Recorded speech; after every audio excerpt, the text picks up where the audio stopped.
Hello, hello. Welcome back to my stream. We're doing Wuthering Waves today. Hey Darkest, hey Democry.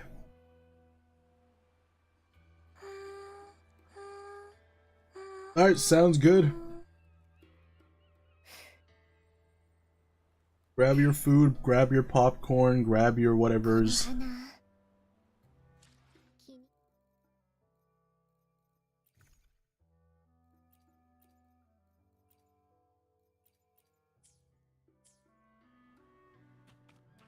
Gooing waves, let's go.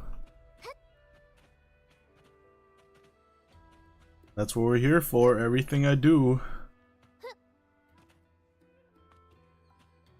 everything I play, everything I do is for the goons.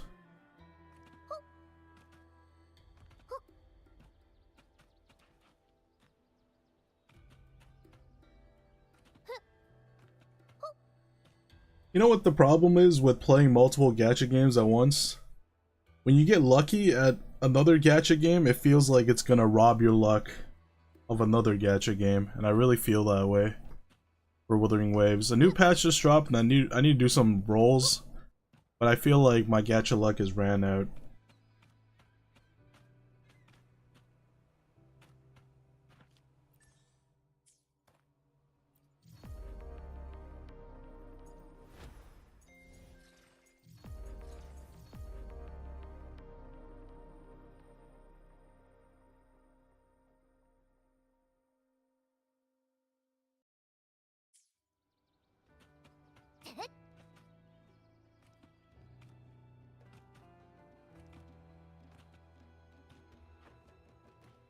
You're never really able to play multiple gachas simultaneously. I get that.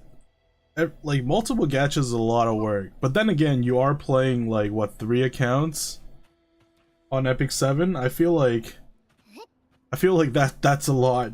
That's a lot as well. That's what I'm betting on, Darkest. You better transfer me your luck. I need it. I need it a lot.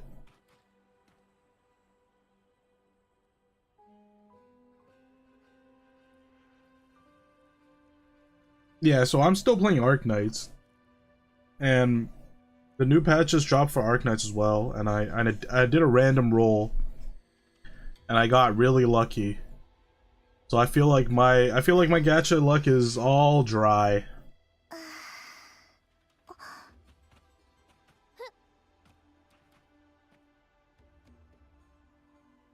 Maintain 2 late game accounts with an hour of play a day. See, even an hour of a play for a day for me is too much.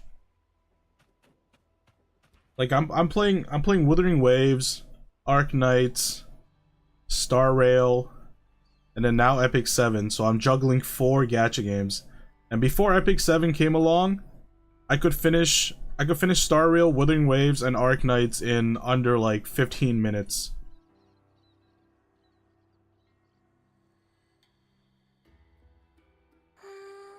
If it's just for the dailies. Oh yeah, I'm also playing Pocket TCG, but that's not really a gacha. That game pissed you off? What happened with Pocket TCG? I'm just using it as like a way, like I just open it every morning when I'm on the can, and I just pull 2 packs, and I just like forget it for the rest of the day. Do all of E7 under 20 minutes if all you care is dailies. Yeah, well, like E7 has a lot of stuff, so I guess if you min-max, it takes longer. But for Wuthering Waves, for Star Rail, for Arknights, there's not really min-maxing. There's just kind of dailies that you just gotta do, right? And then those don't take too long, especially when you're at the end game. Hey, Shadow Monarch. Yeah, I gotta pull for Augusta, and I gotta pull for Augusta's weapon because I don't have Gion's weapon. If I had Gion's weapon, I would have skipped, but I don't, so I gotta pull for Augusta's weapon as well as Augusta, so I need some of that gacha luck today. I need some of that gacha luck.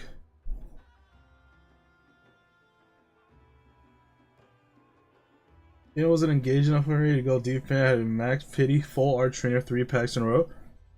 Oh, I didn't even care about that. I didn't really care about getting the rarest cards. I just got the cards I needed for a deck, and I just went into and battled other people. Yeah, my luck with Pocket, if when it comes to like full art, 3 stars, crowns, is completely dog shit. But I have a lot of decks, and making new decks is just fun for me.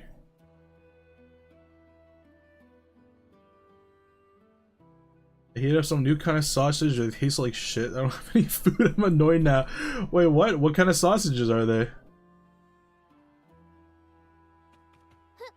I'll know to avoid them. I never really had bad sausages. They were all just like, at worst, okay.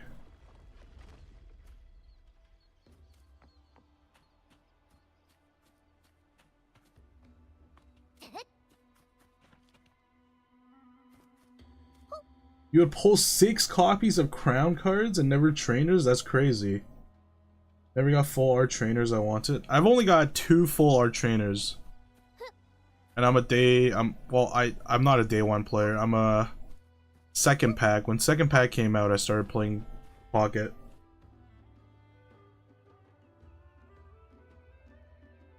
I only got 2 full art trainer cards, but they were the one that I wanted, so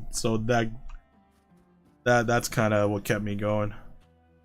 But to be honest, I just like making, because I never really got into Pokemon cards, especially the battling Pokemon cards. I don't think anyone still battles Pokemon cards. People just collect it nowadays, but it was fun for a while, especially against like friends and stuff.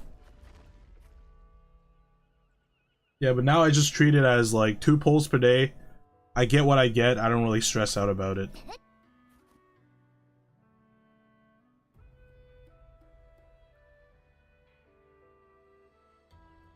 Yeah, if you have other stuff that you really like to do, then there's no point of wasting time on TCG. I mean, Pokemon Pocket. Like, I was doing Pokemon Sleep for a while, and then I'm like, why the hell am I doing Pokemon Sleep when I can just get more sleep? Like, doing Pokemon Sleep is wasting my time that I could be putting into sleep, so I just completely uninstalled that shit.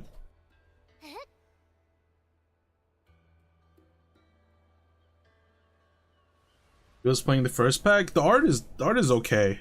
I'm not really there for the art. Some of the arts are really nice.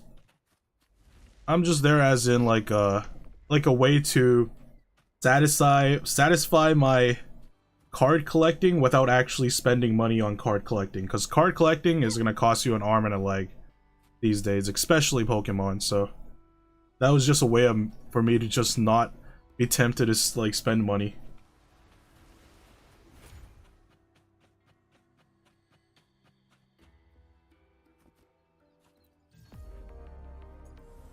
They made some new weird game mode again. This one's kind of like a, from what I heard, is like a Orcs Must Die game mode, where you set up traps and stuff. I don't remember what it was about, but should be fun. But as always, we're gonna do the story first. We're gonna do the story first, do some polls, and then get into whatever this new minigame is. This Wuthering Waves minigame is always kind of wacky. Sometimes it's hit or miss. Sometimes it's really fun, sometimes it's really atrocious. I mean, gameplay of this game is shit. Oh, you don't like the battling system? The card battling system in Pokemon Pocket?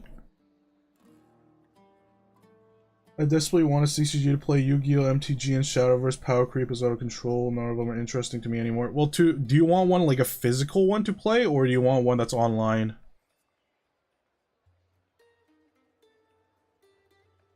Like Yu-Gi-Oh! MTG, Shadowverse are all online ones, right?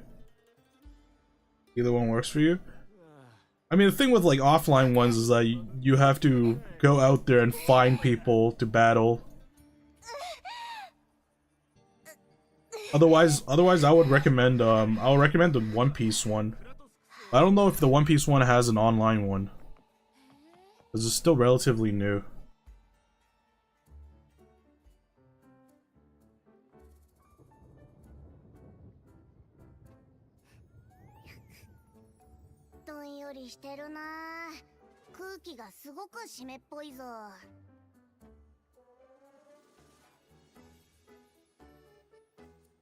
Kinda boring. Don't play Hearthstone and shit too nowadays. League TCG? Wait, there's a League TCG? Oh my god. Of course they would have one.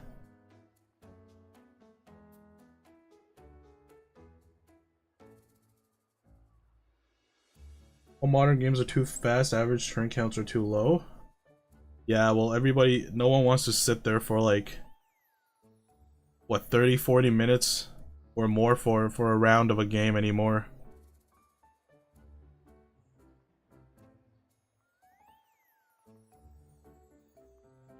Only in China for 1 month? Wait, the physical card game? That's weird. What is like a playtest that they're doing?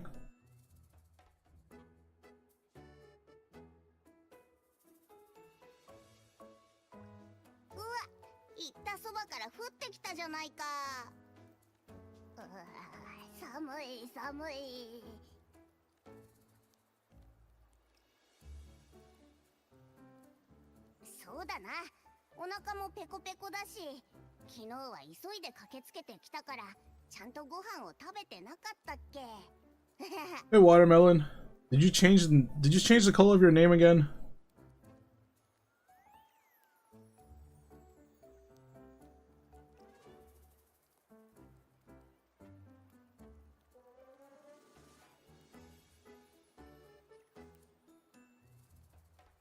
Just finished Rush Hour 3? Dang, that's a throwback.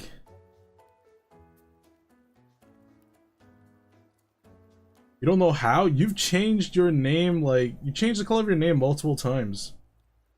What do you mean you don't know how? Does it just work on its own? Like, how does that work? Oh, 2? Well, time to watch 3 then. If you don't set the color of your, oh, okay, I didn't know that. So I guess you never set the color of your name, Watermelon, so every time you enter my stream is different.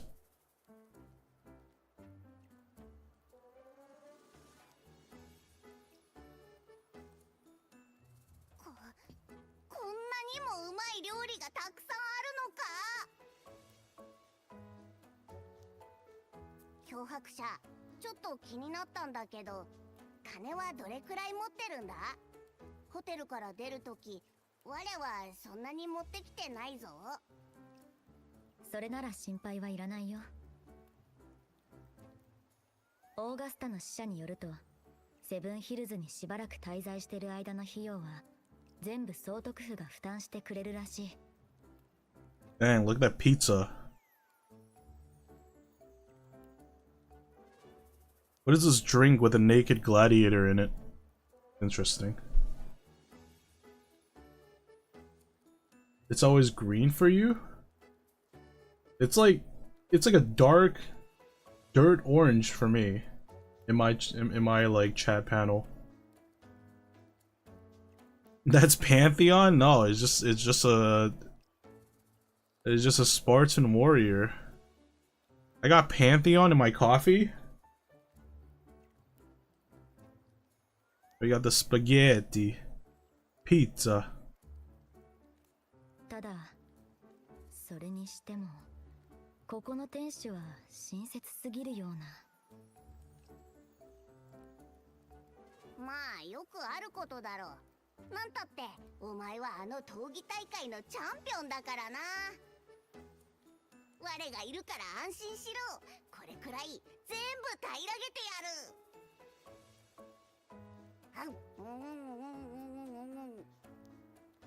I don't know what the hell this thing is, but it still looks good. セブンヒルズの総督はなかなかいい人だな。ホテルもご飯もタダだし、いっそセブンヒルズでしばらく過ごすのもありだな。That's a pancake burger. I've never had a pancake burger, but that sounds good.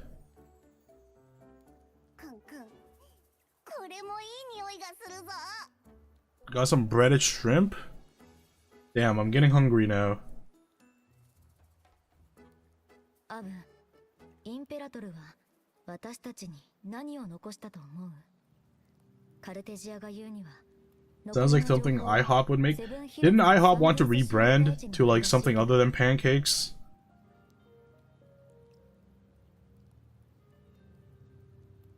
Like I heard something about IHOP getting tired of making pancakes and they want to branch out. They want to make waffles.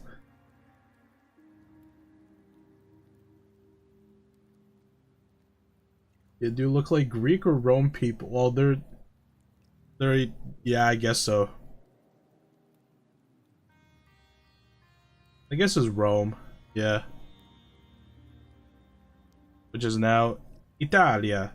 So that's why there's spaghetti and pizza, meatballs. ゴールまで残り一歩のところで立ち止まることに。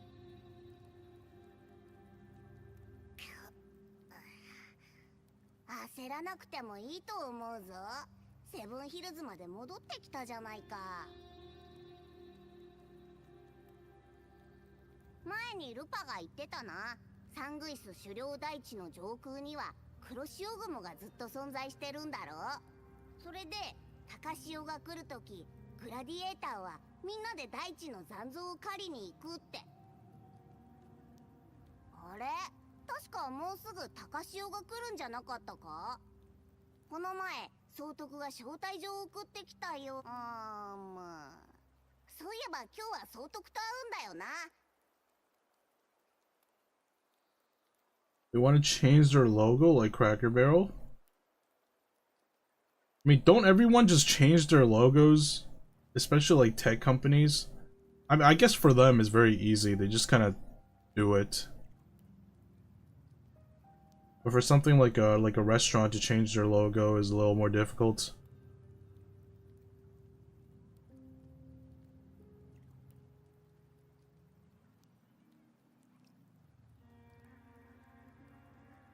They got backlash for changing it? They're changing it back? Wait, I'm kind of curious. Does it look really bad, or people just don't like that they're changing it?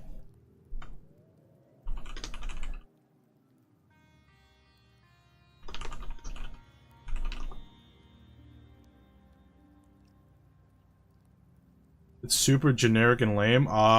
That's kind of the case with like all the big companies these days. Oh, okay, I see it. They got rid of the dude sitting beside a barrel. How could you do that?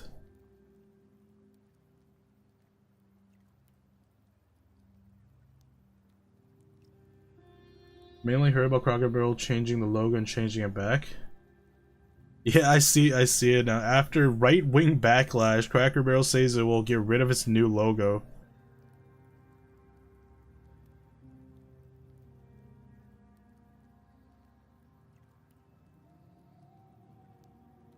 Yeah, this shift for companies to use like their generic, streamlined, like no personality logos is kind of lame.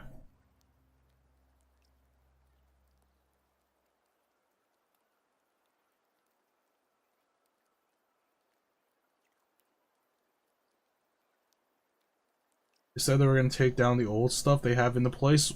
Why? That's such a... I don't know, do they want to appeal to like the younger crowd? They want to have like a clean looking restaurant with nothing in it? I don't know, man. Do young people even go to Cracker Barrel? 朝、支社から連絡が来たんだけど、オーガスタに休養ができて、今度の面会は延期になったの。Don't have that in Poland? Well, in the only one I've seen in Canada, well, maybe it's just my location. I've never seen a Cracker Barrel either, but I've seen similar things.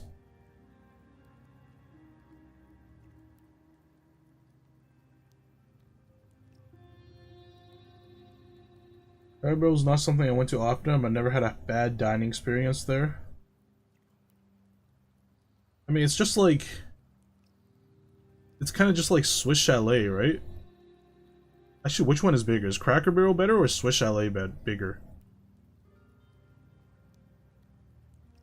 Because I've only been to Swiss Chalet. I've never been to, like, Cracker Barrel. I'd assume they'd serve the same thing.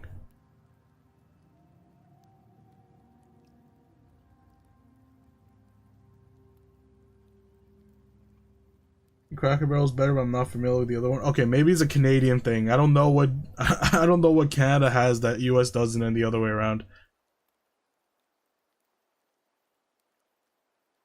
Cracker Barrel serves great southwestern style dinners. Ah, okay. That's probably why we don't. I don't see them too often here.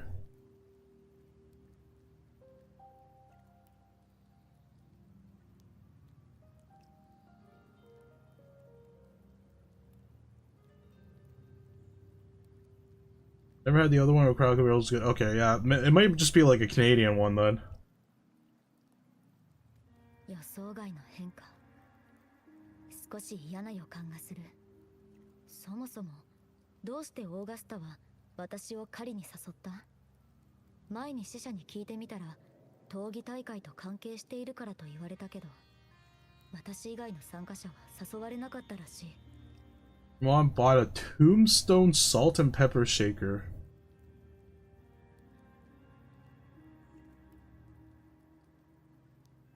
Tombstone salt and pepper shaker. Is she still using it? Or is it just for fun? You were reading that? And I thought I was confused because I thought she bought a what did you say? Thumbstone? What is a thumbstone?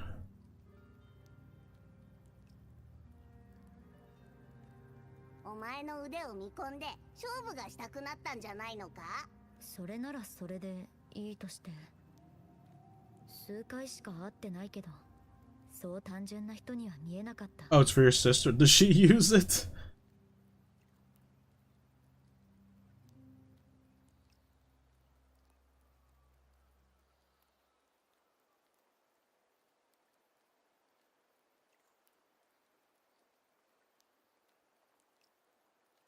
いくら総督とはいえ、好き勝手していいのかな。異教から訪れし友よ、あなたは澄んだ両目をお持ちのようで、しかし心に抱く憂いが青空のごとく明るい瞳に暗い影を落としています。That's how he bought a Oh, he bought a tombstone and a separate salt and pepper shaker. Yeah, that would be an odd thing to bring together onto the register. It would be wild if they sold tombstones. I don't know. Maybe people love Cracker Barrels so much they want to advertise them on their tombstones.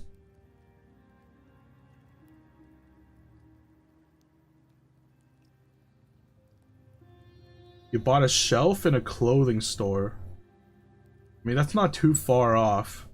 I think a tombstone in like a Southwest diner is more far-fetched than that.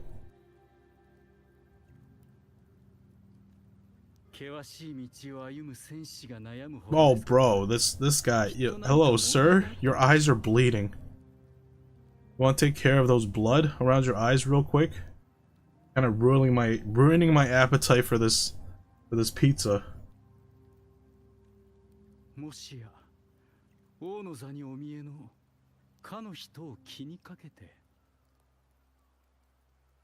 Is that blood, or does he have like a tattoo? He has like a marking under his eyes. If that's a marking, that's a bad marking. That looks like he's bleeding. 総督府の青白い石壁の影の下には暗く怪しい。 They had an empty shelf and I asked, can I buy that? He just bought the shelf that they put their merchandise on. 関する部分は特に複雑に絡み合っています。 Imagine that one kid from high school getting tears tattooed. Yikes.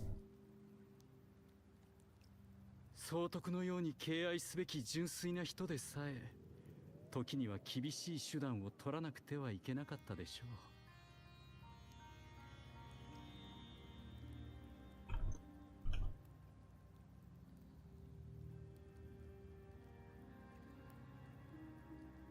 う。Noxing Creep? Do you want me to do a karaoke stream? It had nothing on it, that's why I asked. Oh, okay, maybe it was one of their empty shelves that they used to put stuff on. Sing it now?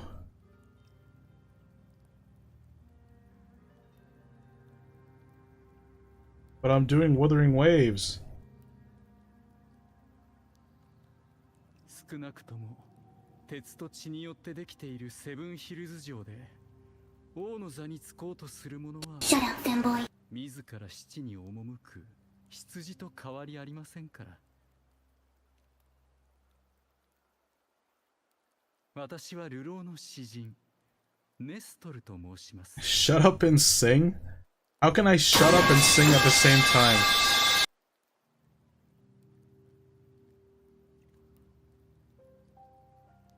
今の季節、セブンヒルズの雨はそうそう止みません。なら、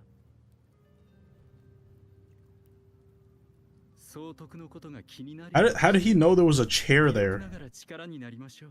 He sat down so naturally. Is this guy blind or not? I don't know, figure it out.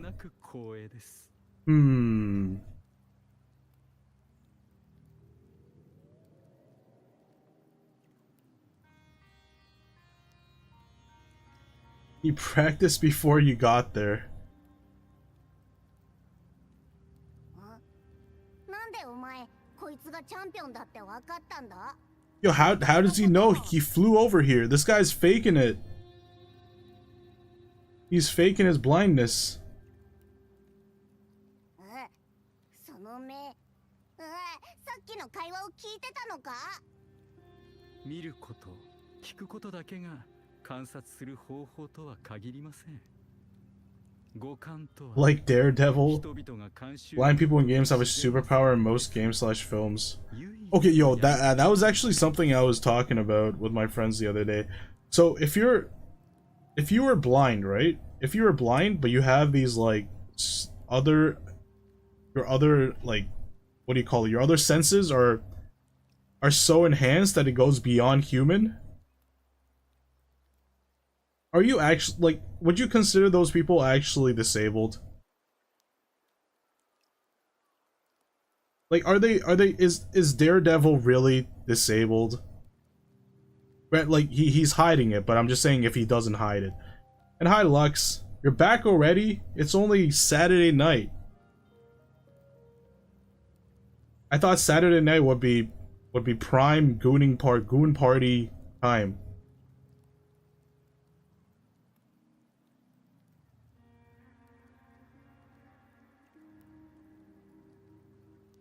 Oh, you're back to the hotel room. Okay. So there's you got another day of goonery ahead. He can't see stop signs? Why does he need to see stop signs? I'm pretty sure he doesn't just drive in public. Kind of disabled, but really good in other parts. Same like people with mental disabilities. Okay, here's the thing, right? Here's the thing though. Like, people who are blind in real life... People who are blind in real life don't actually have these, like, crazy enhanced senses like they do in fictional stuff. So I'm saying in, like, fictional worlds, if real life worked like fictional worlds, where, like, if you lose your vision, your hearing gets enhanced, are they really disabled? Because for giving up one sense, you kind of have, like, superpowers in other senses, right? I saw a Link from Zelda stripping. Shut up, fanboy. Hey, yo. How far did it go? I love how you said Link from Zelda. As if you just said Link, we wouldn't know who that is.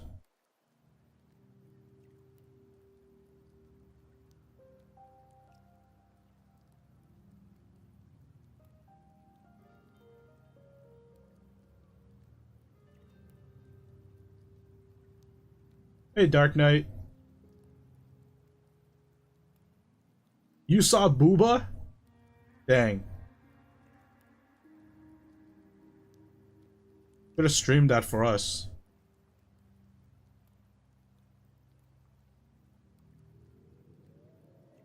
I would have thought Lincoln Logs. I don't... What is Lincoln Logs? Nice, Dark Knight. Glad you're feeling better.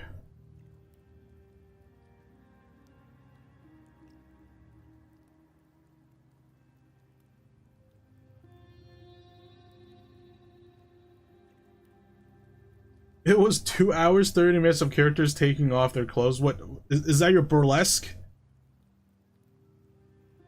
Is that the burlesque you were talking about? Did they go up a stage and do it one by one?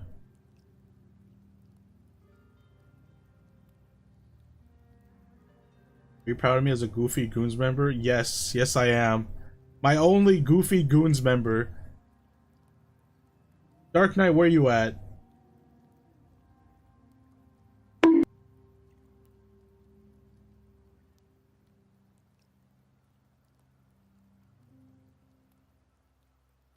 Rich people content, something I'll never see in my life? Nah, come on. Lux, next time you go to a burlesque, bring Darkus along, please. Shut up, fanboy. Bring Darkus along. I'll come too.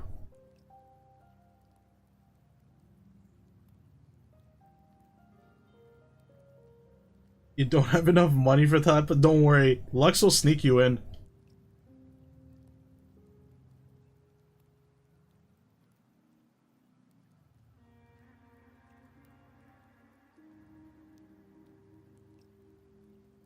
I paid for all my damn, okay. Alright, sugar daddy.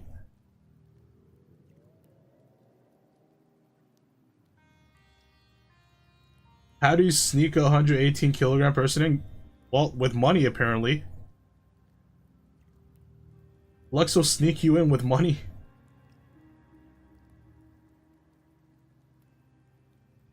Where am I at and what? Where are you? Where are you in the guild? Come join the guild, Dark Knight. Are you still on cooldown? It's still just me and Lux in here. In Goofy Goons. The guild that you wanted me to create so much. Well, here it is. You better join.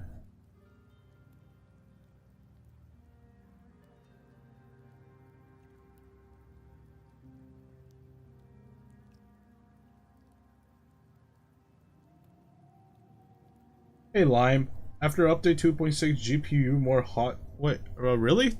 Did they screw it up with this patch? I don't really notice. Here, let me check.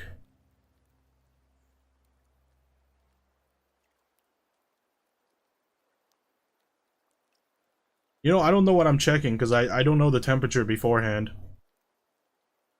It's not too hot. Right now my GPU is sitting at a comfortable 55 degrees Celsius, that is. Don't know what it is in Fahrenheit. I forgot the conversion a long time ago after I stopped school. But yeah, is that an issue with this new patch, Lime?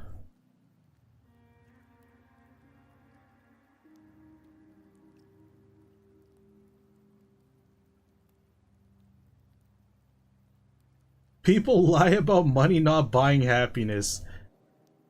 Exactly.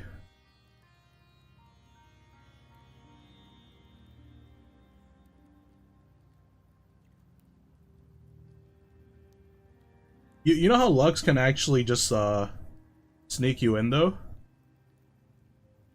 If Lux gets super buff and he cosplay one of those anime characters with a coffin, then you'll just be a prop. You'll be a really heavy prop, but that's okay.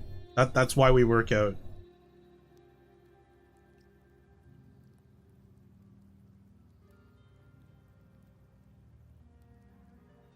Before 63 and now 70 plus? Really? I don't know what mine is at before, but right now... Although I am just kind of idling. I'm just going through the story.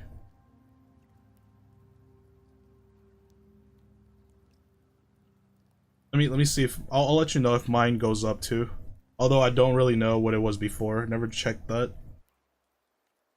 実は最近、英雄のシーカを描くためのインスピレーションを集めているところでして。Shut up, fanboy. 主人公はセブンヒルズの元総督オーガスタ。Alright, good night, Watermelon.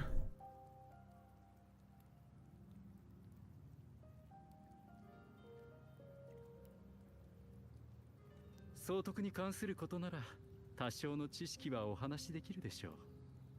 Lux could buy me with how much money he has. I'm pretty sure he doesn't have that much money.「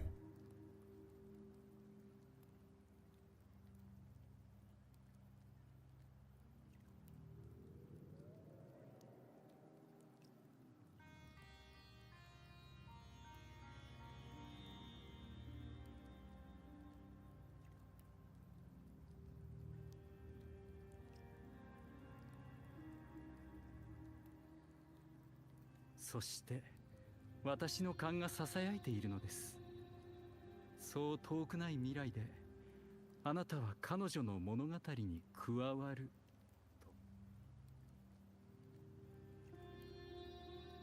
と。オーガスタは Join the guild? Awesome. Hey, we're growing slowly.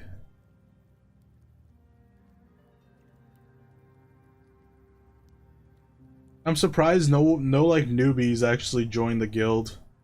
Might have scared them off with the name. I don't know why though. People should just embrace their goonery. 田舎出身のどこにでもいる女の子でした。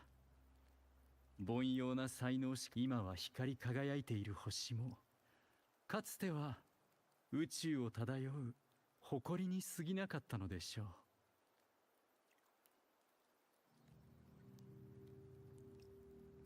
You need to ask for Pengus and do world boss. I don't know what that means. How do I ask for Pengus?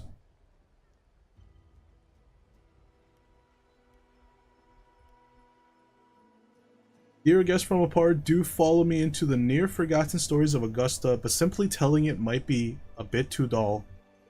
What methods do you have in mind? What are you trying to do? What the heck is this? Perhaps having the listener become the protagonist of such stories might be a good option. This should add more immersive touch to the sounds and images you've yet to hear and see. At this moment, you are Augusta. You shall relive her past. Face the same choices she once made. Thus, please forget your name for now. Of course, Augusta's story is already written. No matter what choice you'd make, they will not alter our reality. Yet be wary. Fate is fickle, and a misstep can lead to a swift end. Weigh your choices carefully. Well then, let the story begin. Set aside the complex thoughts, and let me sing the epic of a young girl, Augusta.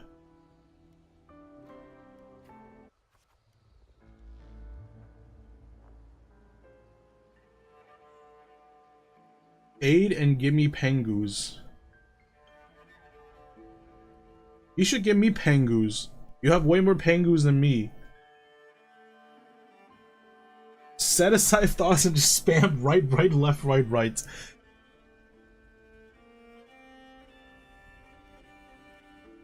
I mean, left and right is the exact same thing. I don't think it matters, at least for this decision. A gentle, warm light begins to blur your vision, and you slowly close your eyes. When it clears, a small, frightened girl clutching a sword stands amidst the ruins. A group of solemn, Septimontian,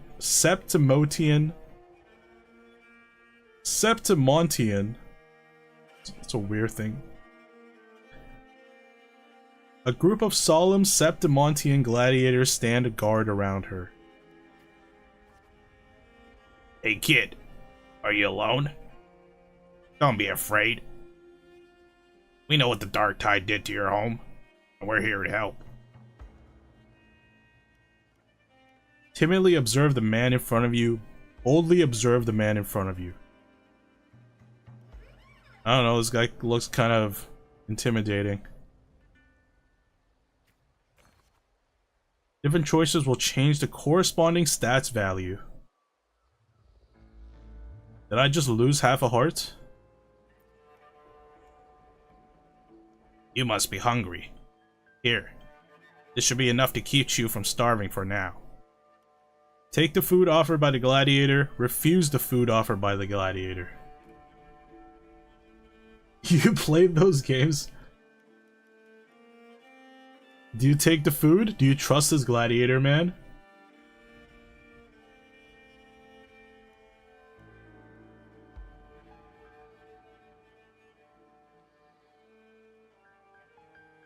Most of the time you are a king and please don't make the kingdom die. What if I don't want to be king? What if I don't want to be king and the only way for me to not be king is for the kingdom to die? Refuse food? Take food. Refuse food? Take food. You know what? I'll take some food. Food sounds good. We can take you to Septimon City. It's not safe here. We don't know when the next disaster will strike. Staring at these ruins won't change anything. Even if you rebuild these walls 1,000 times, they'll never hold against the dark tide. You don't have the strength to stop it. Bring your sword and come with us. Grip your sword with determination, let go of your sword. Why would I let go of my sword?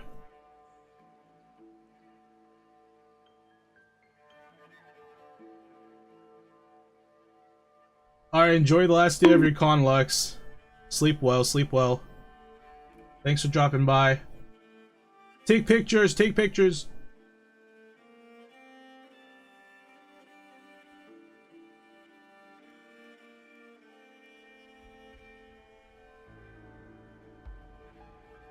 I want to see some spicy pictures, Lux.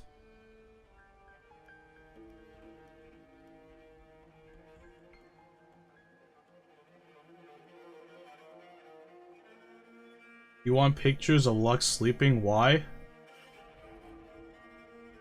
I don't know. They could come useful one day.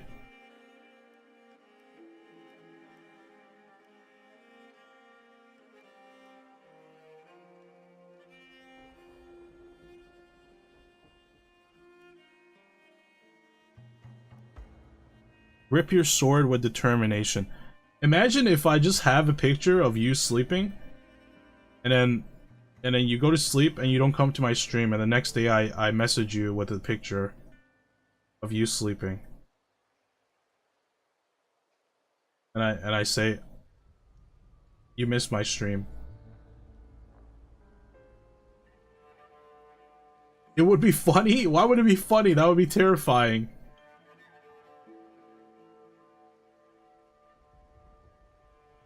You would probably laugh.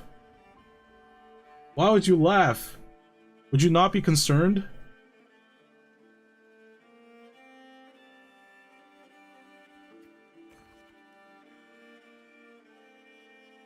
I'm not terrified of you of all people. Okay, but wouldn't you wonder how I got your picture? You wouldn't like wonder that at all? Let's just say you didn't send it to me, right?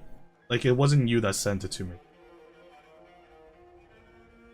If you got in my house, you should be more terrified. But don't you but you're sleeping. It's like if someone breaks into your house when you're taking a dump. It's like your most vulnerable moment. Isn't that scary?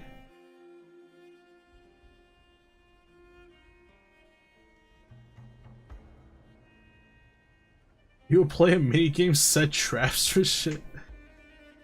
Alright.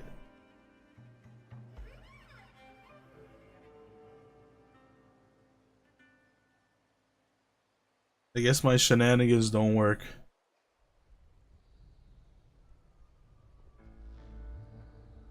You truly have a very unique mindset about things. You're too stupid to be scared? Okay, okay.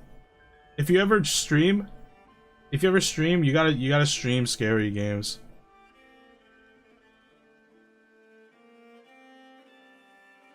You gotta stream Outlast.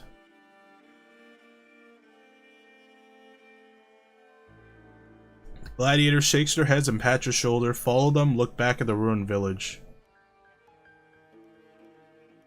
Don't look back. Always look forward.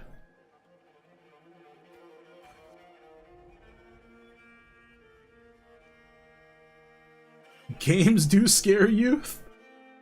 Threats don't? What? That's so backwards. That's so backwards. Games aren't real. Games aren't real, Darkus. People are real.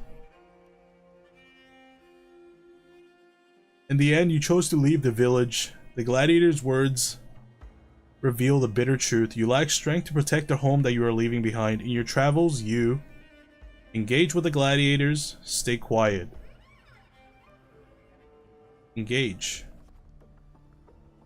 Following the gladiators, you arrive in the city of Septimont by ship. You wave them goodbye after arriving at the central square. Meanwhile, you notice the square is crowded with citizens.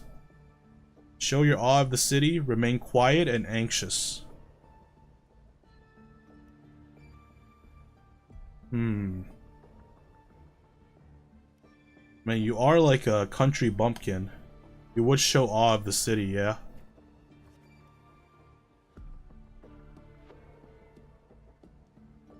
If someone sends a bomb to my address, I'll just die. That's the end, so what? If I get scared, I'm scared and alive. But isn't being alive... Isn't being alive less scarier than being... You know what? You have a point there. You kind of have a point there. But it's also not really a point. Would you rather be scared and alive or not scared and dead? You know, like... No, that's not a point. How... No, no, no, no, no, no. No, I'm not getting gaslit by your backwards logic. Would you rather be alive or scared or dead?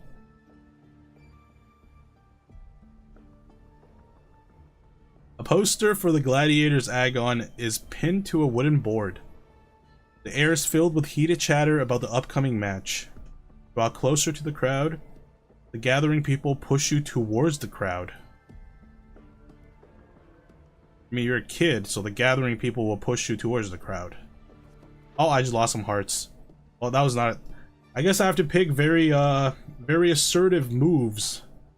Because Augusta is a very strong, independent, pretty assertive dommy mommy.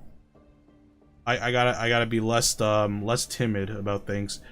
You must know Septimon reveres strength. Here only the victor reigns. That is the lot older than the city itself. You notice the disdain in the eyes of the Septimontian. You notice the passion-filled eyes of the Septimontian. Huh. That disdain or passion I see in these eyes. It's if you are dead, it's either not bad, not good. But if you're scared and alive, it's only bad. How's it only bad? You're alive. Are you saying being alive is bad? You have to pay taxes and be scared and work. Why do you make being alive sound so painful? Be less like Nog, be more like Mommy. Hey. Alright, I notice the disdain. No, actually no, passion. Hey, let's go. Eat or be eaten. Such is the way of the city. To survive, you'll have to bite and seize the crown with your own teeth. Can't stop thinking about their conversation. Realize that a gladiator are the very symbol of strength in Septimont. If there's a way to dominate the arena, maybe you'll find the strength you're looking for. Tear down the poster and walk away from the crowd. Quietly leave the crowd. I don't know, you don't want to make a scene of things. Other people want to take a look at the poster too. That's just kind of rude if you just tear down the poster. We trying to be rude? Family Fun Day yesterday was okay. Just okay? Family Fun Day seems like a great time. You guys went bowling, right?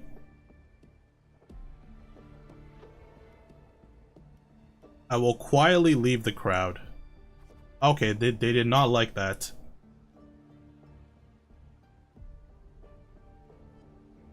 As you leave, you notice that the three words stand out in incessant chatter: identity, status, and talent. They seem to be an essential part of gladiating. There are always those commoners who view the Agon as a mere boring display of butchery, but we're hardly entertained by the sight of rats streaking in the dirt. What we crave is true magnificence. A warrior who can make rose bloom from blood.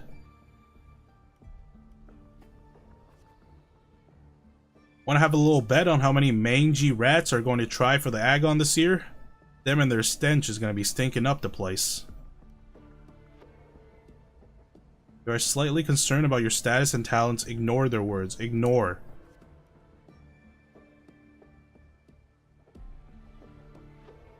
You gotta think like a queen.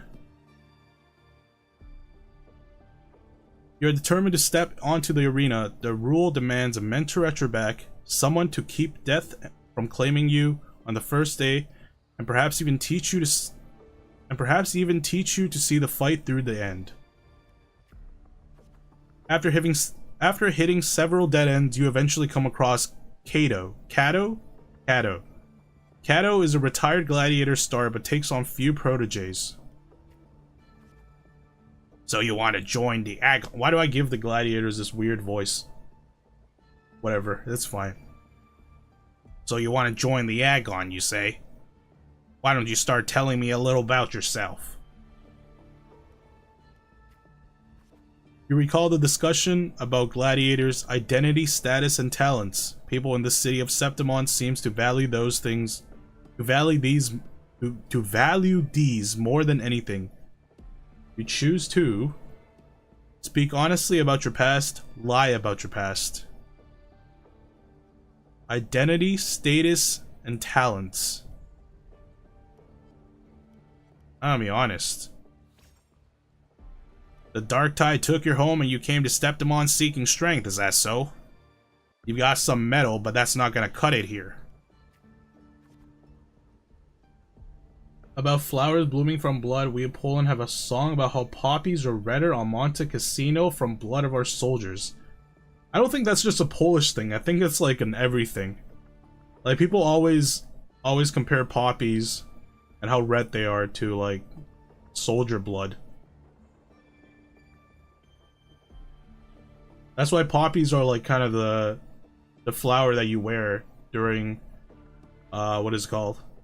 In America's Veterans Day, in Canada's Remembrance Day, and then I don't know what it is in other countries, but whatever their Memorial Day is. I mean, that's a specific song about that place. That's why I said Monte Cassino name. Well, there's like a poem. It's not a song. There's also a poem about poppies and how, like, they're red because of the blood of the soldiers. It's like On Poppy Hill or some stuff. What is it called? Nope, Up on Poppy Hill is a Ghibli movie. My bad. Actually, no, it's not a Ghibli movie, but it's one of those Ghibli kind of movies.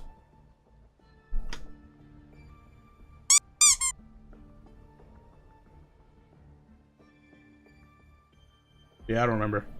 What is this anyways? What do you mean, like what I'm playing right now? This is the new Wuthering Waves update.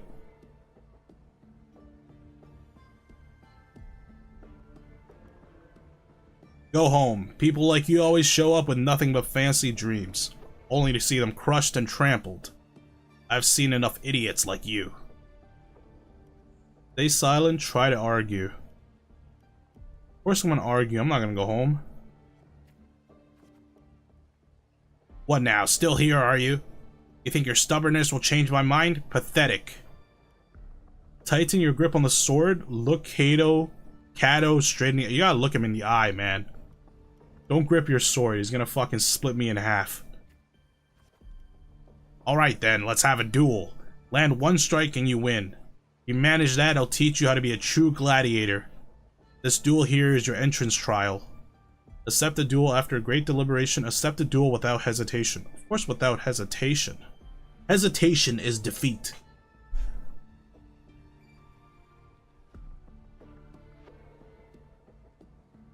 Dude, I'm Rover, I fought God. Well, you're not playing as Rover right now. You're playing as Augusta, as a little girl. You see that in the bottom left? Nameless girl. Well, how can you be a nameless girl if you have a name? Doesn't make any sense. But yeah, you're playing Augusta's backstory. You probably don't know who Augusta is yet.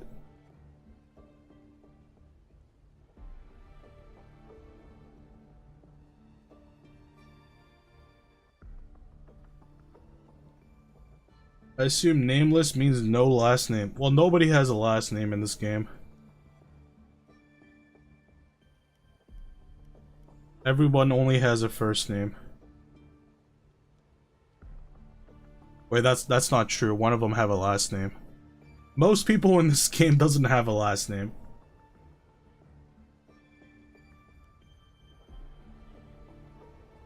Here, let's test your league knowledge, Darkus. Wait, is this a league quote? It is a league quote. Which champion says hesitation is defeat? Quick, you have 10 seconds.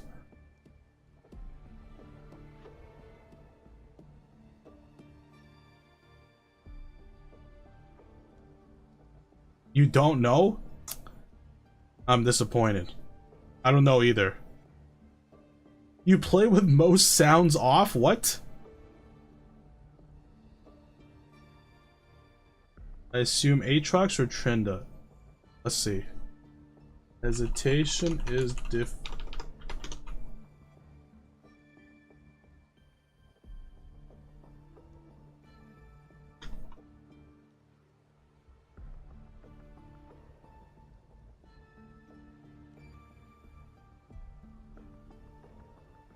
It is. It is. It is. It is actually It is actually the boss from Sekiro. Trick question.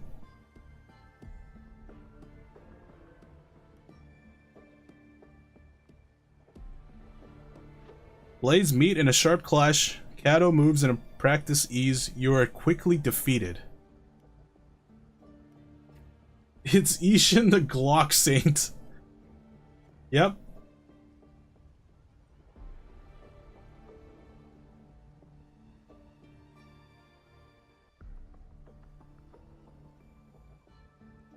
You play with lower sound to hear people? Just tell them to speak louder. Tell them, hey, you need to speak up. I can only hear the game noises.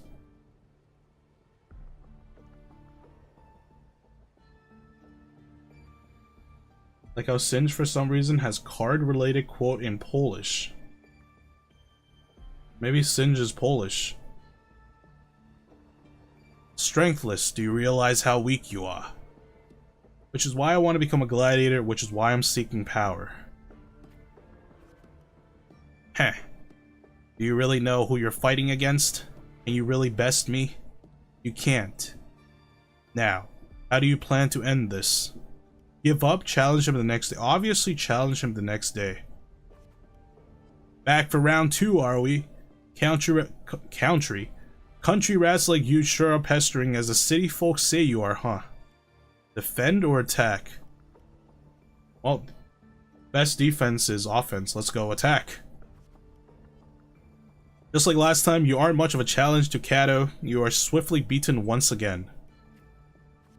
Go back. This is not your path. Continue on the 3rd day. Too slow, too weak. Your foolish swings only bring smile to your enemies. Then I'll be stronger, then I'll be faster. Then I'll be stronger. Is that your best? How naive. Well, I guess a rat that lives in the dark is never meant for the sun. Checkmate. You've lost. Challenge him again on the 4th day. You're just training at the moment. You're tricking him into training you. Let's go. Mind games. Still not ready to give up? Why don't you sell your sword? It'll get you some food at least. Challenge him on the 5th day. You stand before Kato again, dragging your exhausted body nearly at your limit. I can still fight. The wind swept up by the blade whispers past, and you're suddenly home. Soft sunlight cascades on the great oak's leaves, and you hear your friend's laughter, your parents' gentle calls. Am I dead? Is this the end of my story?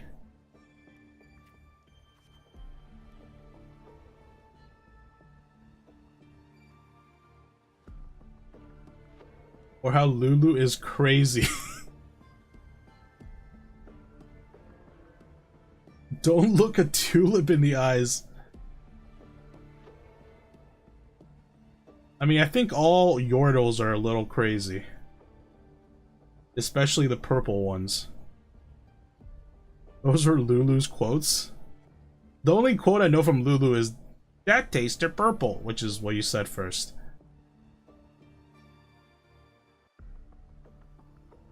I don't play Lulu too much. And that's the only quote that she seems to be spamming like 24/7. Or people who do play Lulu, they just spam that one quote. But in the very next breath, a bone deep chill engulfs you. That touch, you know it all too well. Thoughts race across your head, across your mind, and your hand instinctively grip the sword hilt. I won't surrender. You seize the opening and land a hit on Kato, killing him instantly.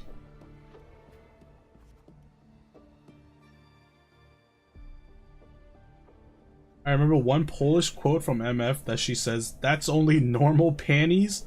What? You guys have some wild quotes in Polish. I've never heard of that.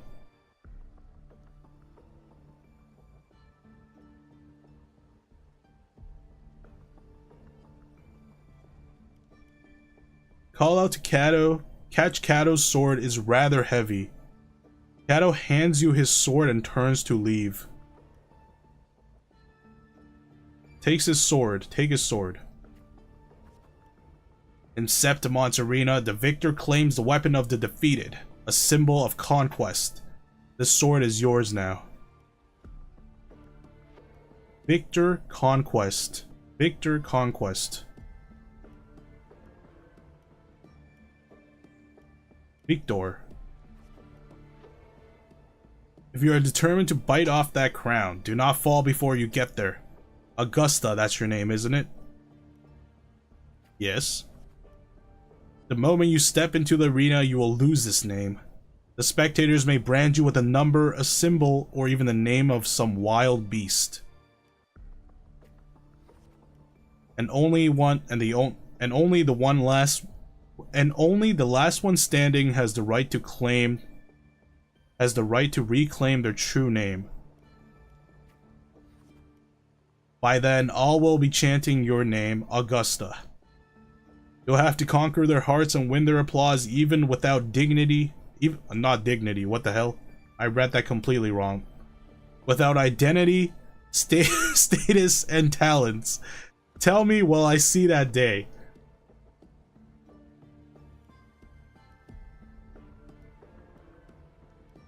I will make them know my true name. I will make the crowds cheer. You need glasses, old man? No. No, it's not glasses. It's just the way I think. You know? Little peek into my personality there. I just slipped up.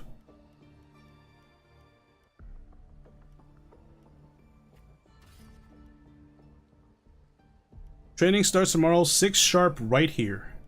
And I have no choices. New arrival in the big city, chapter 1. Wow, that was chapter 1? Holy. Alright.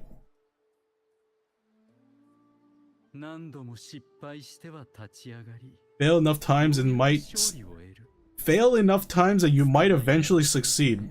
That is literally how I approach every game I play. That is my mantra. That is how I live life.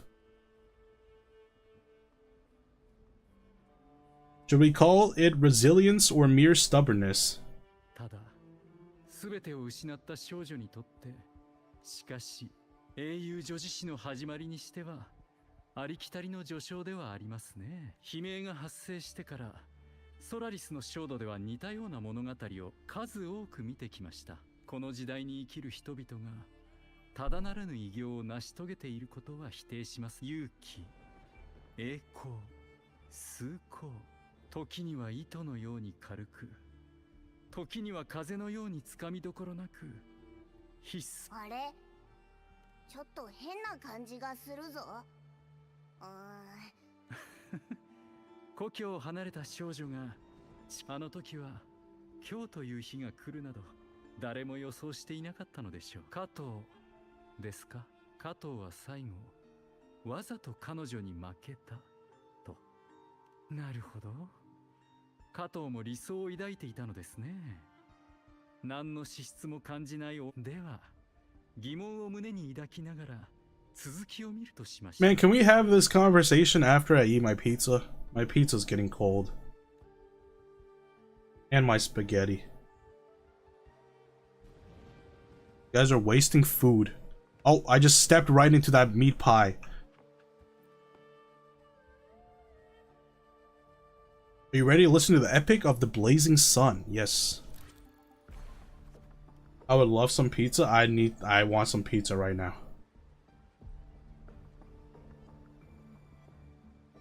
What's your favorite topping on pizza? I already know Darkus's. Darkus's favorite topping is ketchup.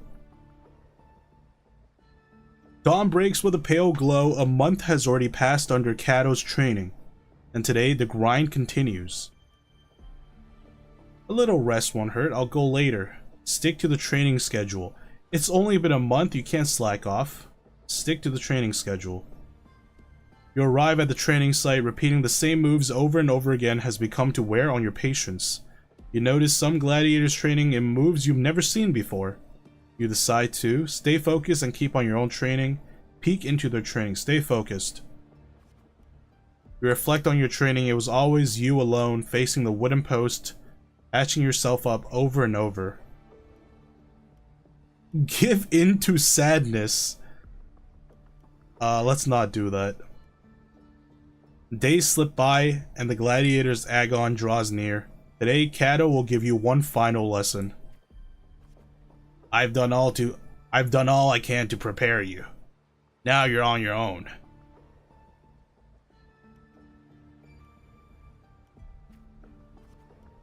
Here's my final task to you.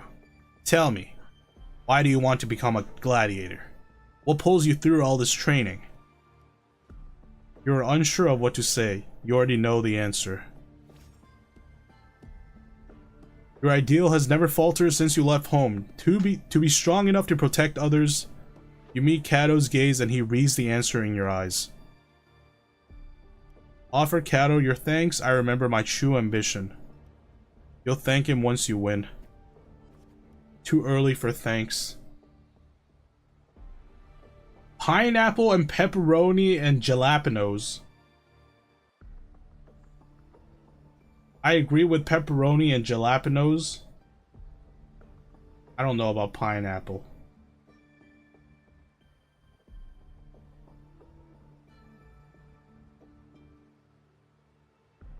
Like I have a friend who loves pineapple, and whenever we order pizza, we have to order two. We can never share one pizza because he always orders pineapple, and it just sucks. It sucks. I always have to buy two pizzas with him. I just checked, it's MF's attack quote. When MF auto attacks, she has a chance to say that quote. Her quote in Polish also refers to boners and such. Her joke is half moaning. That is crazy. I mean, she is a pirate, I guess.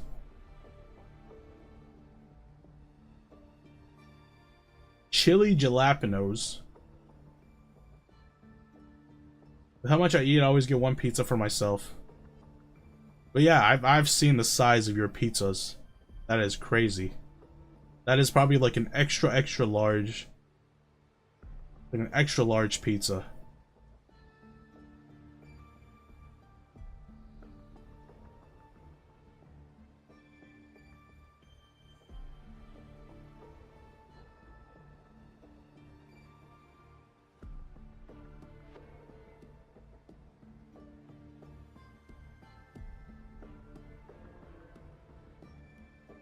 In the meantime, a flicker of desire crosses your eyes. You recall Kato's words from when this all started. By then, all will be chanting your name, Augusta. You'll have to conquer their hearts and win their applause. even without identity, status, and talents. Tell me, will I see that day? I will make it happen. You're aware that the sponsors for Gladiators Agon are mostly nobles and wealthy merchants, figures beyond your reach, except perhaps in the underground arena. Hehe. These are all top-of-the-line merchandise I got here.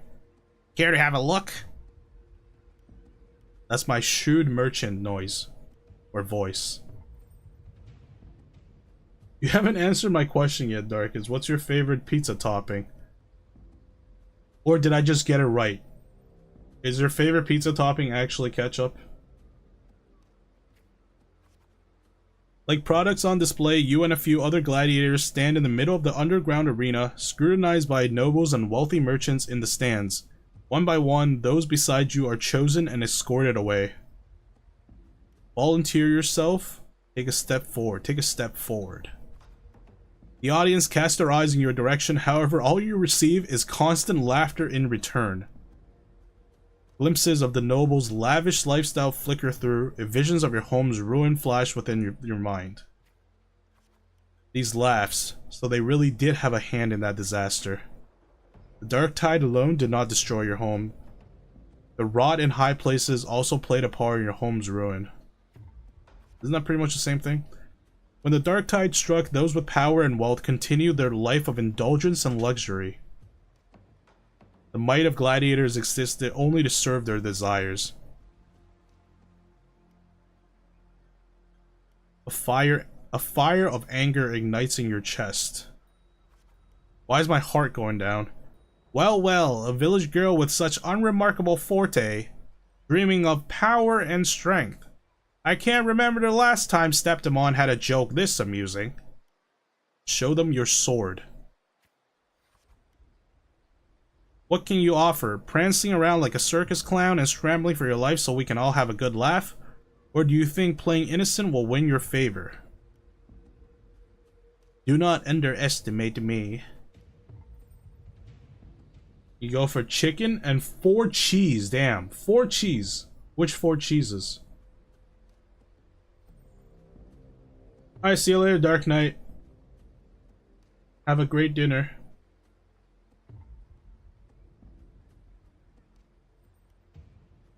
Anyone interested in this one? After all, watching the weak struggle is always a fine source of entertainment. You bear a small anticipation that someone will pick you. You give the nobles a chilling stare as they talk in whispers. Yeah, give them the mean stare. Give them the bombastic side-eye. Entertainment, you say? Heh. In Septimont, strength defines worth. We shouldn't be so quickly to judge a gladiator who offers herself. You turn your view towards the voice. With heavy steps, a well-dressed old-school noble walks down from the stand towards you. He smells of rotten stench. It's unlike the smell of rats, as the Septimontians had put it, but a foul odor of power and wealth. Clench your fist or frown? Frown. Give him the mean stare. I engage only in profitable ventures. To stand in arena, you must prove your worth. I have 3 trials for you. Survive them, and we may speak further, brave young lady. Randomly, what they have? I see. You don't really have a preference when it comes to cheese. You just gotta make sure it's 4 cheese. Randomly select 4 cheeses.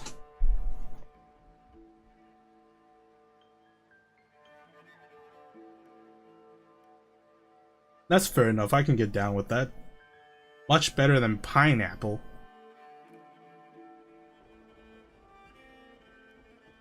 You accept the noble's trials, though trials is too fine a word for something intended only to break you.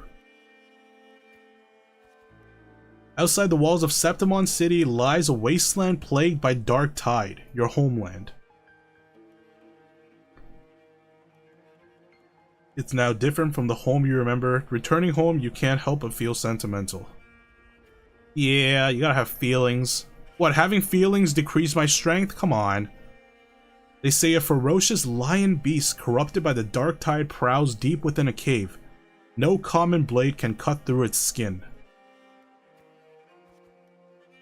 Your first trial is to slay that beast. The noble, however, decides to strip you of all equipment but a dull sword. A dull sword is more than enough. Nah, I'm not that confident, to be honest. The mountain trail winds like a serpent. Among the charred tree stumps, a dozen of bleached skeletons lie scattered.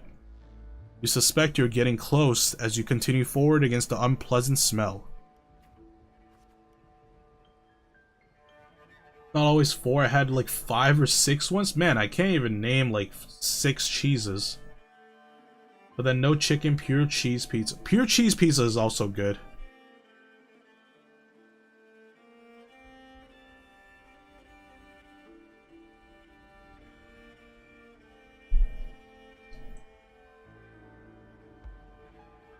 When the first rays of sunlight split the clouds, the cave reveals itself, breathing death. Before you get a clear picture of the cave, a crushing force presses down upon you. Who are you? Shh, get down. Trying to get yourself killed?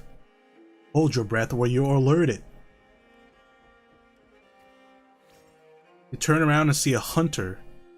Just then, a massive beast roars and walks past where you are hiding. Secretly stare at it, keep your head down. Stare at it. After the lion beast has left, you apologize to the hunter. It was thanks to him the beast did not notice you. Going by those clothes, you're a Septimon gladiator, eh? Heh, I used to just be like you. Lost a big match, got tossed out by the nobles, and ended up like this. We're nothing but their playthings. The skill honed for battle are now merely tools for survival. Septimon has abandoned the strength it desperately needs. You pity such reality. Ask the hunter about the lion beast. Only a madman would go after that lion. His words are rough, but he eventually tells you everything he knows. I'll invite you to pizza one day? Yay, let's go, pizza!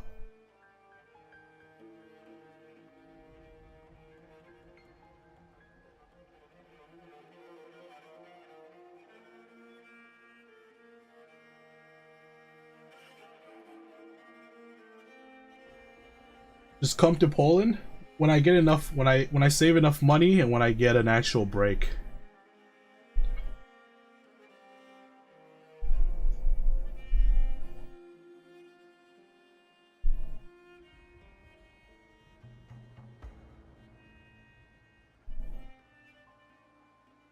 We'll get some pizza and kebabbing and play D&D. That sounds so nice. Sounds like a dope time.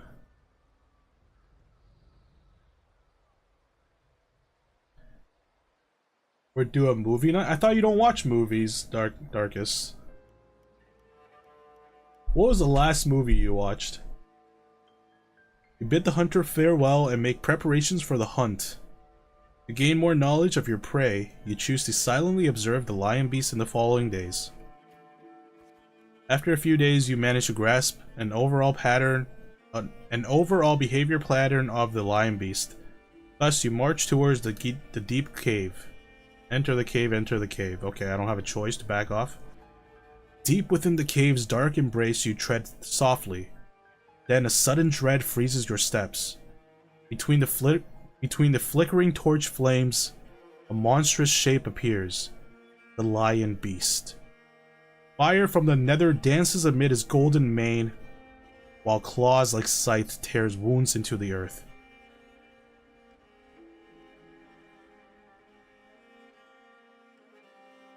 Will you watch anime or even hentai? I don't know about hentai. I'll definitely watch some anime. I know people who are like overly comfortable with watching hentai with other people. I'm definitely not one of them. Yeah, last movie you watched. Yeah, this is what I mean. You told me that you weren't much of a movie watcher, so I was curious, what's your last watched movie? Deep into the cave's dark embrace. Okay, I already read that. Maintain distance and swing your sword. Draw your sword and strike the lion beast. You gotta maintain your distance, guy. You gotta space yourself. As you expected, your sword fails you. It's ineffective against the lion. Before you can take a breath, the lion's thunderous roar storms you again. You decide to quickly analyze the cave's environment, dodge its attack, and search for a weak spot. Analyze the cave's environment. Just before the lion beast pounces at you, you slash with all of your strength at the stalactite above. It crashes down into the lion's gaping jaws. It's not over yet. You land on its neck. It lunges to seize you, but your swift dodge forces its claws into a deadly knot around its throat. Seeing your chance, you give it the final pull, and the beast strangles itself in a frantic struggle. Trial has ended, and you drag your exhausted body towards the stream. Clear water cascades down into the mountain valley, and the dense forest slumbers quietly in nature's cradle. You rinse your blood-stained hands in water. The clear stream slowly turns red. The birds scatter, and the fish vanish. You sense the forest unease at your presence. Are they afraid of my power, or are they afraid of me? Are they afraid of me?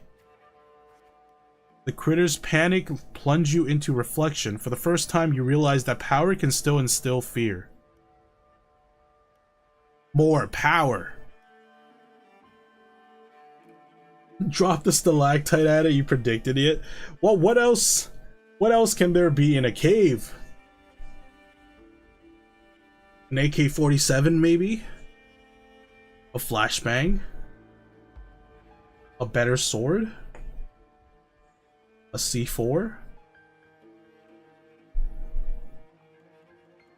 Drop it into a pit or something, but then you don't get the proof that you've slain it. You gotta jump down into a pit. Make it ram into a wall. Ram into a wall and then have the stalactite crash onto it. I was offered to watch hentai with people before and I did refuse. Okay, so you're not that comfortable just watching straight up hentai with people. With no time to rest, you approach the nobleman again. He imposes a second trial upon you.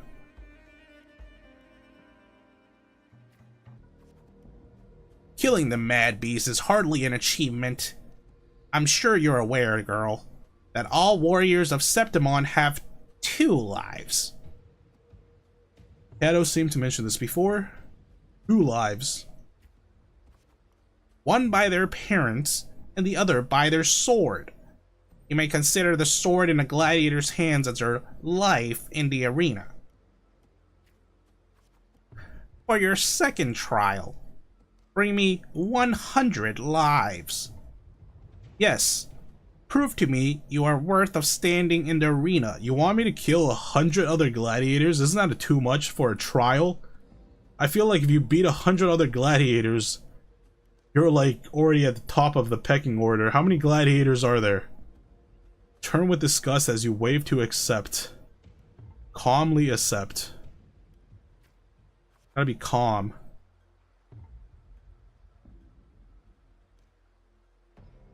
It was a girl who asked, so it was more weird.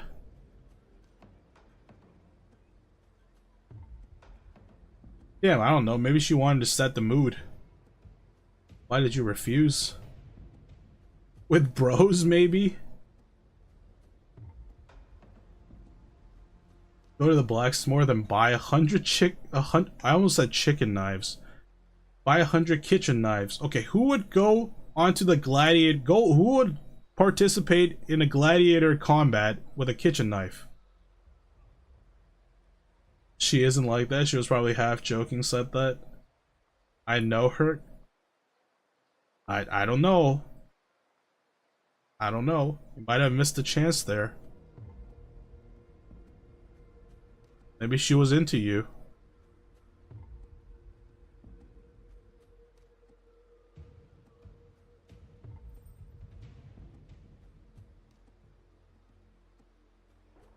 Well, maybe you don't know her that well.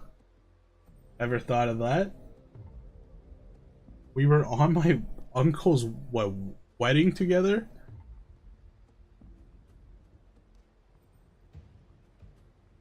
Man, Darkest, don't you watch anime? Haven't you ever wondered if anime plots were real? Maybe she's hiding her feelings towards you, like in an anime. Yeah, and you're just being a dense MC. You're like, surely she's not into me. There's no way. I'm not her type. If you're not a dense MC, I don't know what that is.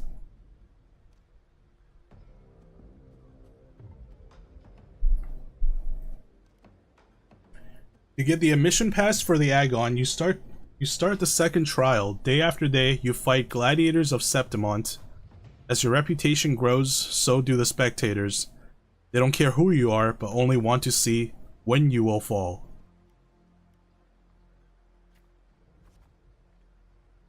Look, it's that girl again.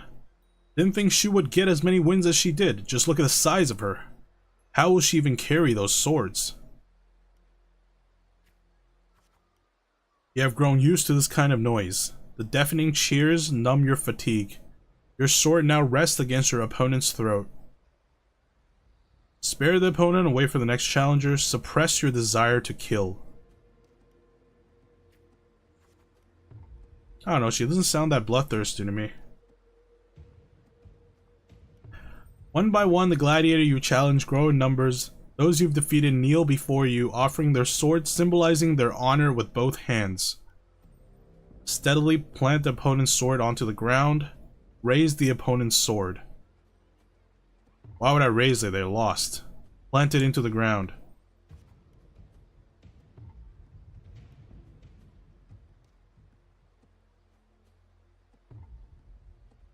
She asked me about when she should ask the boy out and shit. See, that's the thing though.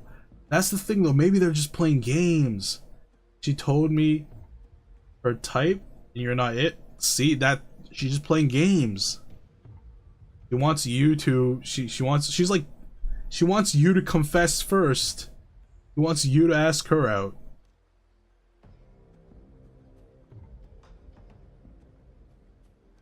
Cause I had the same situation happen to me.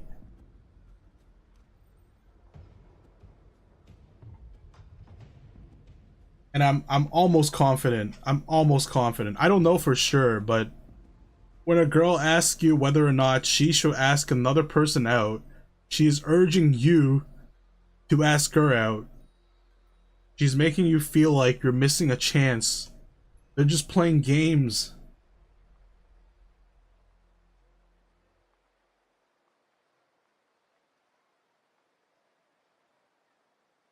Nah, mate. Maybe it's just me. Maybe I'm overreading it. But I really felt like that was the case when it happened to me, at least. With those type of girls that don't chat, you cut them off. Well, yeah, but you know, that's just how some people are. That's just how they are. Doesn't make them bad people. It's just how their brain works, you know? They want to play games and make it clear that they're stupid. Well, you know, some people are romantic. You know, some people are hopeless romantics, and they like playing games like this because it's romantic. They don't want to ask the guy out first. They want the guy to ask out first because that's how it works.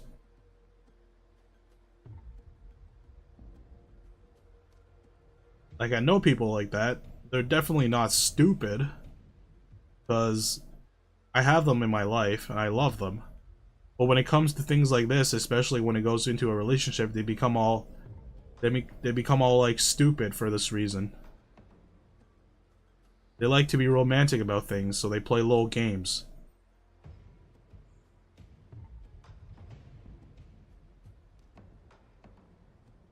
When a girl said that shit, I said, don't be stupid, man. Don't want to play games. But that's because you're a dude. That's because you're a man, though. That's different. You want to flame the shit out of girls like that. Either be realistic or die alone.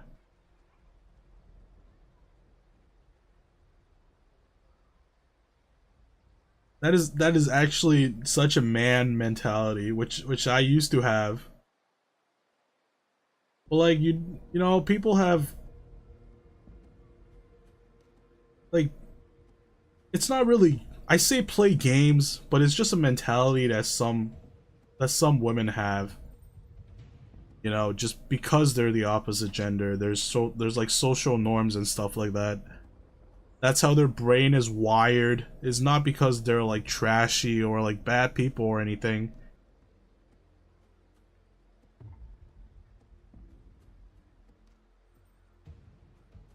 You play games, you need to be at least 8 out of 10. I can play games for a 9, but not for a 5 or 6. Damn, okay. Alright, I see where you draw the line, Darkus. I see. You're a shallow motherfucker like me.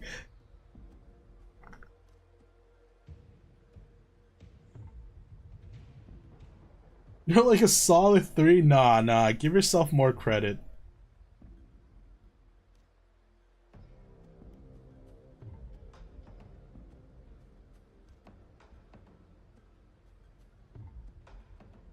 Personality is important, but no one says like, oh, that person is a whatever out of 10 because of their personality.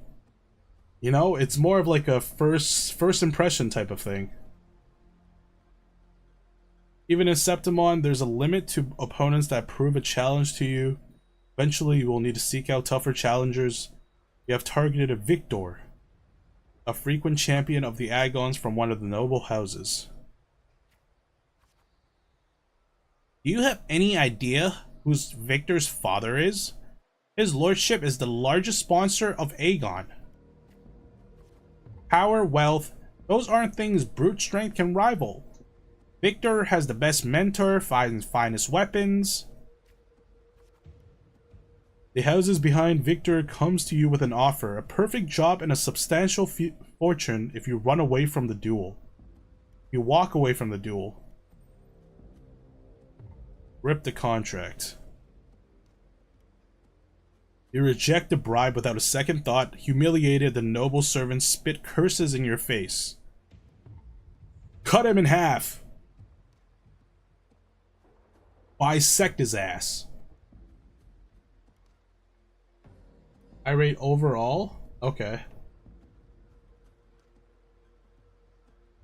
You know what I talked about before? It looks like a 6, but I like her personality. That would boost her in my eyes by at least 1. I see.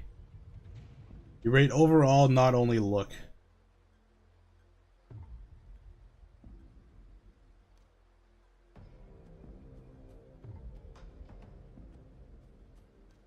Please don't be a whale, be a girl. And that's 90% of the way there for you. That's crazy. What a statement.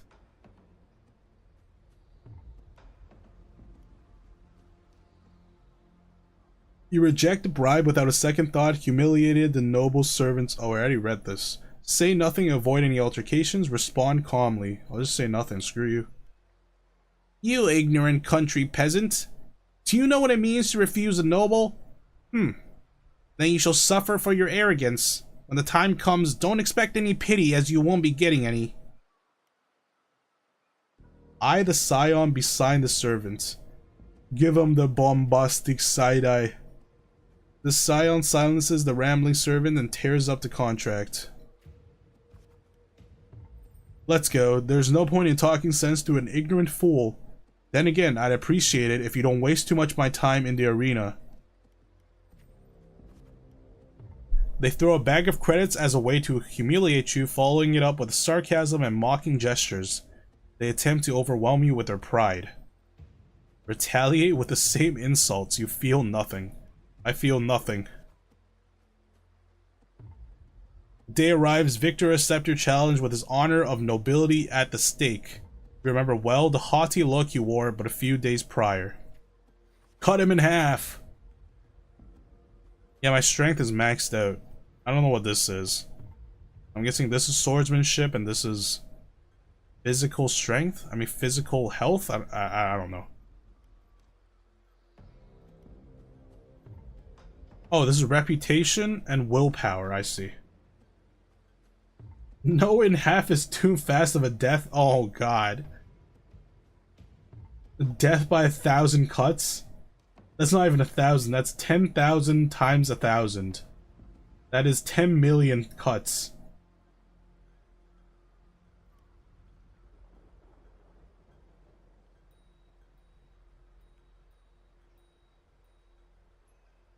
Using a rusty kitchen knife. Holy. Holy. I don't know about that. You're just satisfying your own like, you're just satisfying your own I lost the word I'm looking for. You're satisfying your own fetishes. I want to cut him in half because that shows the crowd what a weakling he is and how strong you are. But you're just trying to enjoy yourself. My imagination went slightly wild. If I typed, I would get banned. Yeah, but imagine if they see you do what I said. They'll think you're a psychopath. They'll think you're a psychopath and, like, have you hanged. Have you burned at a stake. Will someone challenge you after that? Probably not, but it definitely, you won't have a good reputation.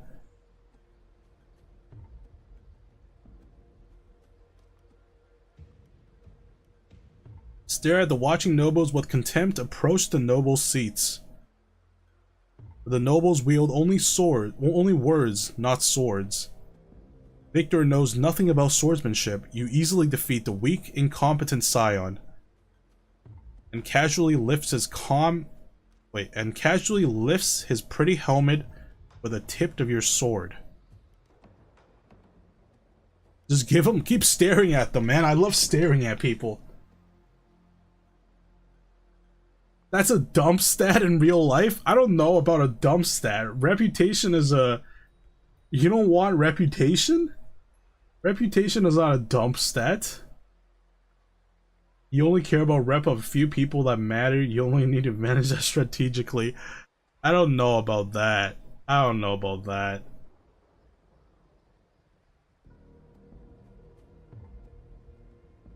Have you seen what, like... Have you seen what reputation online does to people? Have you seen people get cancelled over, like, the most nothing burgers? How can you say reputation is a dump stat? I don't believe in canceling. I mean, it is a thing, whether you believe it or not. People do get cancelled. You can't stop me from being me. That's true. That's true. There's some people that you just can't cancel. You just gotta be powerful enough to be uncancelable.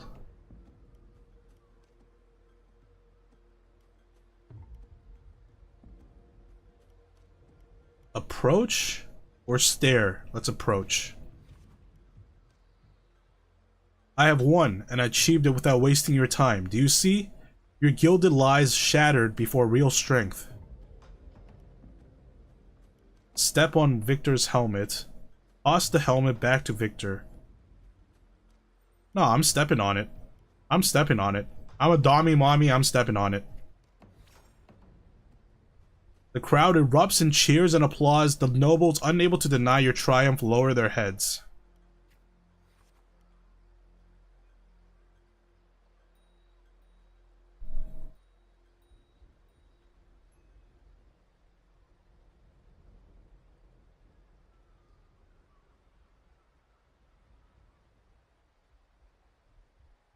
It's up to me to give in to them as long as the site don't ban me. That is the way to look at things. That reminds me. Did you hear about the streamer that died? That died on live, like on live streaming on Kick? You never heard of all that yet? You live under a rock? This is what I mean when you say you, like, people stream, you know, people who stream on, like, Kick. Like, Kick has a bad reputation, for example. You don't care what happens in the world. Yeah, it's not about the world, it's just about the streaming platforms. Like, I remember us talking about Kick. And Kick is not a good reputable, like, it's not a reputable site.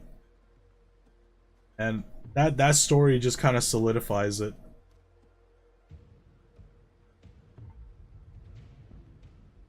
It pays? I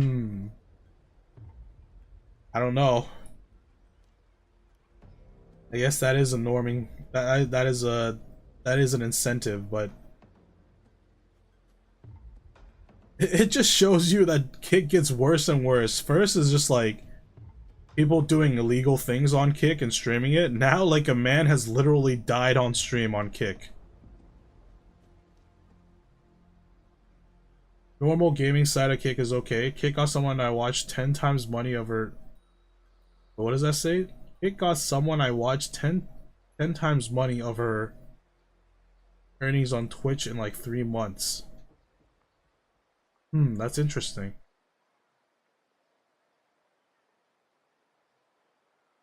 I don't know, it just everything I hear or see about Kick has been negative so far. The only thing positive is what you're saying about the money. You can be more goon on Kick. I don't know if I want to be more goon, to be honest. She has a gooning emote.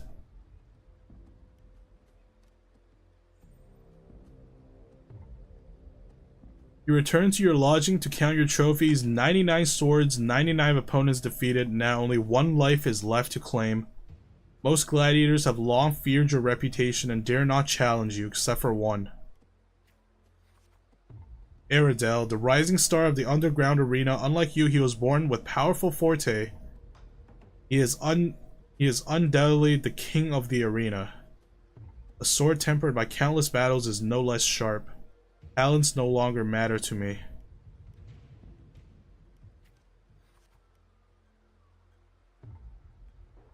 No, that's plural. Multiple gooning emotes.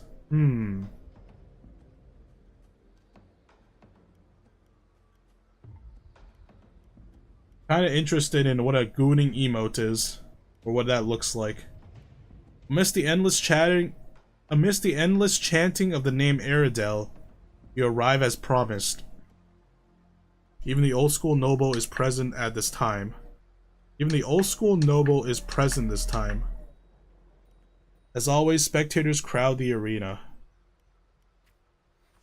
Your opponent's towering physique dwarfs yours, and his crushing presence brings to mind the fearsome lion beast. After several exchanges, you notice something unusual. The floor is too slippery to gain a foothold, and Aridel's armor is unusually heavy. You are all too familiar with the noble's despicable tricks. Calm yourself. You then shift your pace, luring Aridel into the very trap meant for you. After a few more rounds, his step grows loose, his reactions sluggish. Your sword stops just before the neck of the Septimon's strongest gladiator. The entire arena falls silent, and almost immediately, the crowd erupts into applause. Stab, stab, stab, stab.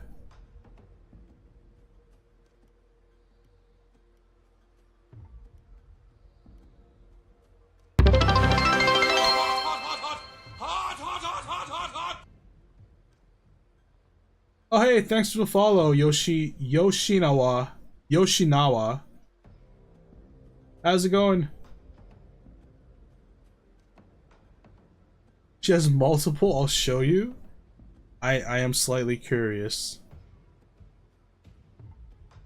Ah, okay. What is that? Is that like is that a monkey? Oh, it's animated? Okay, hold on.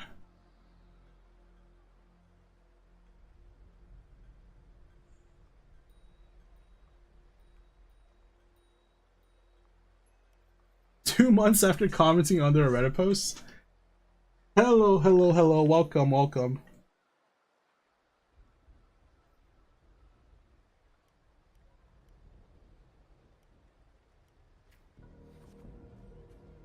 Kill, kill, kill. Now? Right here?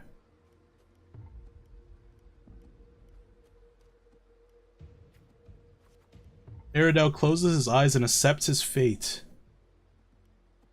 Victory is already mine. That's gonna... Wait, that increases my reputation? That's very interesting. People wanted me to kill him.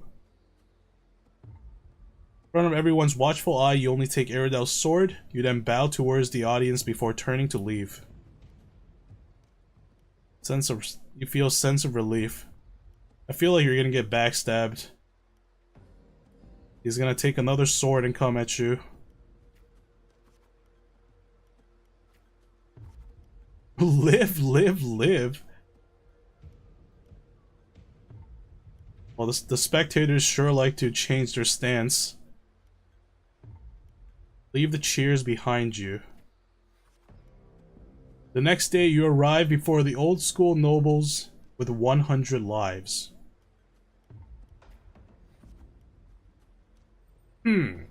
Aradel's merely made of Septimontian flesh. Above him stands a far greater force.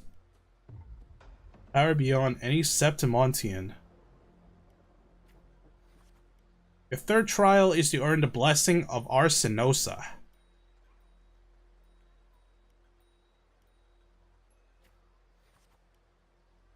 I know Arsinosa has never tasted defeat. People say it's a peak no humans can ever reach. Last wall of Septimont.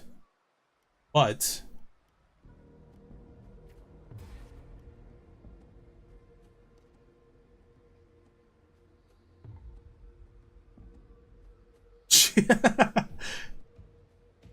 that is crazy. I like that emote. That emote looks cool. What have they done to Pepe? That is something. It is this insurmountable challenge that stirs the thirst of victory in your blood. You accept the third trial to confront the guardian of Septimont, Arsinosa.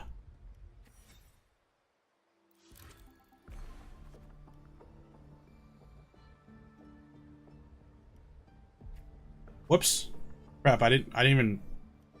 Oh, I didn't get to read that one. Well, not particularly an easy path, is it? Tell me, what did you learn from this path? Strength can be destructive, strength can instill fear.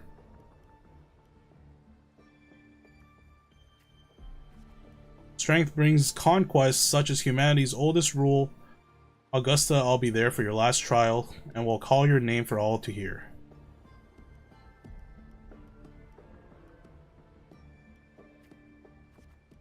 Back in your room, you stare blankly at your stacked collection of swords. These trophies symbolize strength and conquest, but how will you show them to the world? You once heard the tale of a legendary gladiator, a warrior who would always fuse their opponent's swords with their own after victory.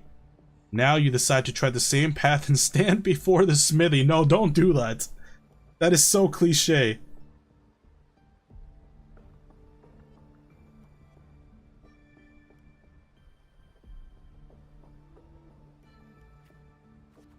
You wish to demonstrate your strength, yet now you still seek to do this with power not of your own, watching the blacksmith's hammer rise and fall, and seemingly impractical idea emerges. Don't fuse the other people's swords, don't do that, come on. Aw, what the hell is that? In the end, you use your forte to fuse all the swords into one. That does not look like 100 swords. Feel the power, grip the heavy sword in your hand.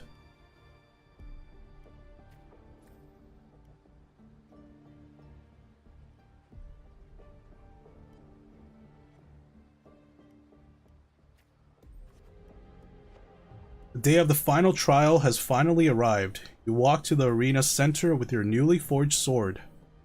Bronze horn blare from atop the 12 stone pillars. All eyes are on you. Everyone is eager to witness how a human will rival the strength of Arsinosa.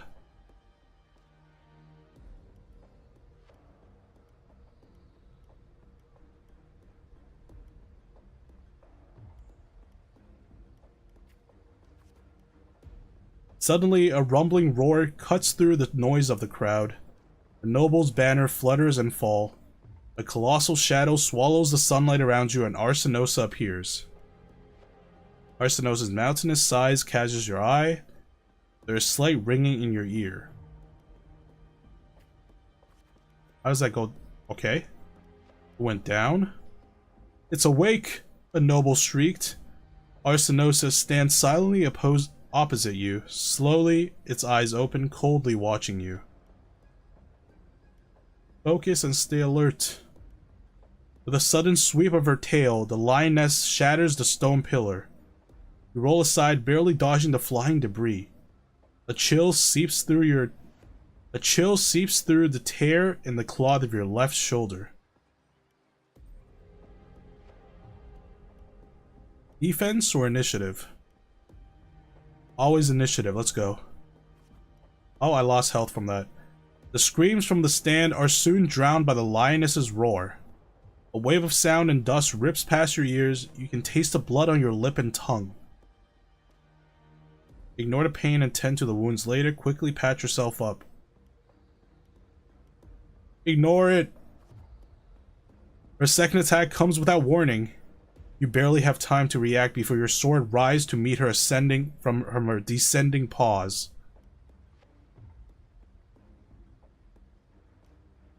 This strike shall be my all.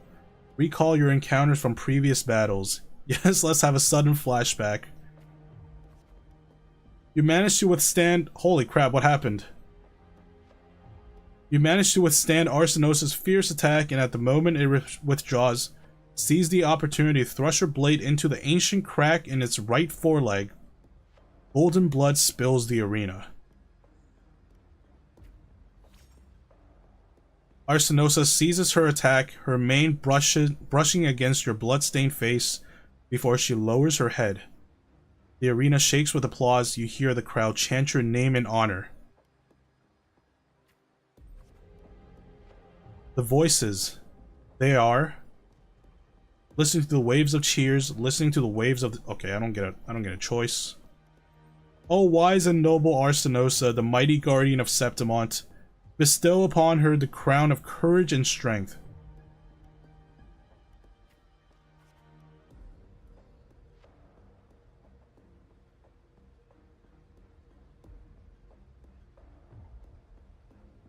Yes, I check out people who join. I would too. If I wasn't streaming, I would check after.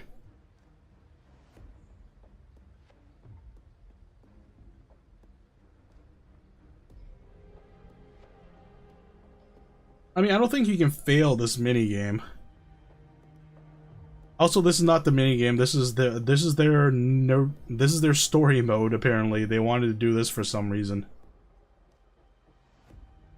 The minigame, I hope, is more fun than this. This is just pure reading. You can? How do you know? I feel like all these choices don't really matter that much. It was said if you reach 0 in something, you fail. Oh, really? I didn't even read that. You're reading more than I am. When the cries of triumph resonates with the earth, we see that the fire of humanity blazes across Septimont. Oh, sun and moon, witness this extraordinary feat. Witness her epic dedication to Septimont.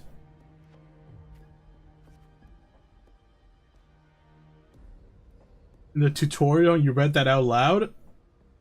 Well, I guess my brain wasn't working. It wasn't fully on when I read that. As the platform rises, you realize by earning Arsinosa's blessing, you have been granted a privilege. You are crowned the champion without the great Aegon. Nevertheless, you have already conquered countless gladiators with your strength. Under everyone's gaze, glory now bows at your feet. Raise your sword, silence the crowd. Silence the crowd, silence!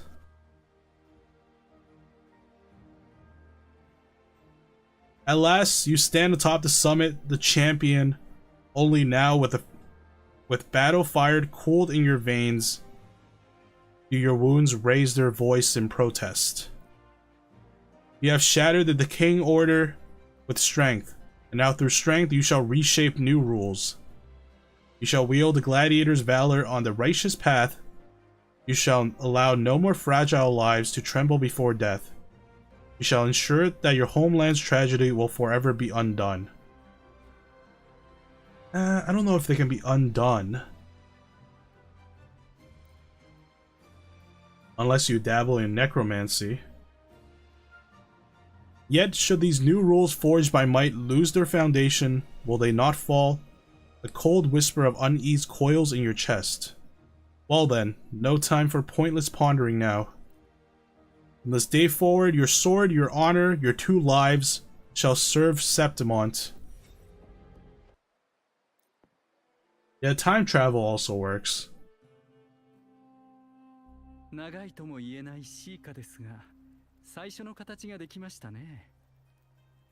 Merely the rough shape of the short epic, this is all I can offer without about the epic. This guy's eyes are still bleeding.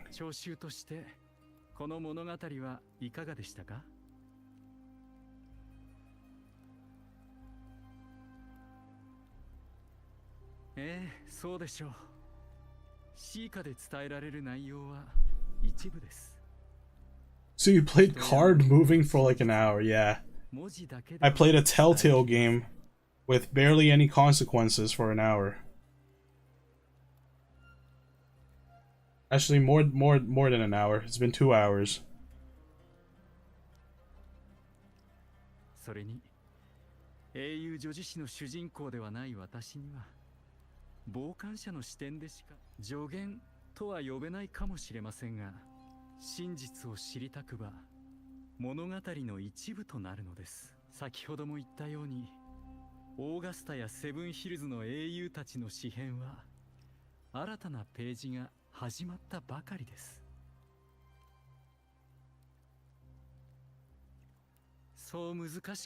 We talked for like an hour without you doing much in the game? Is that so? About food, gooning, and games. I don't remember talking about gooning. I remember talking about food and games.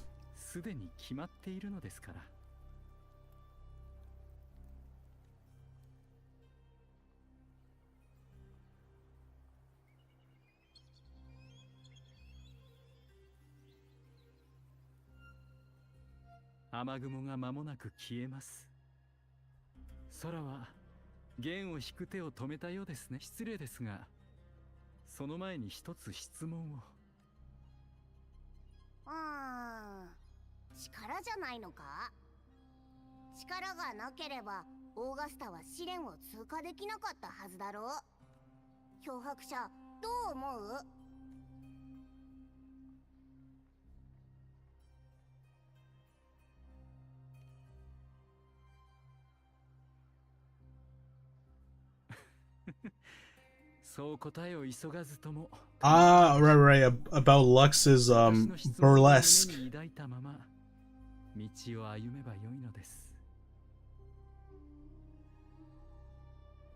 Okay, look, I didn't tell him to take photos of the stripping Link. Just overall, I want to see cosplays.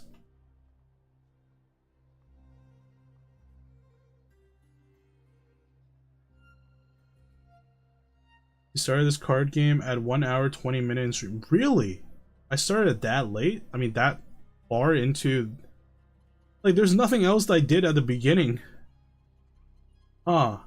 Okay. That's interesting. Didn't feel like an hour and 20 minutes to me.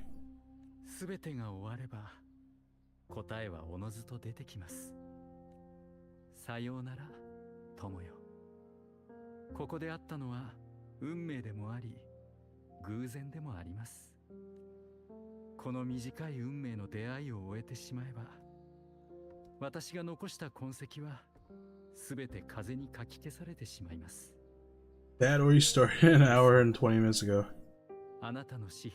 About 1 hour, give or take 20 minutes. Okay.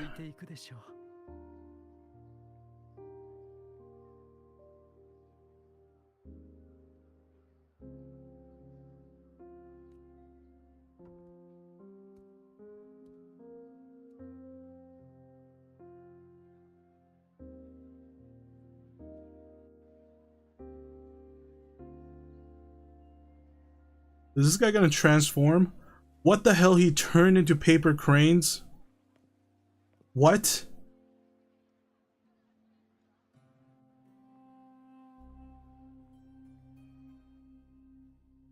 I did not see that coming. What the hell was that? 総督閣下、甘やかしてはいけません。サトシの女ともあろう者が礼儀知らずに不遜な口を聞くとはけしからん。He just died? I don't know. I've never seen anyone die like that. そうだ。こちらが呼んだわけでもなければ、許可も得ずに総督府に入ってきよって。総督。相変わらずだ。諸君よ。サトシの女がまたいだのは、総督府の中でも低い敷居だ。あれは民が畏敬しているのよ。カンピドーノの丘に立つ世の意志、世の剣、そして我々の誰にも阻むことができない政府。なぜ怯えているか、世は知っている。サトシの女の声が諸君らを凌駕し、領民に元老院の掟を破られるのが怖いのだろう。だが、よく聞け。権力で上辺を飾ることしかできぬもの。You're getting so many useless drops? Oh, you're getting drops for Wuwa? You can just give it to me. I can't get drop. Wait, can I get drops watching myself? What are we playing this week? I'm not sure because Lux won't be here, right? So we're gonna be missing one person, and then I'm not sure if Dark Knight is here. If Dark Knight comes, we can do some Letho repo. Actually, no, Dark Knight doesn't have repo.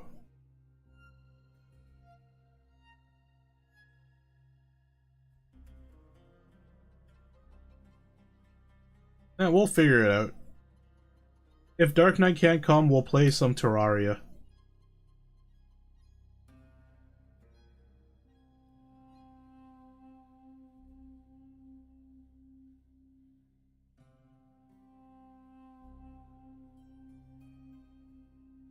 They're assigned to your account? Ah, okay.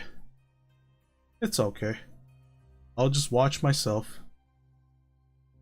Actually, no, why do I have to watch myself? I can just watch someone else. You sounded so bored playing. No, it's not that. Earlier, there was too much things going on. The moment I was like, yeah, okay, I'll play. People started coming into my house and stuff like that. And then kept trying to drag me to the gym, so I couldn't really focus on the game.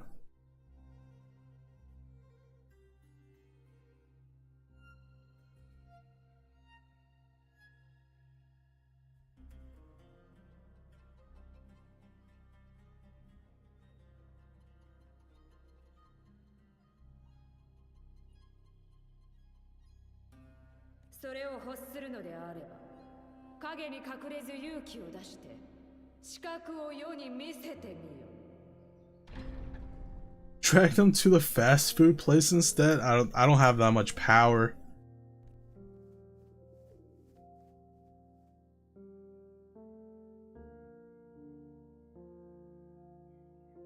Oh, 遅いわよ、オーガスタ。元老たちの相手は時間が必要なのだ。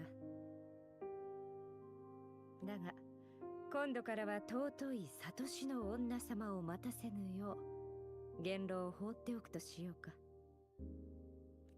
好き勝手に言わせておけば、そのうちユーヌの偉業はリリベルのばあさんにそのまま伝わるだろうが、それでも良いのだろう。Grandmother Lilibet. Isn't Lilibet that scissors wielding person in Epic 7? She's a grandma here in Wuthering Waves. They can drag you, why can't you drag them? Because they have the moral, what do you call it, high ground. It's better to head to the gym than head to a fast food place.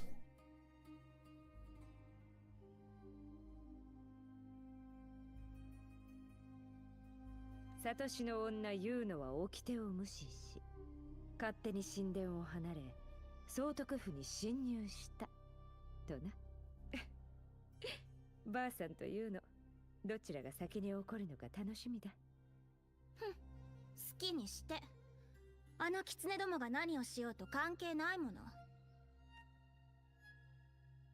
神殿に左足を踏み入れたら月の弓で左足を射るわ。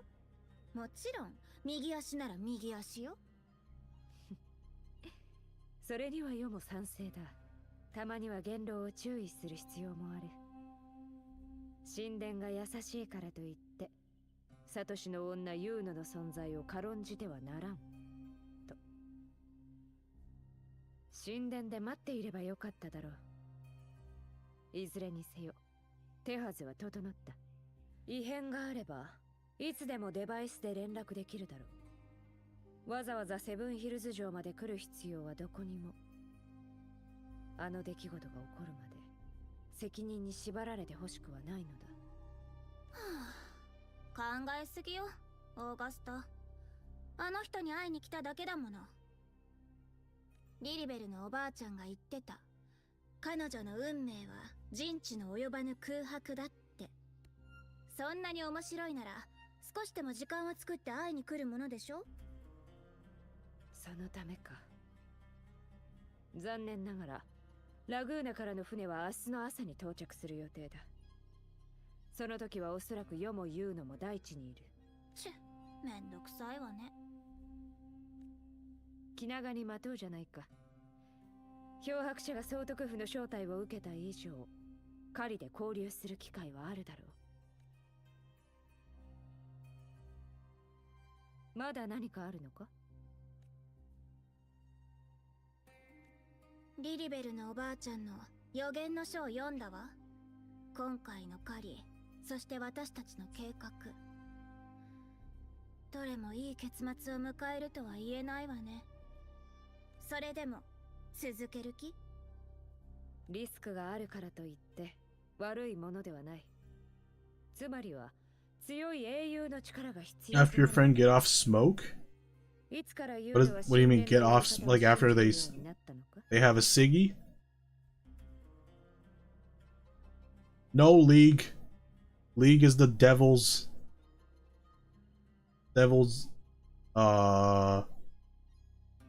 League is the devil. No League.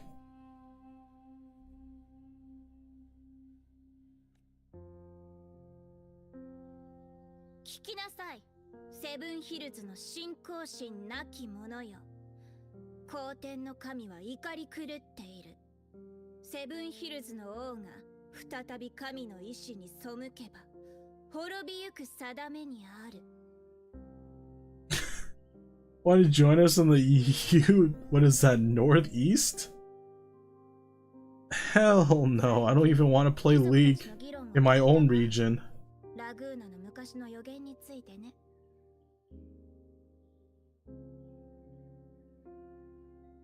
Or watch you suffer? That does sound interesting though. Maybe I will. I'm gonna try to get the story done and then do a few polls. And I need you here for the polls because I need some luck. So I'll do that soon. And then after that, if you're still playing, I'll come watch you. しかし残念ながらセブンヒルズの先祖は船に乗って海を渡ったが、高地に登った時ラグーナの神は船の切符を買わなかった。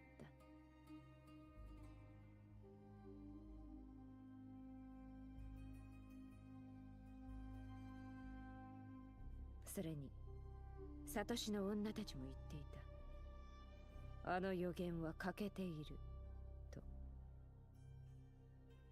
They should not have a problem speaking English. You don't have to do that.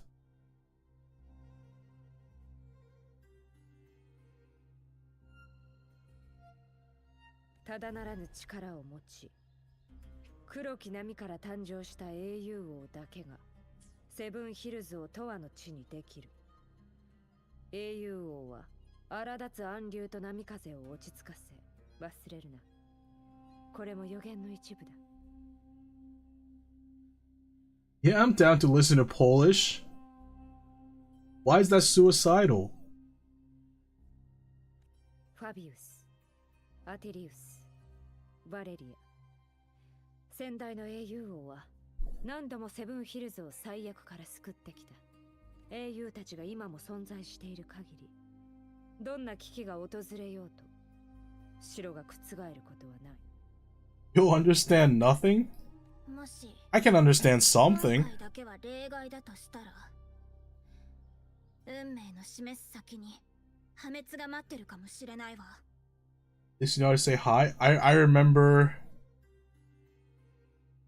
crap. Shema? Shema. And what was the other one?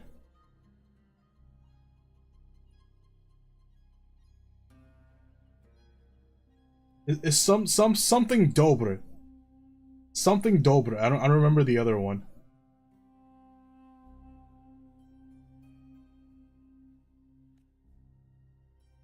ならば世の剣で最悪の運命を断ち切ろう。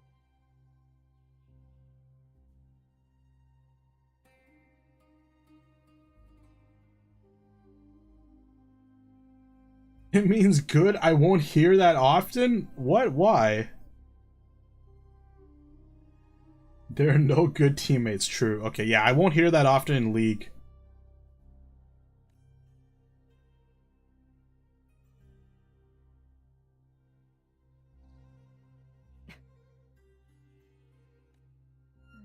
What 笑ってるのよ。いや、あの無鉄砲なサトシの女の言うのも恐れを抱くとはな。まあそうか。無理して恐怖心を抑える必要もない。これからは世が一人で行く。尊いサトシの女様は神殿で世の凱旋を待つがいい。誰が怖がってるって？オーガスタこそまさか私を置いて全部一人で背負う気？いいわ。どうせまた私に泣きついてくるんでしょ。確かに否定はせん。やっぱり狩りをするなら私がいないと話にならないのよ。ユーノ、いつも感謝している。何よいきなり。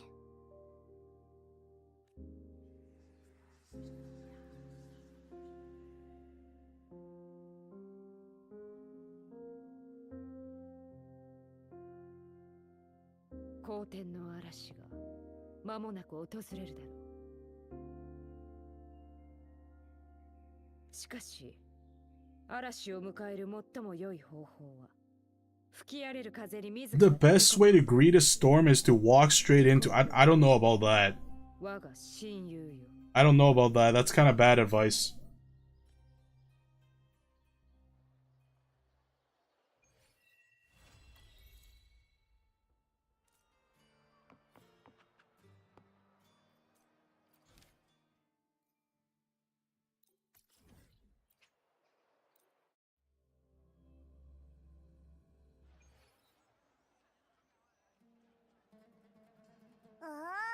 今日はすごくいい天気だな。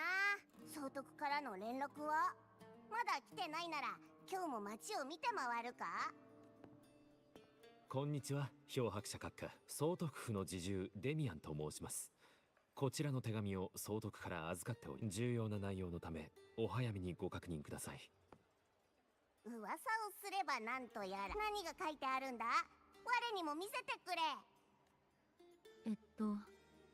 オーガスタの状況が片付いたみたい。約束通り総督府で会えるって。多分狩猟に関する話じゃないかな。タイミングよく来たね。アブ、行こう。今すぐ？へへ、真面目な話なら邪魔しないぞ。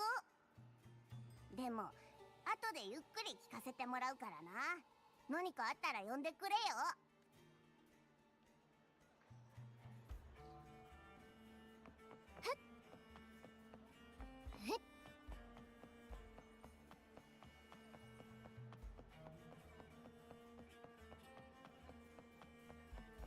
この先に総督府が。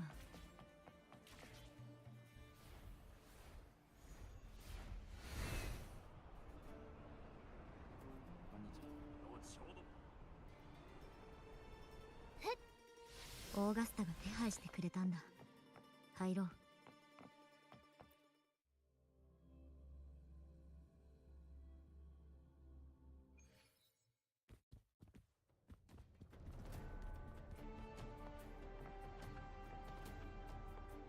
These guards all look pretty cool. They all look like this.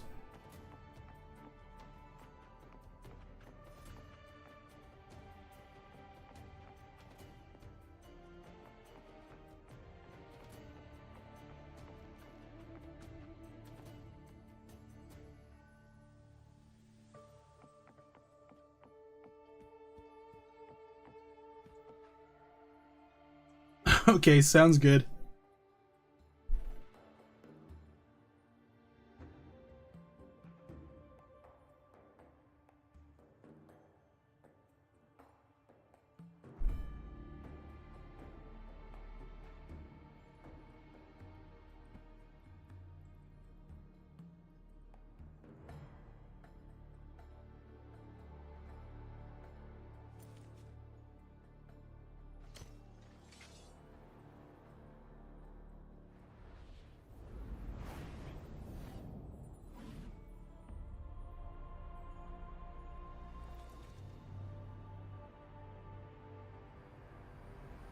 God damn.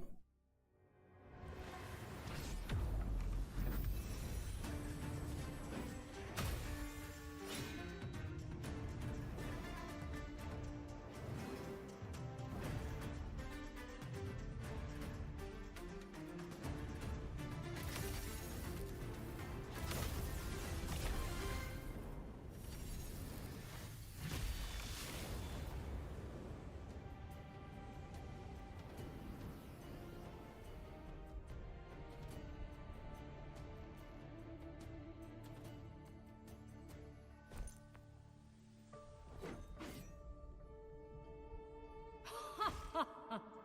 見事な腕だ。覚悟はしていたが、先ほどの戦いぶりは世の予想を上回るものだった。やはりコロッセオの高台にいては戦士の魂がはっきりと見えぬ。直接剣を交えてこそ身をもって闘争心を感じられる。来るのだ、こちらへ。ラグーナの体感せし者にしてセブンヒルズのチャンピオン、そして至高なるアーシの差に認められしグラディエーターよ。お主こそ世と並び立つ存在だ。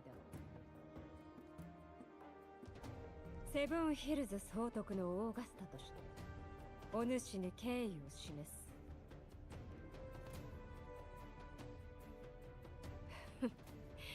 面倒な礼儀作法を省略した上で分かりやすいだろう。それにセブンヒルズのグラディエーターは言葉でなく剣を持って互いを理解するも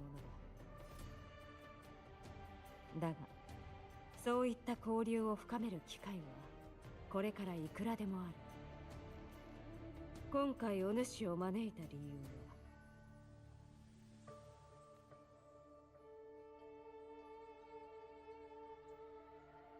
よ個人として、また総督府の代表として先日の約束を果たせなかった件について詫びるため。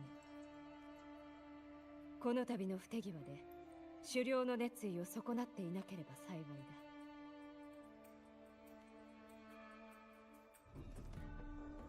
だ。その強靭かつ寛大な心、噂にたがわぬ英雄の美徳。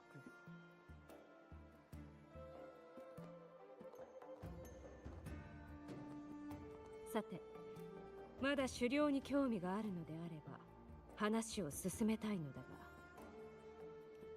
狩猟、それはセブンヒルズ人の長きにわたる生存闘争の歴史において特別な行為、果たすべき責任でもあり栄誉を得る機会でもある。数百年間無数のグラディエーターが狩猟から闘技の道へ進み、また狩猟によって輝かしい生涯を終えてきた。誇張ではなく、グラディエーターのタギルッチはサングイス狩猟大地に広がる真紅の大地を焼き尽くすほど。我らの祖先は大地に狩り場と防衛線を築いた。今なおそこは黒潮と対峙する最前線なのだ。知っているかもしれないが、サングイス狩猟大地の上空には黒潮雲が漂い続けている。リナシータで最初の黒潮が発生して以来、お主の想像通りだ。我らの獲物はまさしく黒潮より生まれし残像。グラディエーターの刃はセブンヒルズを冒涜する敵にのみ向けられる。もうじき高潮だ。今回はいつも以上に荒れ狂う大波となるだろう。そこで世は一騎当選の強者を求めているのだ。流血は避けられぬとしても信じている。漂白者お主なら決して倒れぬ旗印となってくれると。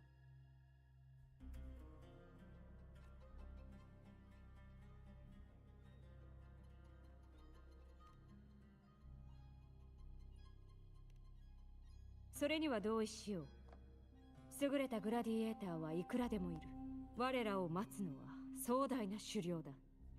だからこそお主のような一線を画す強者と肩を並べて戦いたい。当然お主の意向は尊重する。ぜひ考えを聞かせてほしい。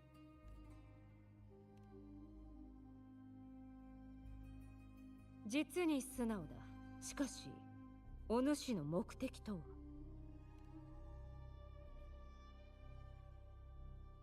パレードパラダイスだと。馬鹿げた名だが世も耳にした覚えがある。けれども狩猟の本来の目的は黒潮の企みを打ち砕くこと。採取の遺物についてはうがちのくさびへ行くがよい。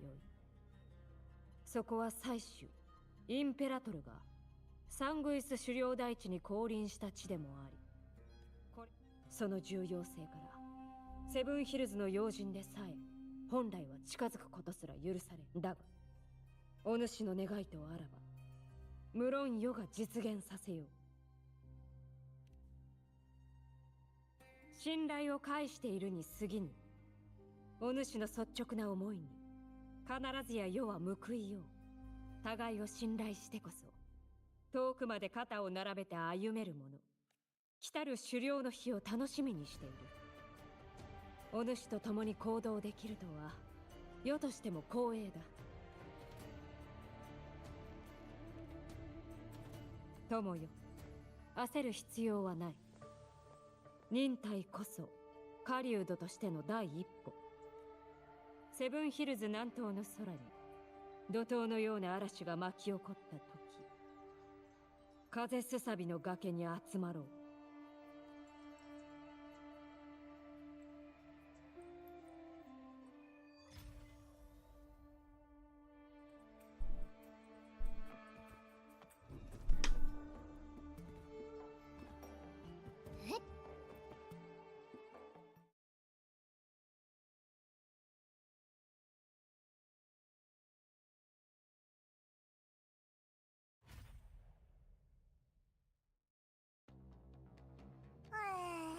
満足満足。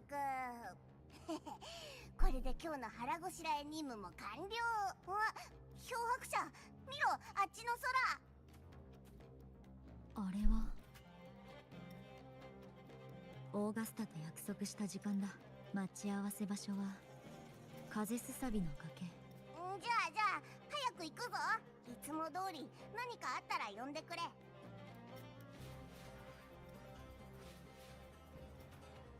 Have I ever called on Abby for combat purposes, though? Maybe he's not very combative.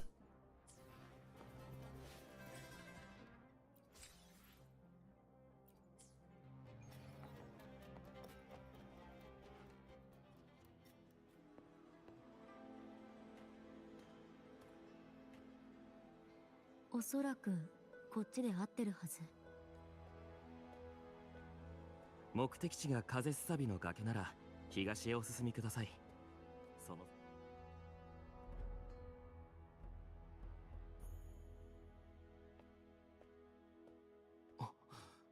お望みとあれば私が同行しましょう。実は我々も同じ場所へ向かっているのです、漂白者様。ああ、申し遅れました。私はグラディエーターのアウィディウス。あなたの武勇は今や皆が知るところ。もちろんです。狩猟は当義同様、今の地位や不滅の名声をセブンヒルズに築き上げた根幹。当然私も例外ではありません。では行きましょうか。遠路はるばる訪れた尊い客人よ。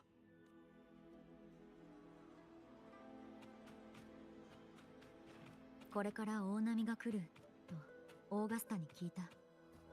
総督のおっしゃる通りです。今年は高潮が例年より高い点からも異常事態と言えるでしょう。しかし残念ながら耳ざとい元老院の方々でさえテトラゴン神殿の向こうから風の便りを聞くことは叶わなかったようです。さて、これは災いの前触れなのか、あるいは伝説の幕開けなのか。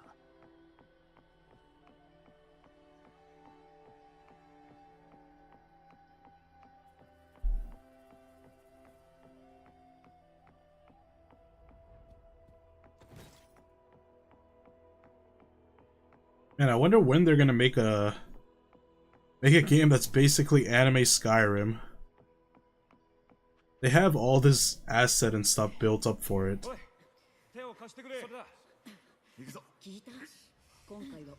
Anime Skyrim would go hard.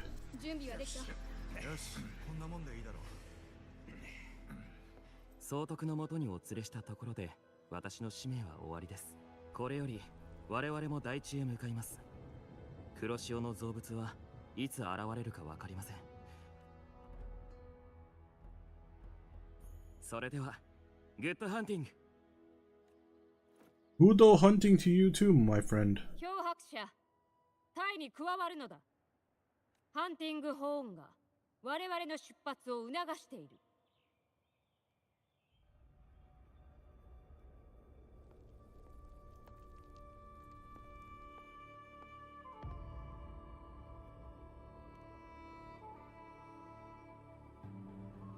そうだ。この地より遠征を始める。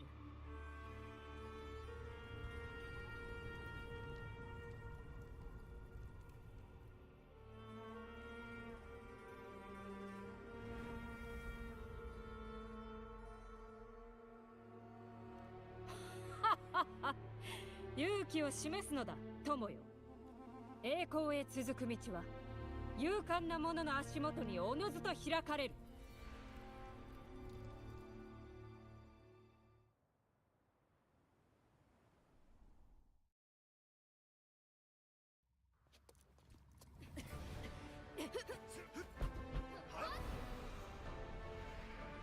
What? I just plunged my death? Oh, I get like a griffin too. That's pretty sick. Do I get to keep this thing?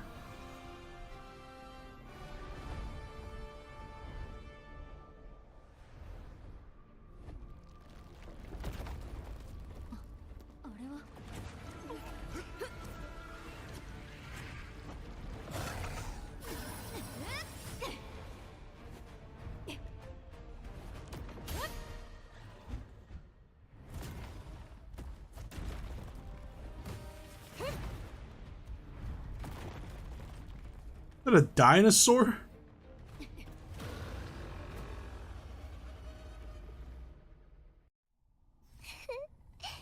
獲物の匂いだ。世話しないやつも。あれはコロサウルス、黒潮の造物です。 Corosaurus. どうかお気をつけください。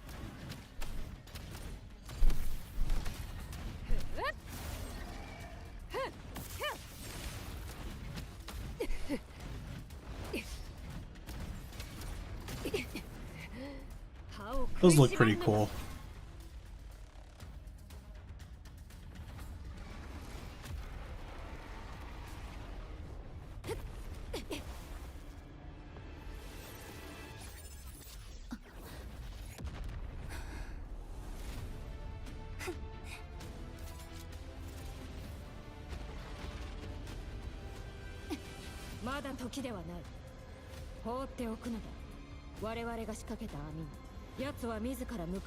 That sword is massive. Damn.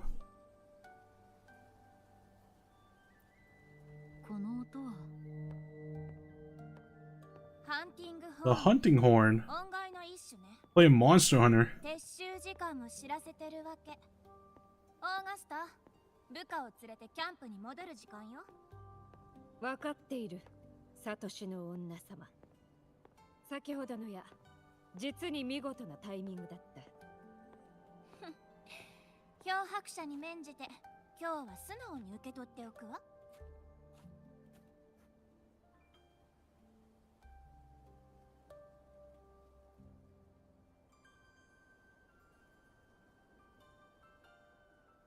サングイス狩猟台地で最も賑わうグラディエーターの駐屯地です。ほぼ全ての狩人がこのキャンプ地を経由して狩り場へ向かいます。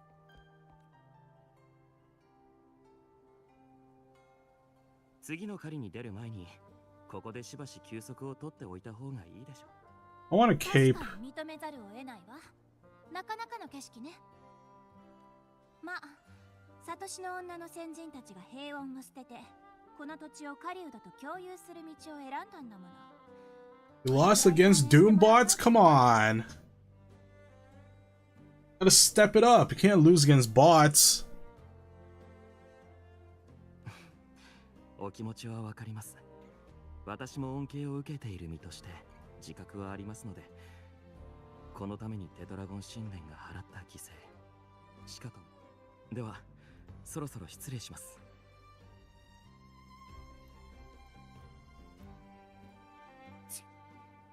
前に会ってるけど、改めて自己紹介しておくわ。私はユーノ。テトラゴン神殿のサトシの女よ。Oh my god. Her thing, her mark, her resonance or whatever mark it's called is on her foot. Look, Darkest, this character is the feet person.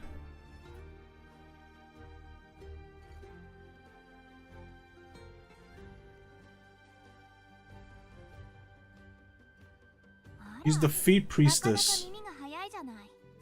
Servant of the god of feet. Kill her?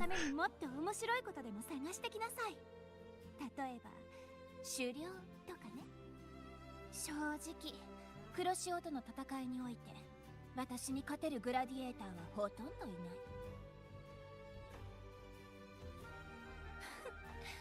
失礼な目ね。けど気持ちはわかるわ。あまりの輝きに嫉妬してるんでしょ。先に戻るわ、オーガスター。私の輝きに目がくらんで戦いに負けたら悪いもの。もし暇になったらテトラゴン神殿まで訪ねてきてもいいわよ。どんな異邦人でも入れるわけじゃないんだから、私の配慮をありがたく受け取っておきなさい。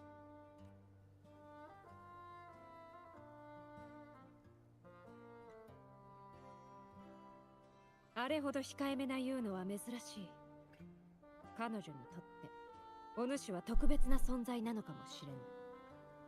そうだな。似た者同士だからだろう。普段の奔放な様子とは裏腹に意外と頼りになる仲間だ。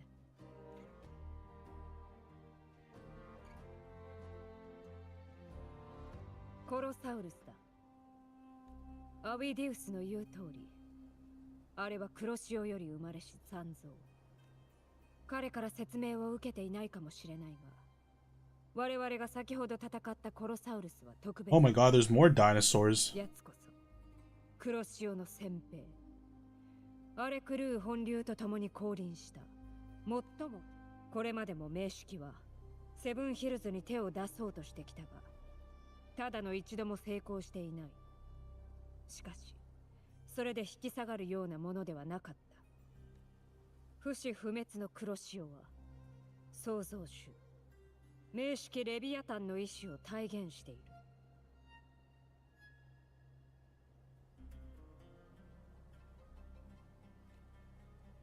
最終インペラトルの力を持つうがちのくさびだけが黒潮と名式の間のつながりを断ち切り、サングイス狩猟大地の深淵の下に最悪捕獲や殲滅によって黒潮の動物の周波数を打ち砕く行為を狩猟と呼ぶ。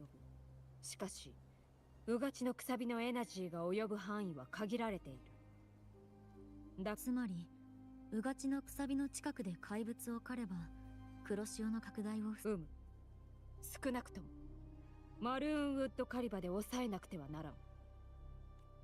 ティラノスとの遭遇は狩猟隊も予想している。Fight a T-Rex? 決して望ましくはなかった。奴は我々を熟知している。狡猾な獲物待つ。奴がマルーンウッドカリバに入ってくる。飢えた獣が荒野をさまようとき、いよいよ狩猟の本番が始まる。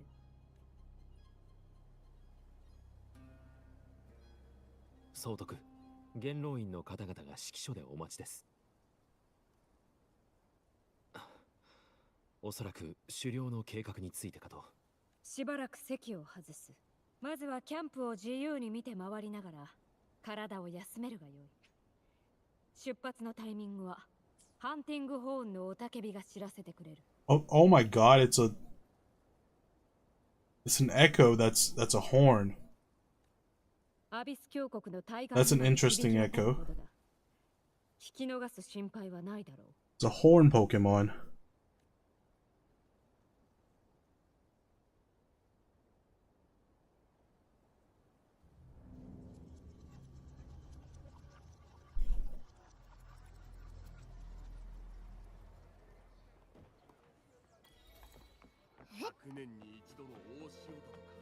聞いたか、アウィディウスと元老院の件。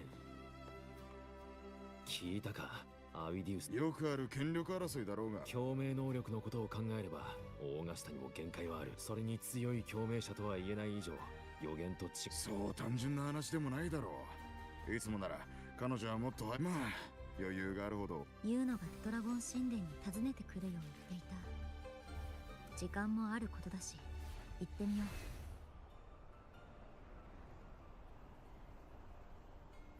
町から離れた場所にこれほど立派な建物があるなんて。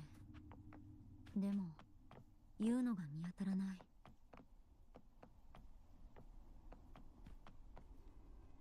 あれは壁画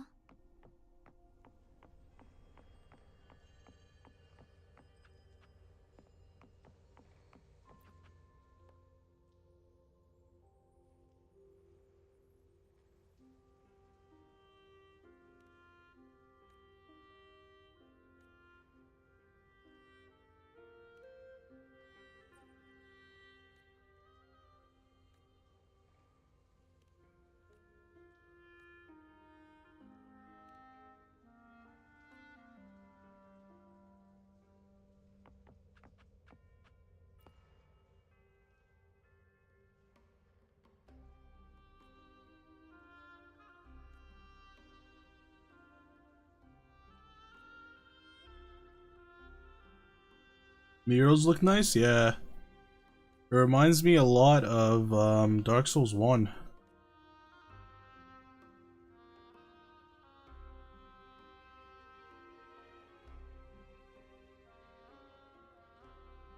こんにちは、漂白者様。どうやらお互いテトラゴン神殿の壁画。 Bro, why is this guy everywhere? Guy's following me around. 歴代のサトシの女の作品です。彼女たちが聖火の中から垣間見た予言、すでに起きたこと、そしてこれから起きることを描く。つまりこの壁画は2つの重要な。一つはかつてラグーダの民が最終進行をめぐる争いで受けた呪いのような予言。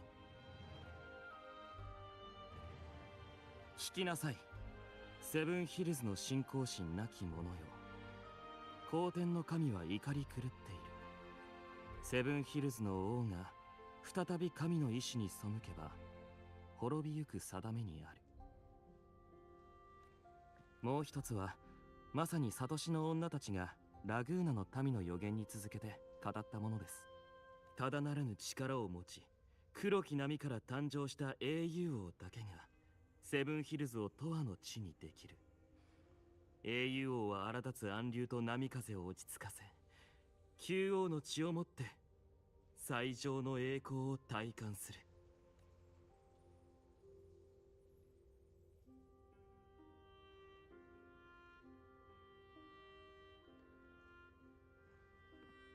この壁画に特に関心をお持ちのようですね。これはいつの日かセブンヒルズに降りかかる最悪を描いています。しかしその英雄王の正体について我々は何も知りません。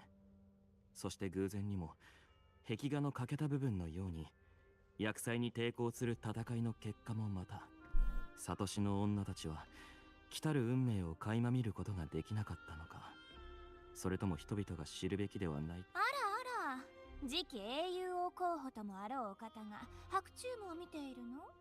空白の壁を見つめながら自分の勇姿が刻まれる日のことでも想像してるのかしら。たまたま通りかかったところを少しお相手していただいたのです。私のような取るに足らない存在をユーノ様が気に留める必要などありません。取るに足らない存在？あなたは元老院のお気に入りでしょ？知らない者はいないわよ。あのじいさんたち、私には冷たいくせにあなたには随分と目をかけてるじゃない。Holy crap. Her titties enter the frame before her.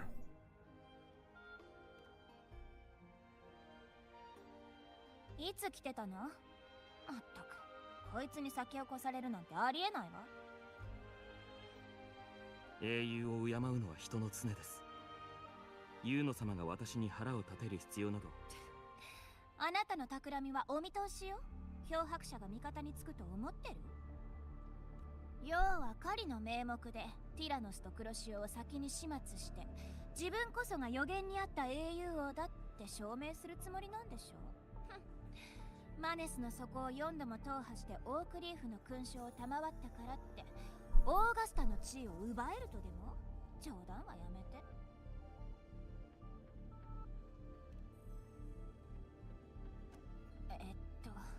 今は説明してる場合じゃないからどこかで話すわ。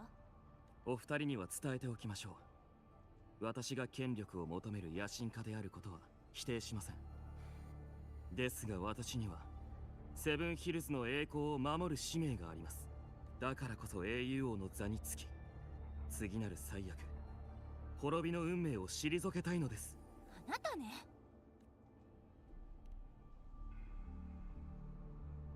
あの方は英雄王にふさわしい品格を備えています。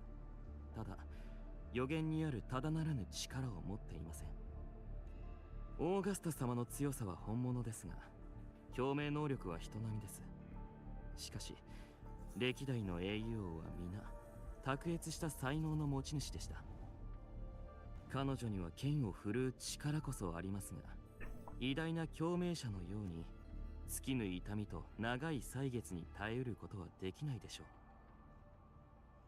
残念ながら予言によって築かれたセブンヒルズにおいてオーガスタ様は例外的存在。ユーノ様にお約束します。私は決して陰でことを起こしたりはしません。総督が正々堂々とした挑戦を望むのであれば、私はそう。ではそろそろ失礼します。そうでした。最後に一つ。今回の資料で我々は新王の誕生を目撃できるかもしれません。見ての通りのやつよ。せっかく2人の時間ができたのにこんなことでしらけるなんてね。理解できない。元老院の連中は権力を奪おうにもオーガスタ相手に勝ち目はない。オーガスタが総督の座についた途端好き放題し始めたからよ。闘技大会の腐敗を正す動きでじいさんたちの機嫌が特に悪くなったわ。オーガスタは気にする素振りすら見せてないけどね。当然いろんな横槍が飛んできたわ。闘技の根幹を揺るがすとかなんとか。まあ自分たちの小遣い稼ぎを邪魔されてこねてるだけよ。それより問題なのはこの状況をあのバカ本人が望んでるのよ。あいつ民はセブンヒルズに忠誠を誓えばよい、世に忠誠を誓う必要はないなんて言うのよ。それに平然と言ってたわ。強いグラディエーターが総督の座を目指すほど意味が出てくるからいいんだとか。まったく私よりわがままね。そんな心配するわけないわ。あなたもオーガスタの体験は見たでしょ。剣についてるムクロは彼女が無数のグラディエーターを倒して征服した戦利品なの。アビディウス程度の優れた共鳴能力を持つやつくらい何人も倒してるわよ。 She eats for breakfast? Damn. I want her to eat me for breakfast. そういえばアビディウスの様子が少し引っかかったわ。立場とか関係なくどこか不気味に見えるっていうか、ただの考えすぎならいいんだけど。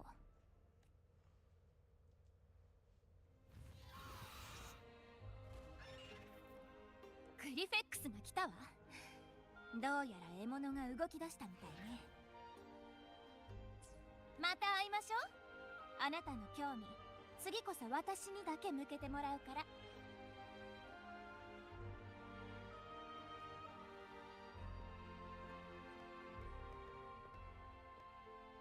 あの人こっちを見てる。挨拶しに行こグラディエーターたちが英雄王について話しているようです。漂白する英雄よ、お見せください。広い空白、若者よ。憂う必要はありません。導きに従ってお進みください。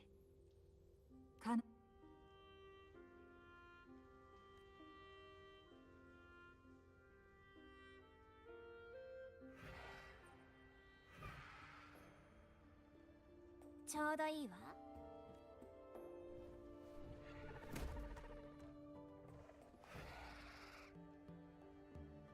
How do these things see? 体を動かしましょう。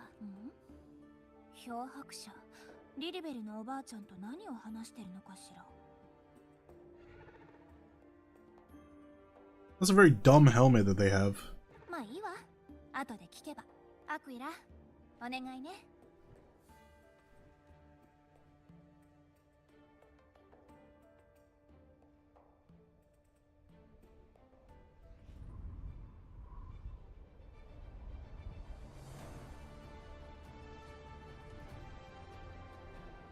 And watching this griffin fly around reminds me of Ark.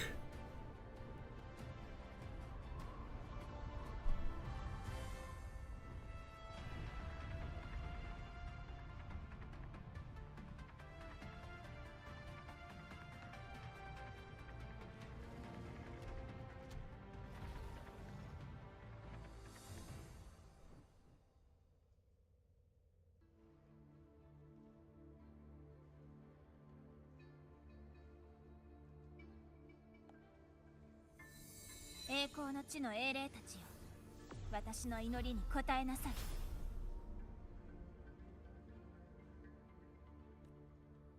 燃え盛る聖火よ、すべてを見通す目を与えたまえ。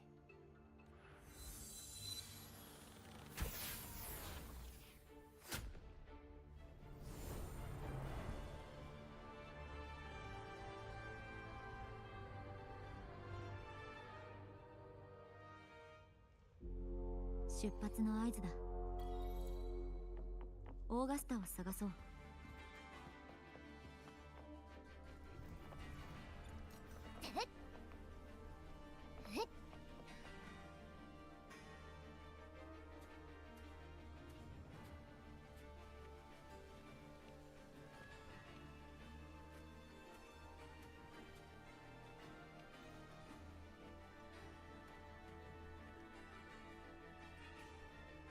あそこだ。あの高い崖の後ろに最終インペラトルが残したうがちのくさびがある。そこが今回の終着点となるだろ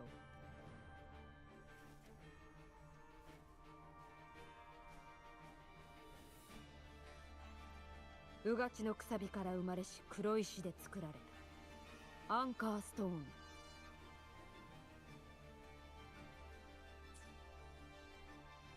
うがちのくさびの残りがを帯びている。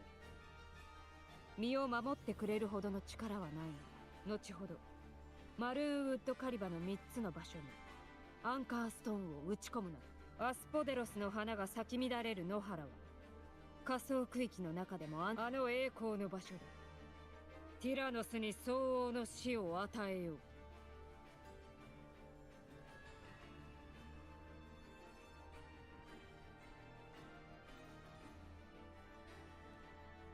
これは黒潮の先駆け、ティラノスの印。どうやらなかなか騒がしい獲物に当たったようだ。マルーンウッドカリバは崖の向こう側にある。我々がグリフェックスか何かで空路を行くと読み、深淵へ引きずり込むために待ち伏せをしているのだ。コロサウルスの分際で巧みに罠を仕掛け、狩人が網にかかるのを待つと、諸君らよ、世と共に歩いて狩り場へ向かうのだ。聖火の炎で決意の火を灯せ。そしてセブンヒルズにあだなす者へ知らしめよ。 Sound the horn!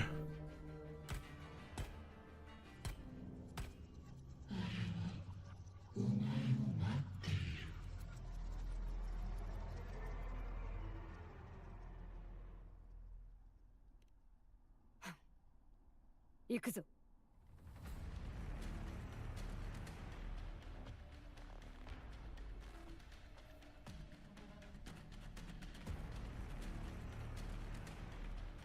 前方の様子がおかしい。よいか、警戒を怠る。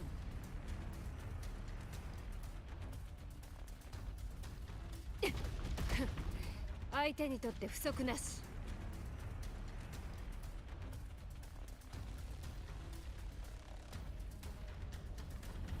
地面が崩れるぞ、気をつけろ。あそこにティラノスめ、我慢できなくなったか。溶岩に気をつけろ。柱を縦にするんだ。急げ。勝利の方向。厄介ですね。みんな岩の下に隠れろ。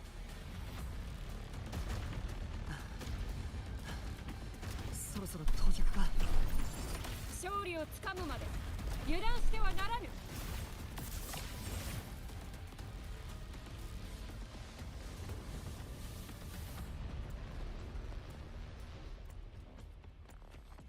落石です。ご注意を。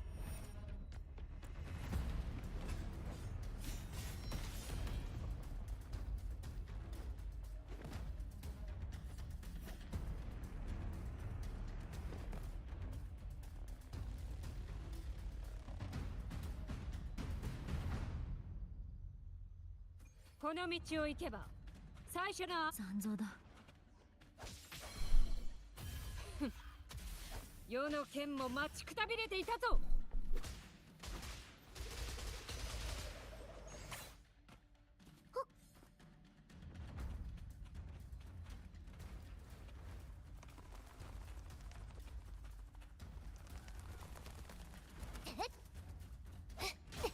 愛しの種よ。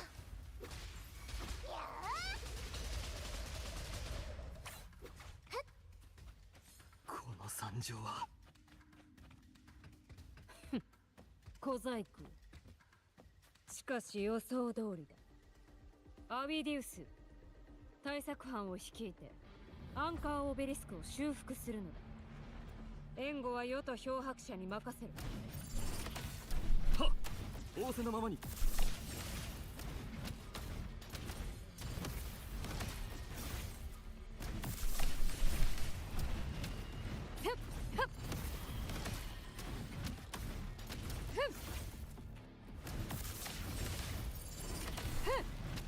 It still feels weird that she's supposed to be like the sun, but she's electric type.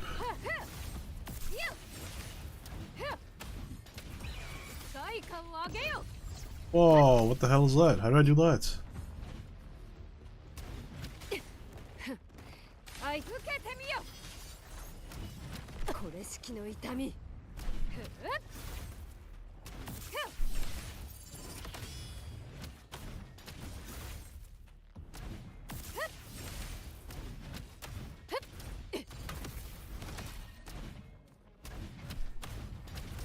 Why can't I use my ult? オーガスタ、アビディウスの方は大体終わったみたい。迎えに。素晴らしいタイミングでした。感謝します。それではアンカーストーンをアンカーオベリスクに埋め込みましょう。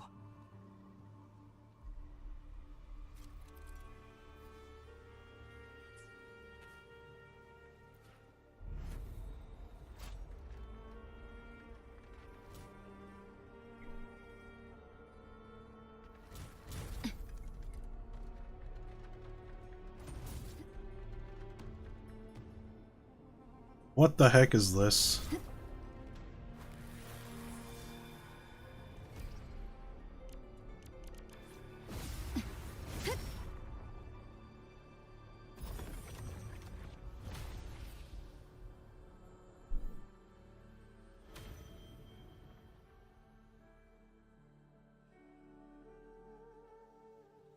All that just like one beacon that lit with one arrow. 諸君ら、見事な連携だった。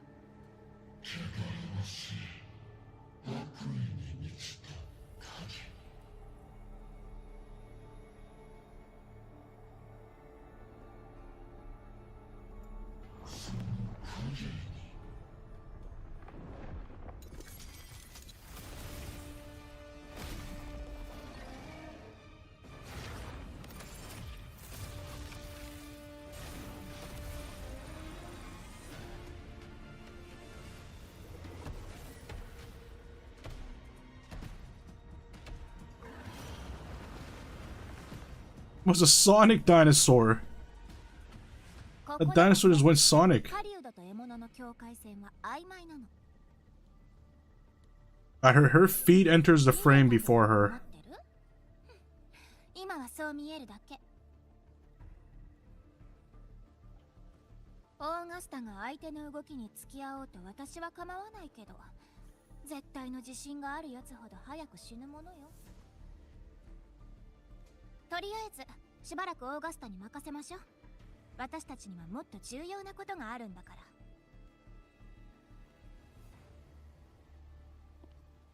ら。あら、意外だった？私が何に興味を持ってるのか教えたじゃない。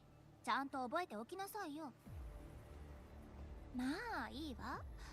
あなたになら秘密を教えてあげる。コロサウルスなんてただの前座に過ぎないわ。私が狙う大物は別にいる。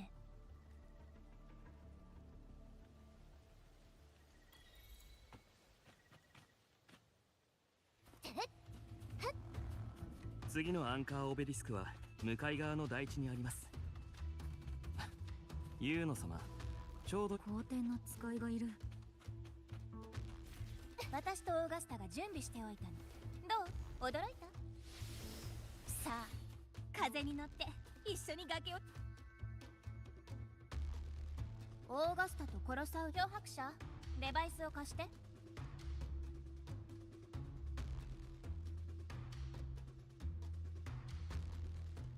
ほら、スキャンしてみなさい。頭の回転早いの。私の共鳴能力を使えば隠れた黒潮を一時的に可視化できるわ。そうすればティラノスだろうとなんだろうと私の目から逃れることはできない。そうね。けどやつもアンカーオベリスクを狙ってるのよ。狡猾なやつに常識は通用しない。ほら、やっぱり洞窟の方へ行ったわ。二つ目のアンカーオベリスクと同じ方向よ。それじゃちょっと遊んであげましょう。I mean, it left some huge footprints. You don't even need powers to see this. This is becoming more and more like Monster Hunter.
Why? I don't want to jump in a hole.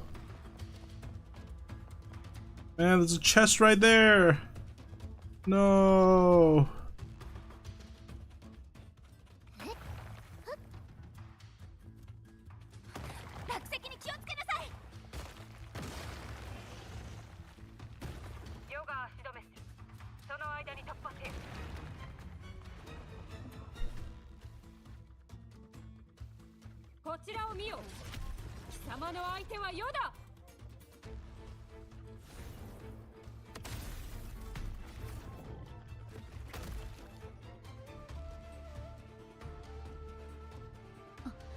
オーガスタ。遅くなったが許してくれ。すぐにでもコロサウルスは戻ってくる。まずはここを離れよう。皆様。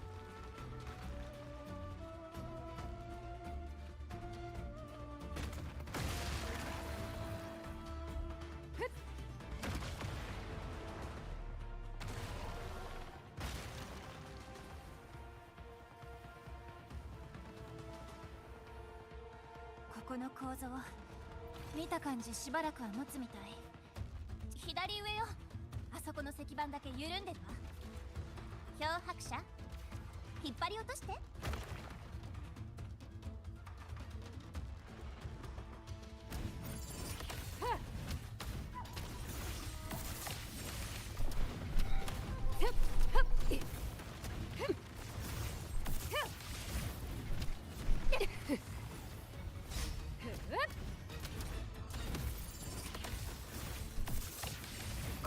式の痛み。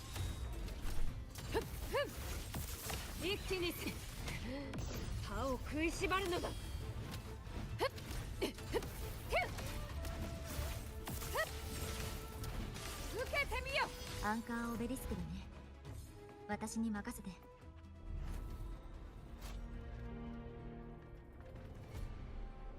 Push it in.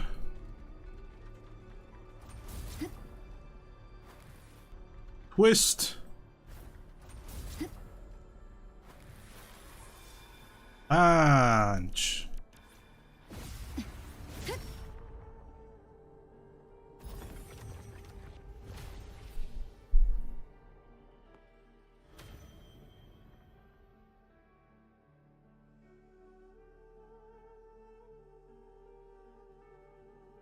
Yoshi, 悪くないわ。このまま止まらずに行きましょう。何よ、また来たの。消えた。アンカーストーンの効果でしょ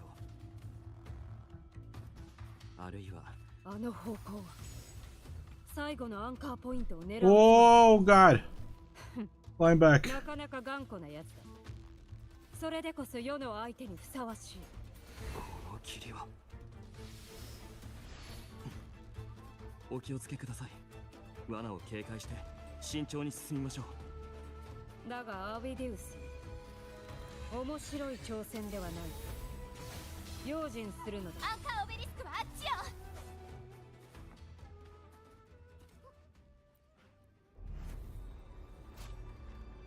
Oh my God, I'm already tired of setting these things in. Click.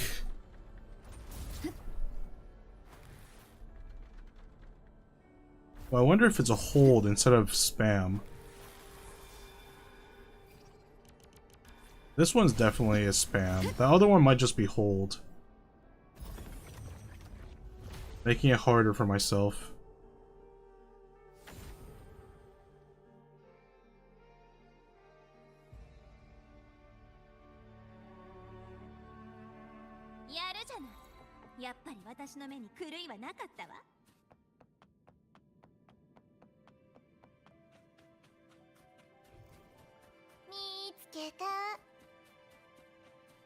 It's like tracking a monster. Like tracking a monster in Monster Hunter.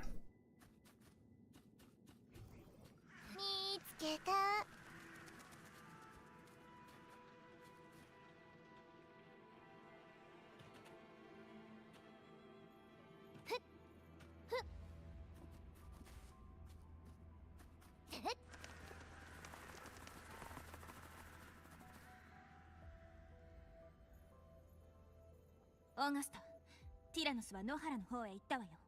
今こそ仕掛けた網を使う時。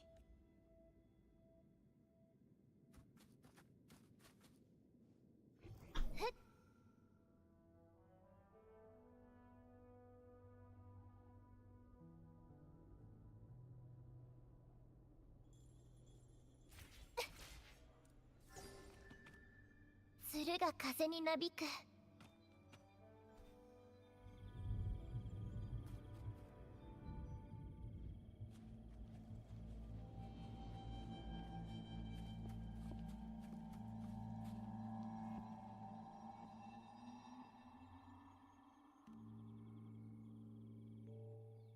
屍の山、恐ろしい光景でしょ。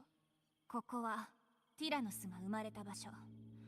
あいつが誇る残酷な王国なのよ。今までの狩りはこの場所で最後の決戦を迎えたわ。グラディエーターたちはあらゆる手段で黒潮の造物をアスポデロスの野に追い込むの。黒潮の造物も同じようにあの手この手で追跡者をここまで誘い込む。生と死を争う平等な戦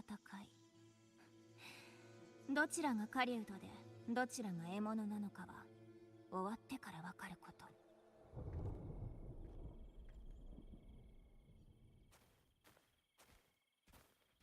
英雄王アティリウスの末裔にしてマネスの底を4度踏破した勲章を持つ貴様は渇望しているのだろう。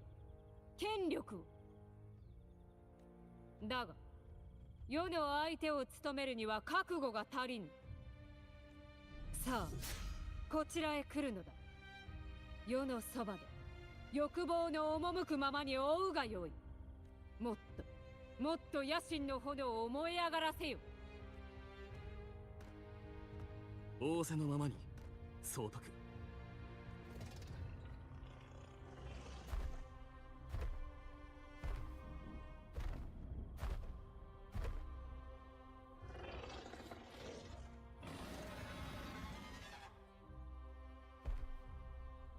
ようやく少しは退屈せずに済みそうね。漂白者、あなたはおとなしく私と休んでなさい。今のところオーガスタとグラディエーターの問題に横やりを入れる必要はないわ。 Dude, she's gonna flatten that dinosaur. 獲物の匂いだ。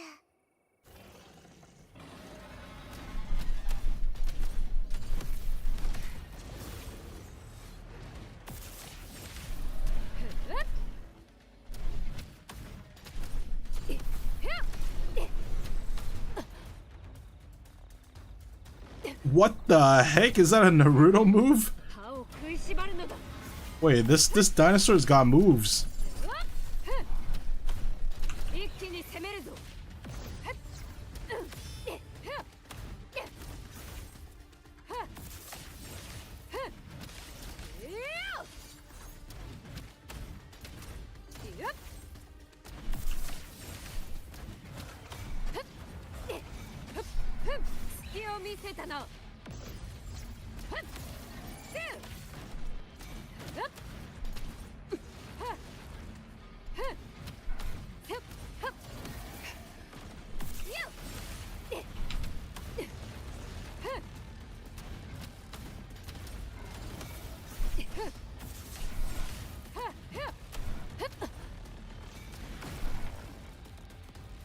I actually just can't lose this fight, huh?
What? I get it, she's electric because she uses magnets. It's all coming together. せっかく用意した餌だもの。私からのプレゼント。あいつにきっちり受け取ってもらわないと。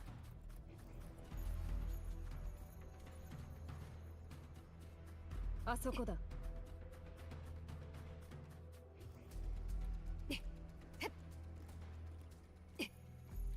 Oh, look at all these flowers. I wonder who they are for. Grab all these flowers. More flowers. Wait, there's a cube over there. Cube.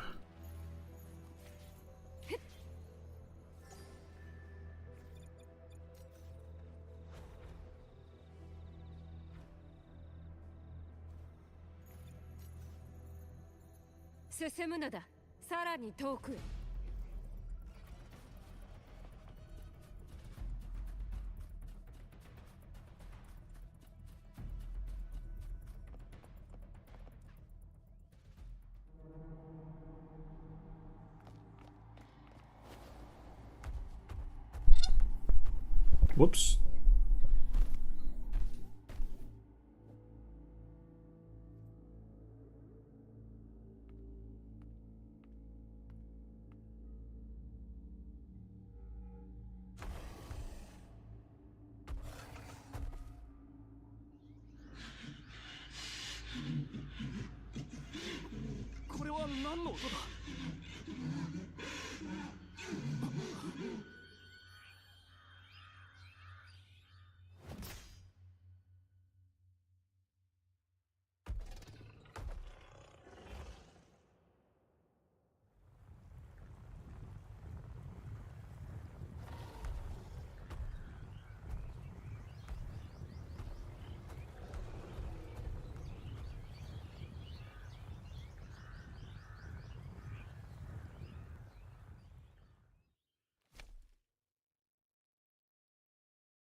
ユウノ。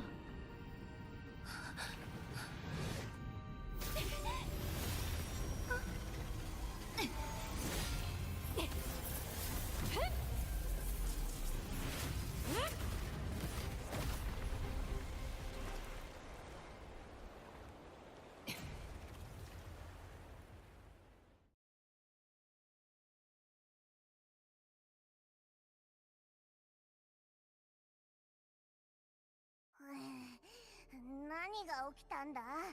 さっきの黒い霧、ネバネバしてるし、いくら食っても食いきれないぞ。ダメだ。一気に食いすぎて頭がフラフラする。ちょっと休ませてくれ。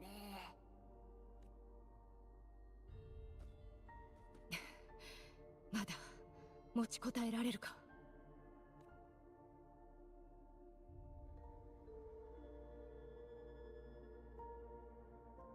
オーガスタ、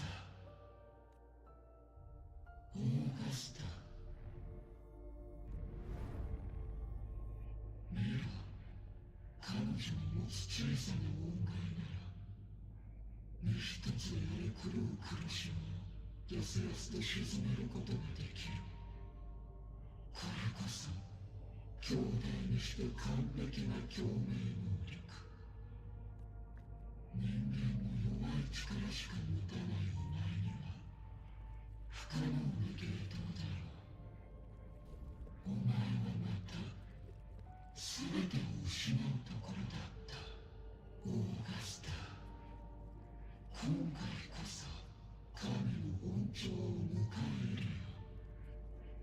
我らの導きに従い戻るのだ。上ごとの町、お前の故郷へ。オーガスタ。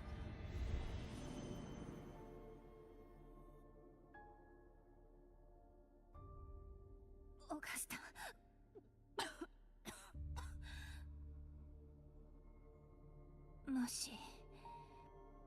もしもの話だけど、セブンヒルズの運命がとっくに決まっていたとして、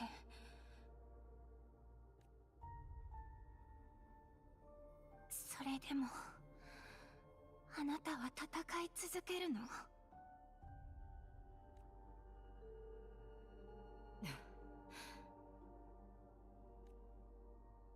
王が王たるゆえんは民のために不可能を成し遂げることにある。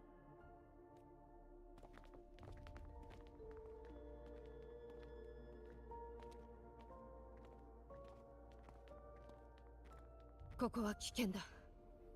ヨガ隊を率いて皆を近くの臨時キャンプへ送る。その前に誰一人として取り残さぬよう確認せねば。お主たちは先に行け。言うのを頼む。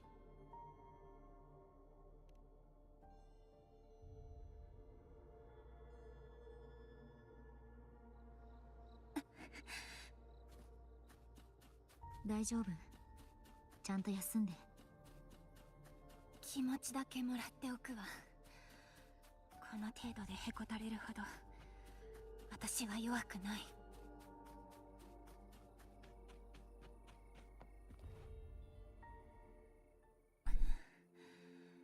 ここでいいわ。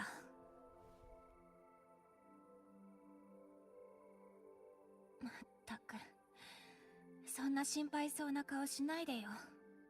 大したことじゃないんだから。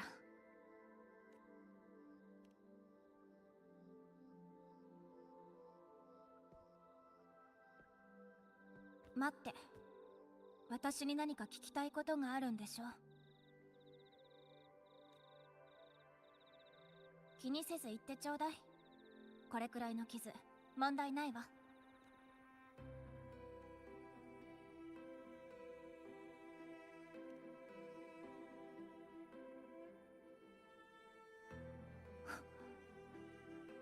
そこまで見たの？いや、それだけじゃないのかしら。驚かされてばかりね。まあそんなことができるのはあなただけでしょ。リリベルのおばあちゃんから聞いたの。空白の意味を完全には理解できてないけど、少なくとも特別な存在だとは認めるしかない。あれはかつて私が聖火の炎の中で垣間見たセブンヒルズの運命よ。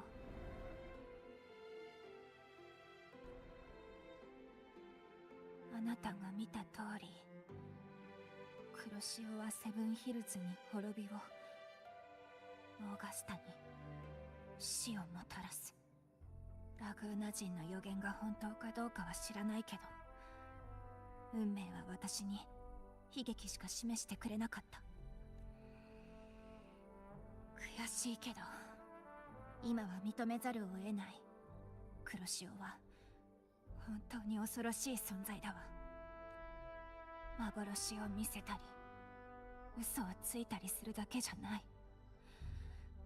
私たちが目を背けてきた心の弱い部分を目ざとく見つけてくる。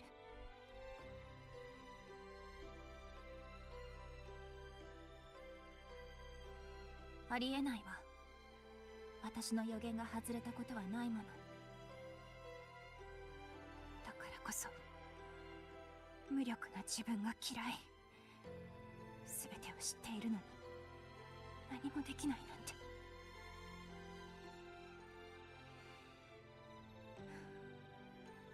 ここまで話したついでに秘密を一つ教えてあげるわ。今の私には運命の流れが見えない。私は運命を覗き見る能力と引き換えに黒潮に対抗する共鳴能力を手に入れた。他でもない運命の手先になり、高みから物言う存在に操られるのが嫌だったからよ。でも結局どこまで全力を尽くしても運命から逃れることはできなかった。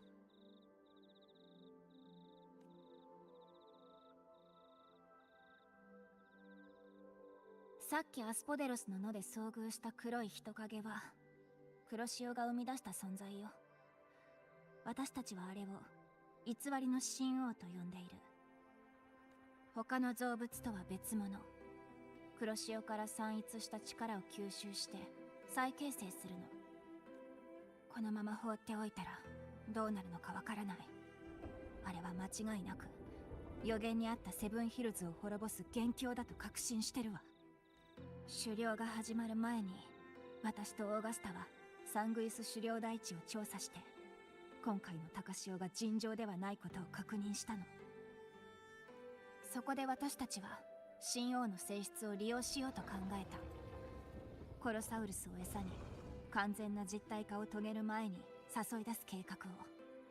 セブンヒルズの悲劇を書き換えられるかもしれない、そう信じて。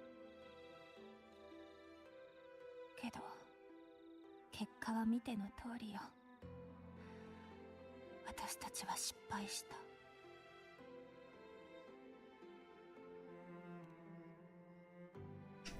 今の私にはもうわからない。これまで予言は正しかった。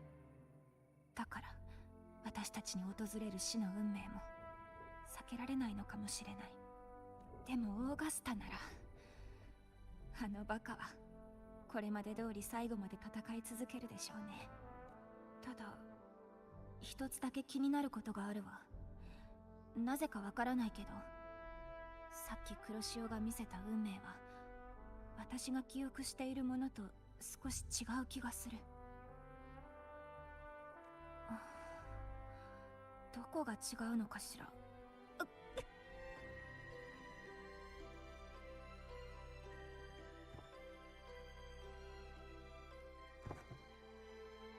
共鳴能力の副作用よ。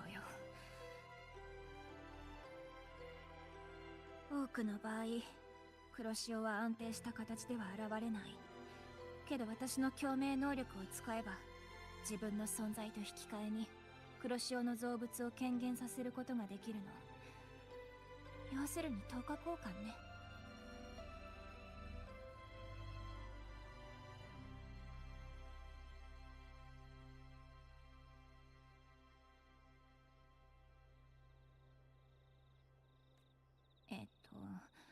完全に理解する必要はないわ。この副作用は睡眠によって緩和できる。だから大丈夫。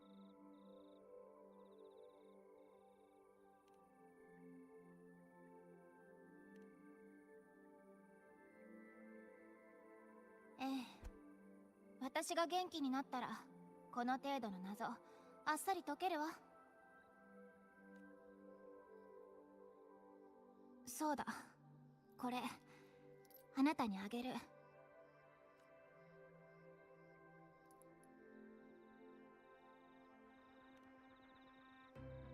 共鳴能力の一部を封じ込めることができる月のブレスレットよ。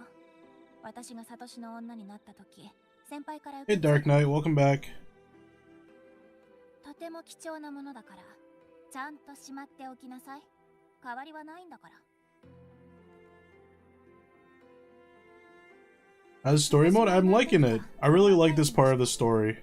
もしかしたらあなたとオーガスタの助けになるかもしれないわ。I don't know. I'm like a sucker for resisting fate stories.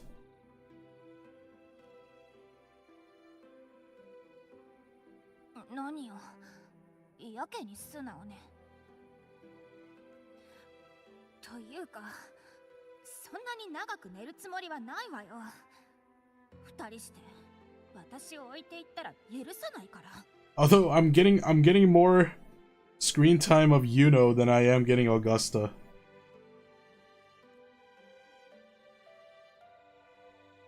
Yuno's cute. Darkus wants to kill her though. Don't understand Darkus sometimes. Why would you want to kill such a cutie?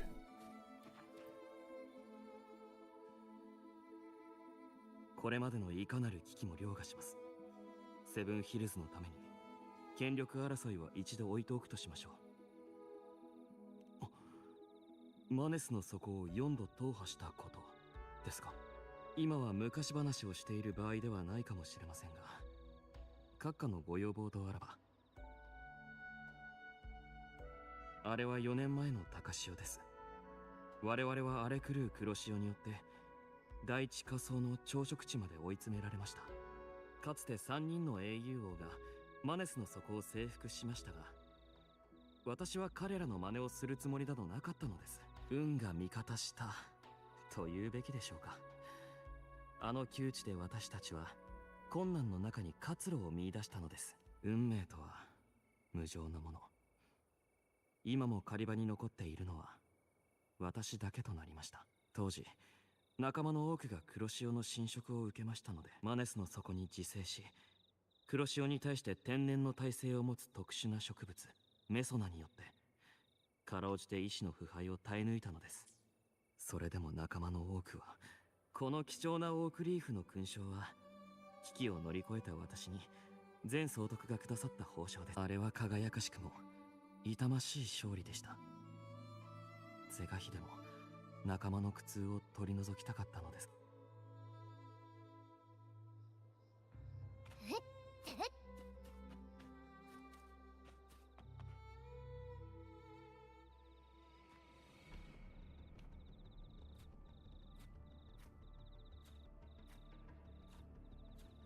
本陣だけでなく本島各区にも通知済みです。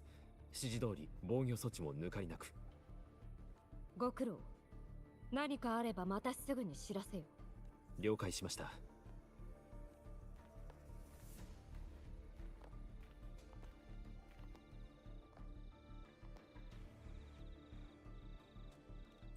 ひとまず指示は下した。最悪の事態を想定して戦闘準備をせねば。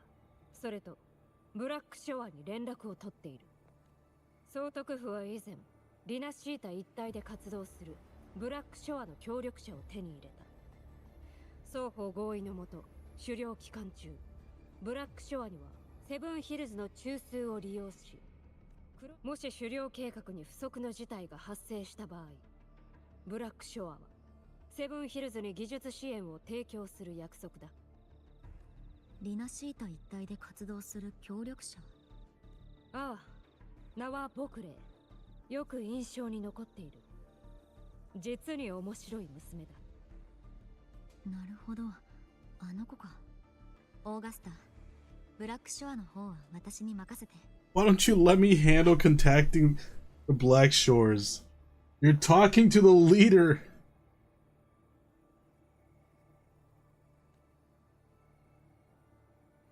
彼らとは多少の付き合いがある。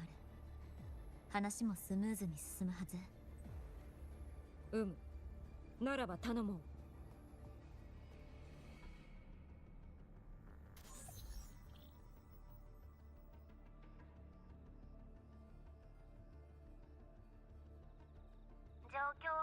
Oh, hey, it's her. どうしてまた面倒ごとに巻き込まれちゃったんだか。困ったね、ボス。つまり中枢から送られてくるデータが最近どうもおかしいの。サングイス狩猟大地の黒潮、なんか変だよ。今までこんなに邪悪な気配はしなかった。もともとセブンヒルズの黒潮は高潮期に少し騒がしい程度だったのにさ、何かに取りつかれたのか、いきなり人の形になってるし。ボスたちのためにテティスシステムの報告を整理するよ。神王って呼ばれてる人の形をした邪悪な存在が狂ったように周波数を飲み込んでる。黒潮の造物、残像、音害、エナジーを持ってるものなら全部対象みたい。でもセブンヒルズやラグーナに直接手を出す様子は今のところないよ。多分まずは力を蓄えて、それから一気にウガチのくさびを支配するつもりじゃないかな。もしウガチのくさびが効力を失ったら、大地の下に封じられていた黒潮が一気に吹き出してくるはず。そうなったら大凶どころの騒ぎじゃない。リナシータの人たちは三面六臂の力を得たって逃げられないだろうね。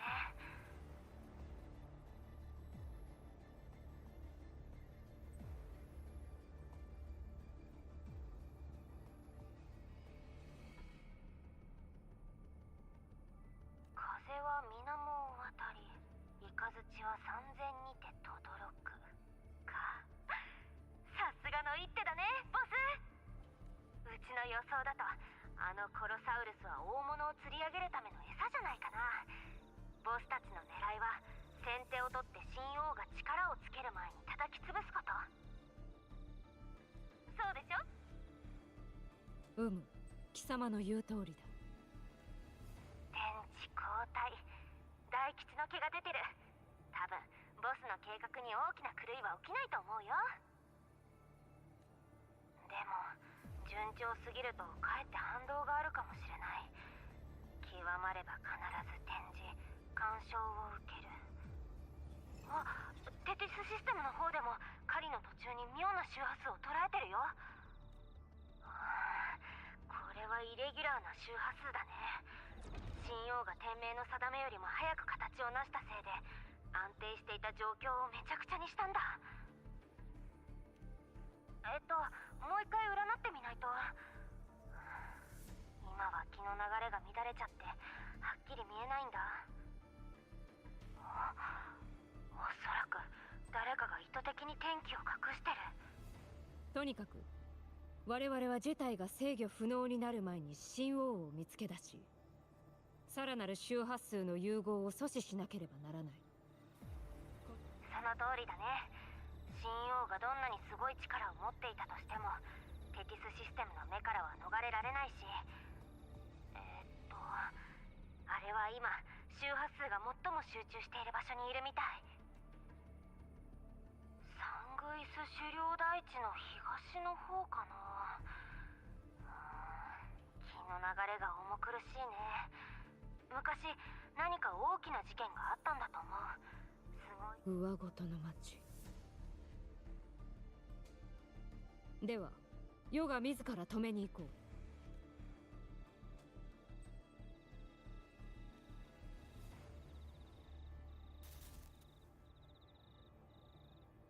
総督、どうか私にも同行させてください。ぶしつけな願いとは承知しています。ですが自らの力を過信しているわけではありません。セブンヒルズの戦士としてただただ力になりたいのです。 There's no way this blonde-haired, blue-eyed warrior is a traitor, right? 我々は皆セブンヒルズの栄光を守るために団結しています。危険ゆえ強制はできません。ですがこの場にいる者はこれまで数々の栄誉を賜ってきました。 It's the gray-haired guy. He doesn't even have a name. 見せる時なのです。当然だわ。セブンヒルズが俺たちの力を求めてるんだからな。戦うしかないでしょ。まだ若いのによく言ってくれた。セブンヒルズのグラディエーターは挑戦を恐れん。大空をかける誇り高き猛禽が嵐を前にしてひな鳥のように英雄の翼におとなしく甘えていられるか。総督、我らも共に戦います。覚悟を持ってセブンヒルズに誓った忠誠心、実に素晴らしい。世だけでなく甘美道野の丘に眠る英霊もその勇姿を誇りに思っているだろう。戦いを望む諸君らの熱意、無下にはすまい。世も相応の覚悟で応えよう。来るのだ、剣を取れ。セブンヒルズのために、そして永遠に朽ちぬ英雄の名のために。運命の選択だ、オーガスタ。戻れ、あの場所へ。ファビアヌムが帰りを待ち望んでいる。上ごとの町は大地下層の朝食地にある。しかし16年前、黒潮の侵食を受けて以来、禁断の地となった。行くぞ。皇天の使いに送ってもらおう。アビディウス、アンカーストーンを準備せよ。上ごとの町に防衛線を築くのだ。はっ、仰せのままに。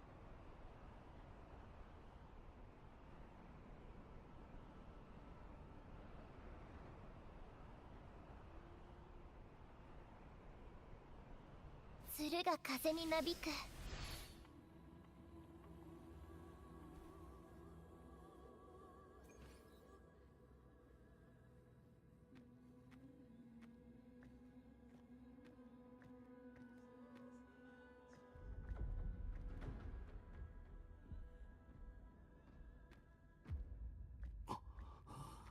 朝食地。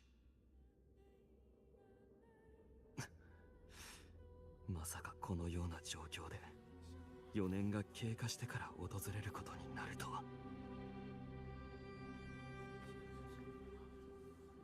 ああ、どうしてこんなありさまに。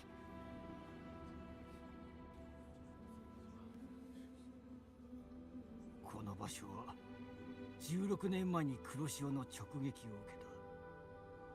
いくらか残っているだけでもマシだ。つまりもし我々が黒潮を止められなければセブンヒルズの町もこうなると。これは恐ろしいな。戦士たちよ、恐怖に足をすくわれてはならん。我らの背後にはセブンヒルズの輝かしい栄光がある。16年前の惨劇を二度と繰り返すものか。我々がここにいる限り。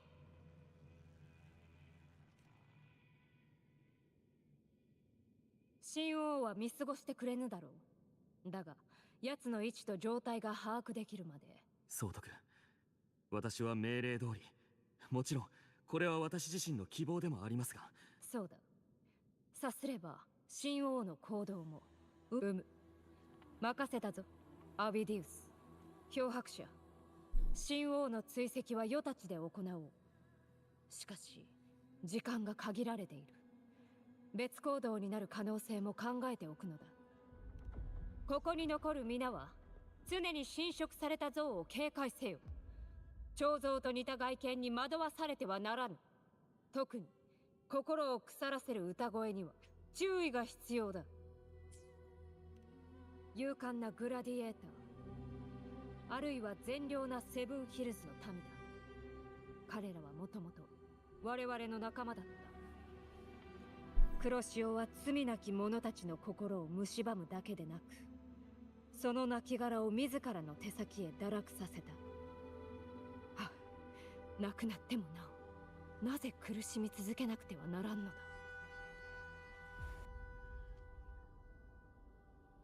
世が保証しよう。あの悪意の源には必ずや代償を支払わせる。世は仮想を捜索する。漂白者、上層はお主に任せた。神王の動きを確認、あるいは不測の事態に陥った場合、直ちに知らせよ。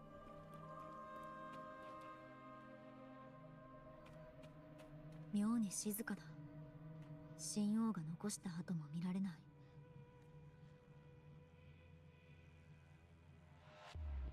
僕れ、そっちで神王の居場所を特定できる？了解。ちょっと調べてみるね。ごめんねボス、その辺りの周波数がぐちゃぐちゃでうちにもはっきり見えないんだ。それに神王のやつずる賢いね。いろんな周波数を飲み込んでるから、前にテティスシステムが記録した周波数のサンプルが役に立たないよ。これは厄介だね。あいつ全力で隠れてる。ねえボス、純粋な黒潮の周波数ってどうにかして手に入らないかな。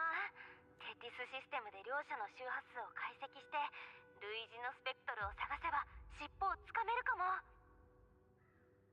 ありがとう。ひとまずやってみるよ。アブ、起きて。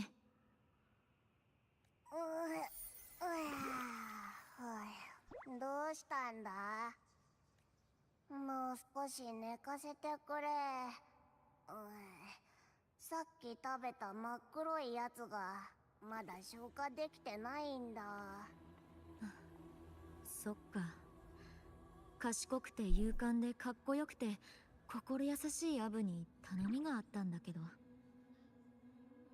おいおい、そんなに褒められると照れるじゃないか。何でも言ってみろ。簡単に言うと、前に戦ったあの黒い怪物を探してる。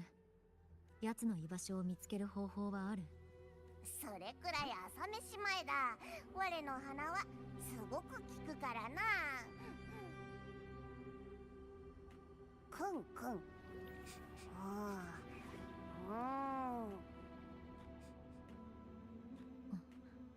どう？なんかいろんな匂いがごちゃごちゃしてるぞ。やつの匂いはちょっとしか感じられないな。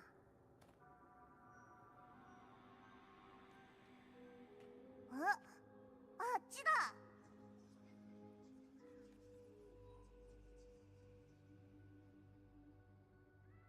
道しるべの像。セブンヒルズの街で見たことがある。遠方から来た旅人のために方向を示す存在だね。早く行ってみるぞ。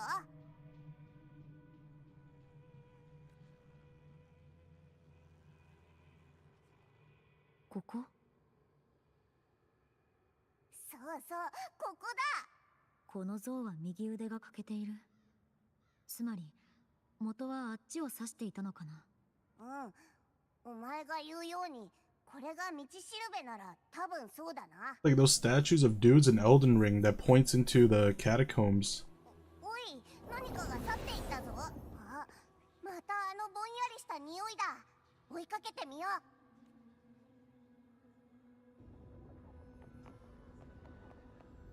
う。行こう。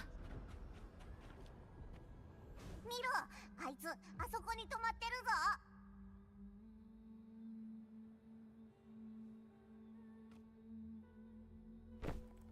見失ったあの奇妙な彫像たちの間に。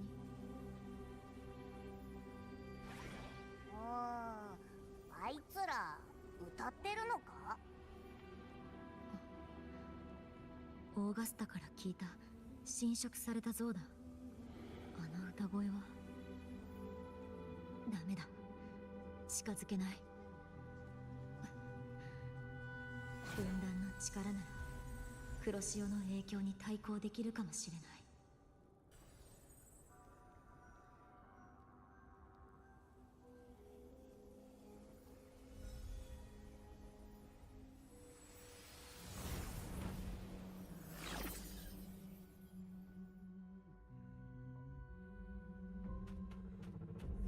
パラダイス、痛みのない天国。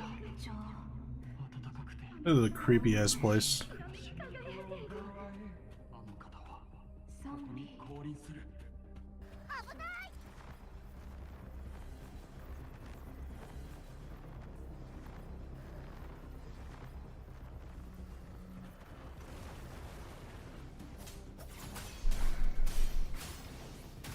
悪は聞いてみよう。よし。いや、なんか違うな。あの変なやつまた逃げたぞ。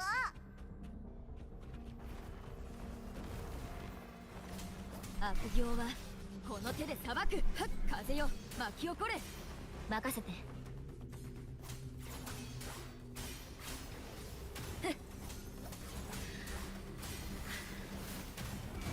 この手で裁く。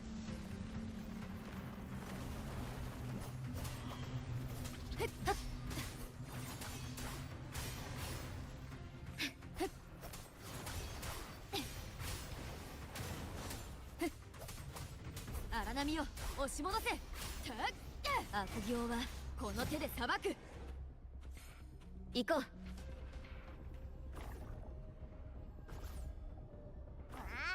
ずるいぞ、残像の中に隠れるなんて。心配しないで、すぐに捕まえる。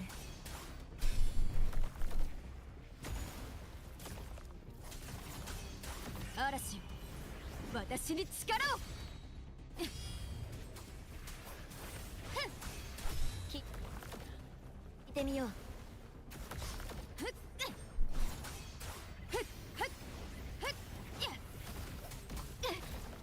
油断した。悪行は荒波を押し戻せ。行こう。また別の残像に逃げたな。憑依された残像は強化されているみたい。まずは周りの残像を先に片付けよう。見切った。悪行は聞いてみよう。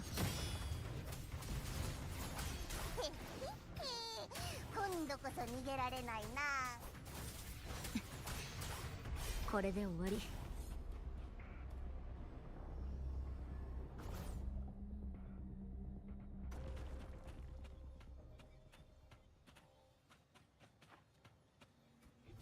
旅の醍醐味、それは未知との出会い。それ、歴史を感じるね。あっ、ほっやっ、は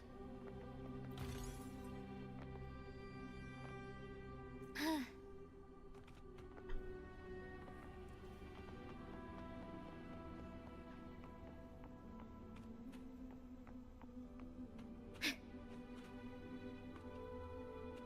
行こう。あっ、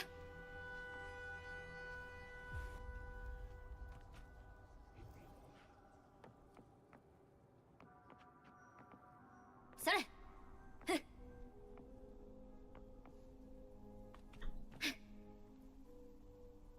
やっ、みんなと一緒にいたい。大事にしないとね。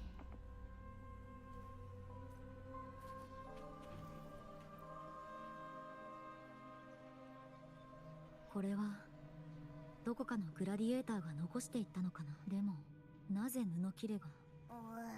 アブが言ってた。なんて言えばいいんだ。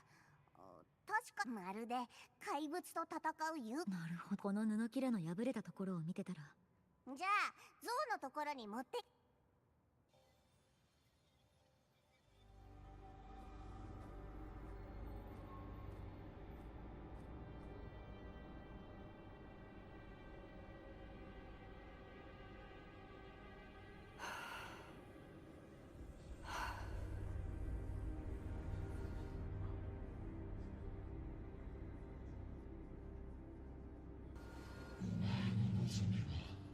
セブンヒルズで唯一無二の王となり、部下と民を永劫の悲劇から解き放つことだろう。ならば哀れな人の子よ、己の姿を見ろ。その愛情かつ平和。 They keep calling her weak for not having a forte, but she's plenty strong without it, so what the hell's the point?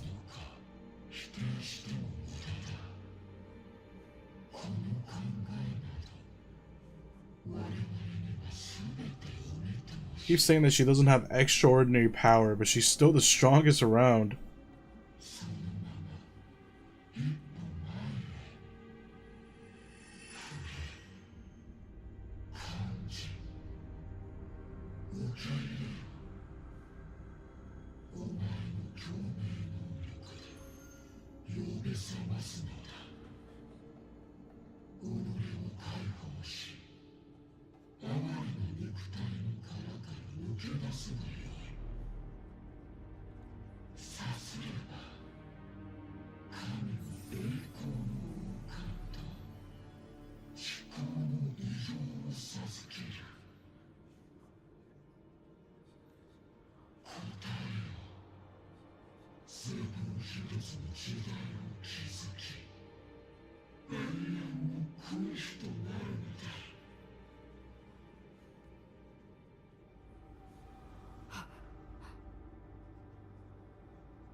世は征服によって力を得たわけではない。与えられただけに過ぎぬ。もし強さの代償が意志ならば、世の意に反して剣を振るう日が訪れるかもしれぬ。そのような恩寵など願い下げだ。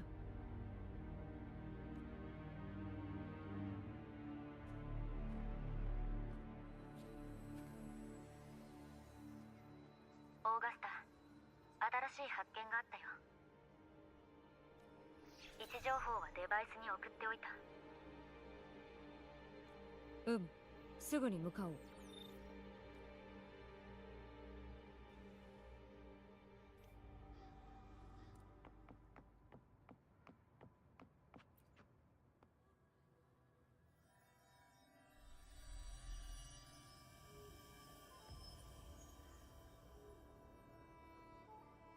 かつての闘争の声、我が不屈の証。足取り重き旅人よ、進め。深き闇の底にはこの感じソノラだ。あのぼんやりした匂い少しずつはっきりしてきたぞ。上ごとの町で黒潮と死闘を繰り広げたグラディエーターだ。周波数は死後も黒潮の侵食に粘り強く抵抗してたなんて。道を示してくれてありがとう。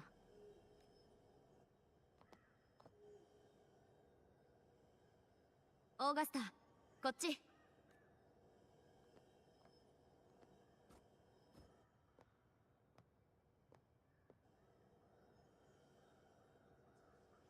これはソノラか。なら我が説明してやる。つまり我と漂白者の2人であの真っ黒い怪物を探してたんだ。それれで匂いを嗅ぎつけた先がソノラの中だった。いや、もっとちゃんと説明しないと。確かに似てるけど全く同じ匂いでもなくて、ぼんやりとかすかに似てるみたいな。ええ、上ごとの町にしろ神王自身にしろ、ブラックショアで捉えている周波数のパターンは極めて複雑。神王の位置を正確に追跡するためには、純粋な黒潮の周波数を見つけてブラックショアに解析してもらうべき。私だけじゃわからなかったよ。アブが見つけてくれて本当に助かった。だから言ったろ、我にとってこれくらい朝飯前だ。この子はアスポデロスの野で我々を助けてくれた恩返の友か。感謝する。できることをしただけだぞ。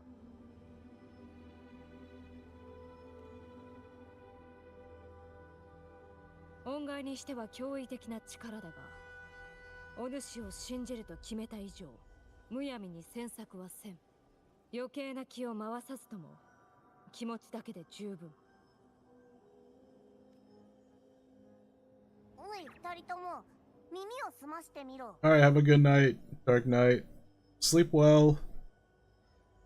我を通りて輝ける昇格の道へ。我を通りて至福に満ちた永遠のYou sleep. I will. I will head to bed right after this. 者は一切の希望を捨てよ。 Abandon hope, all ye who enters. なんかの歌みたいだけど、よくわからない歌詞だな。ソノラ、一体我らに何を伝えようとしているのだ。中へ入ろう。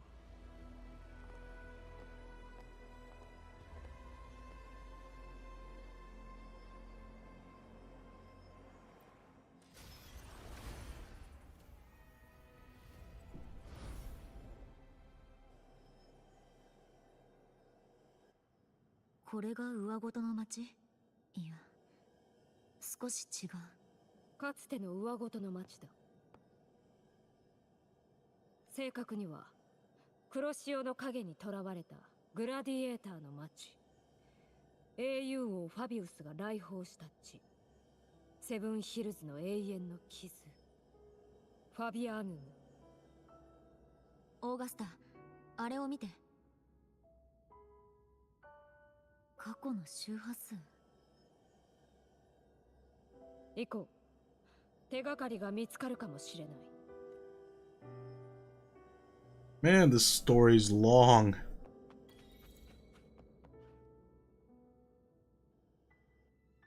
今日は多くのうつろで見かけなかったけど、マネスの底を探検するって約束したのに。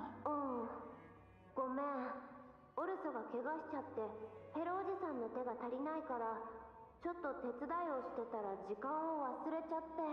まあ仕方ないな。でも不思議だね、どうしてみんないつもあんたに頼むんだか。私たちまだ子供なのに。よくわからない。じゃあ私もわかんないや。まあそっか、もうすぐ高潮だし、父さんも母さんも狩りの準備で忙しそうにしてたね。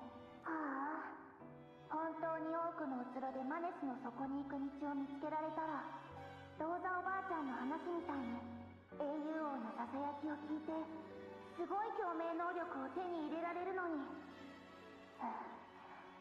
私も狩り場に行けたら父さんと母さんに大変な思いさせずに済むし。でもエンジェルは十分強いよ。エンジェルになれたらいいなってたまに思う。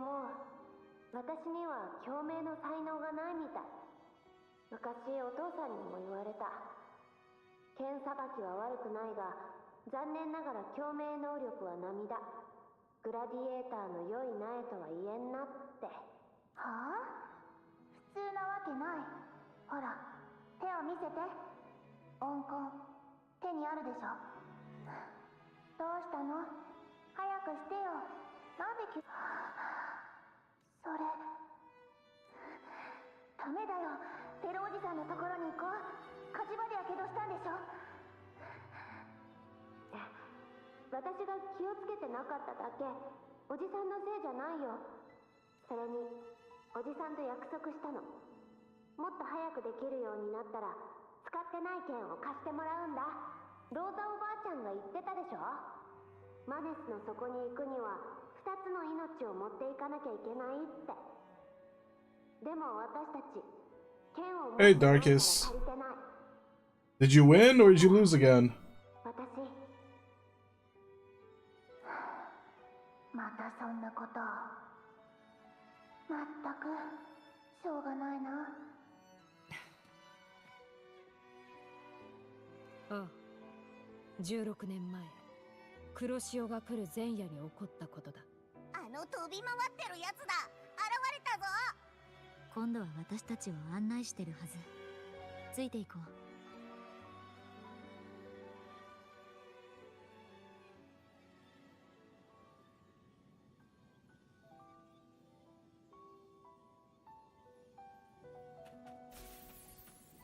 Don't say hi as the only other miner.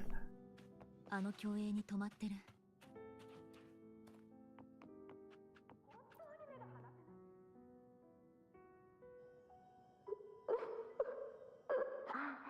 こんなところにいたんだ。やっと見つけた。おいしい飴だよ。ローザおばあちゃんがくれたから分けてあげる。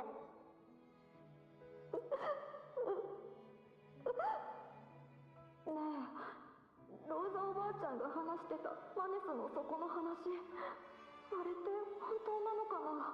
Every death I have 20 seconds to watch. How many times did you die? もし英雄王のささやきが聞こえたら、うつろの不思議な力でお兄ちゃんの足も治せるかな。噂通り強い共鳴エナジーならきっと前みたいな強さを取り戻せるよね。大人たちが話してるの聞いちゃった。お兄ちゃんの足もう治らないみたい。グラディエーターにはなれないんだ。じゃあ多くのうつろに行こう。はい、このフェロおじさんに借りた剣を使って。でもちゃんと返してね。一緒に行ってくれないの？剣これしかないでしょ。この剣だけじゃマネスの底なんて絶対に行けないよ。大丈夫なら今度にしよう。次までにもっとたくさん剣を持ってくる。そうすればみんなで行けるよ。あれ、さっきの女の子の声、なんだか聞き覚えがあるような。どこで聞いたんだっけ。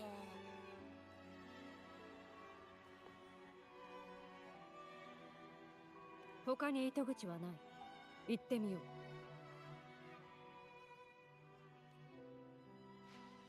ここにも過去の競泳 For が。 10 minutes, you had positive stats. 見つけたぞ。あそこだ。 You lost the game with a 15 minutes mark. Wait, how many games have you played?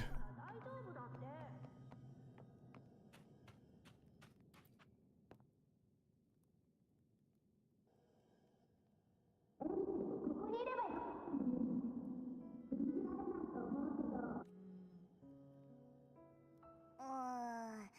よ。よく聞こえないな。 7 or 8? How many did you win? 様子がおかしくないか？何かに邪魔されてる気がする。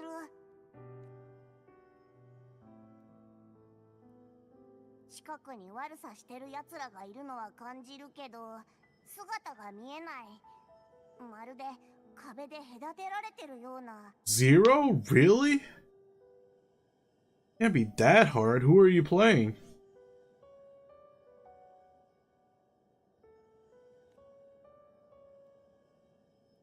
道しるべの像。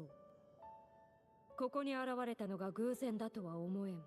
もし像がソノラへ導けるのなら、当然我々を外に案内できるはずだ。邪魔者はソノラの外にいるかもしれないから、一度ここを出るということ。少なくとも試してみる価値はある。Are you playing hyper carries?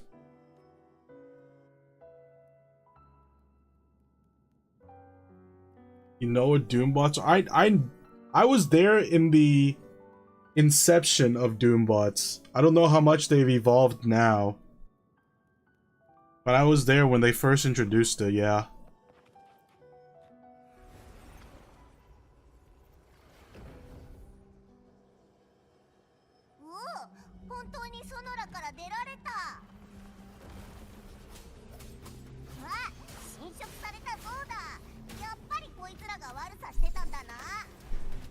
大丈夫。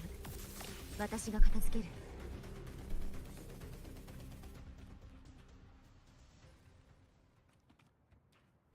これでもう大丈夫だな。よ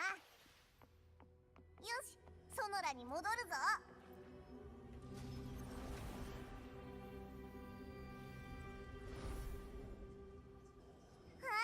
飛び回るやつが安定したみたいだ。幻影の方に行くぞ。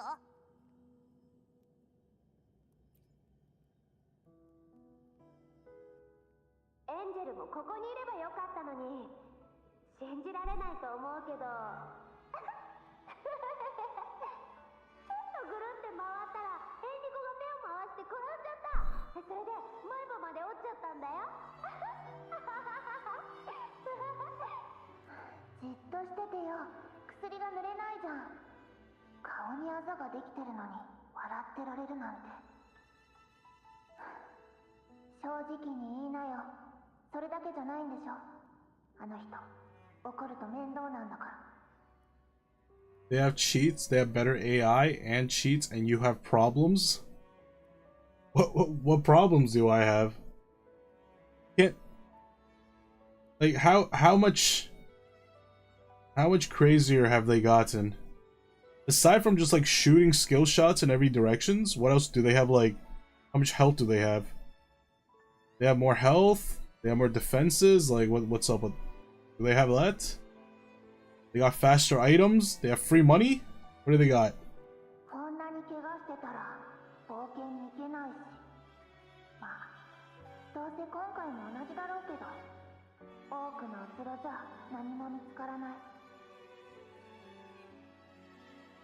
だってエンリコがいじめをしてたから私たちよりも小さかったし見過ごすわけにはいかないでしょ。だから言ったの。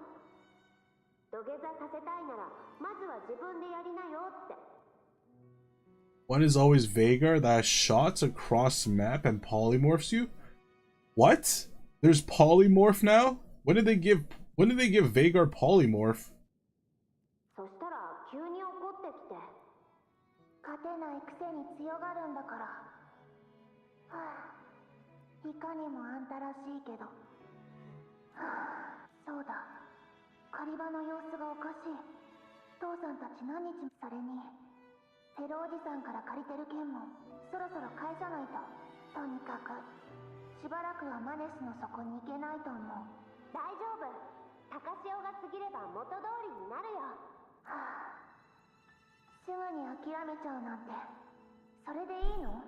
もしもの話だけど、いつかささやきとか噂の強い力に会えたら私たちだって英雄王になれるかもしれないのに。英雄王？まさかあんたは英雄王になりたくないの？町の人はみんななりたいと思ってるよね。英雄王になればサトシの女のお姉さんたちが言うみたいに黒潮を怖がらなくて済むから。確かに英雄王は一番すごい人だし。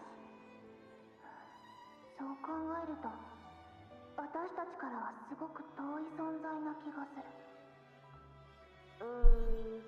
もしかしたらみんなに笑顔をもたらすような人かもしれないね。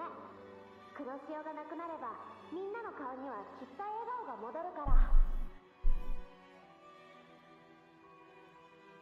そんな簡単にいく？ You'll see. Kind of tempting. Kind of want to see how crazy they are. でもだったらオーガスタはできてるね。いや待って、エンリコみたいな悪党はなしだから。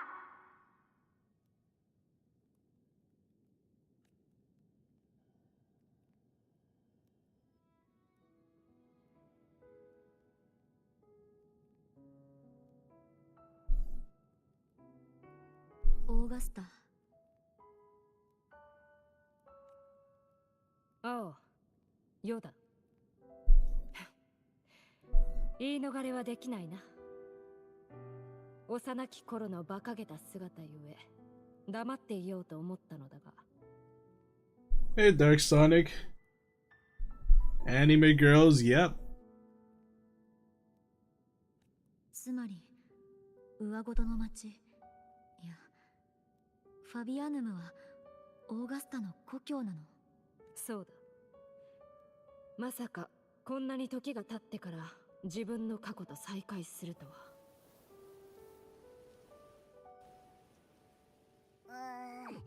ちょっと気になるな。マネスの底と多くのうつろに関してか。そうそう。昔ファビアヌムの名は誇り高いものだった。なぜなら当時黒潮に対抗する最前線となっていたからだ。英雄王ファビウス、アティリウス、そしてバレリアもセブンヒルズのためにこの地で戦ったと言われている。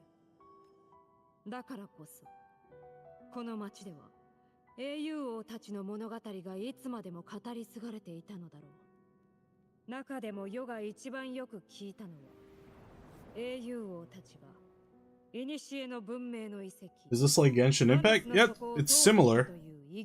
Except the combat is a lot more... It's a lot more like sophisticated.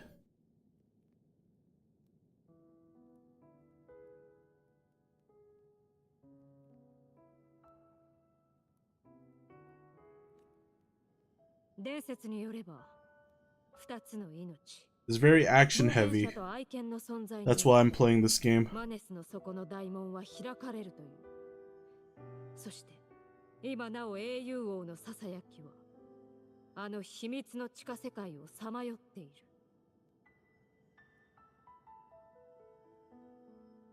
You play the hardest difficulty? I mean, I remember playing Doom bots. Well, that was like a billion years back, so probably not the same anymore. I'm very interested though. If you played 8 games and you lost all 8, that sounds like something I want to do. That sounds like something I want to throw myself at. Yeah, the combat in this game is very good. That's why I'm sticking to this game instead of Genshin Impact.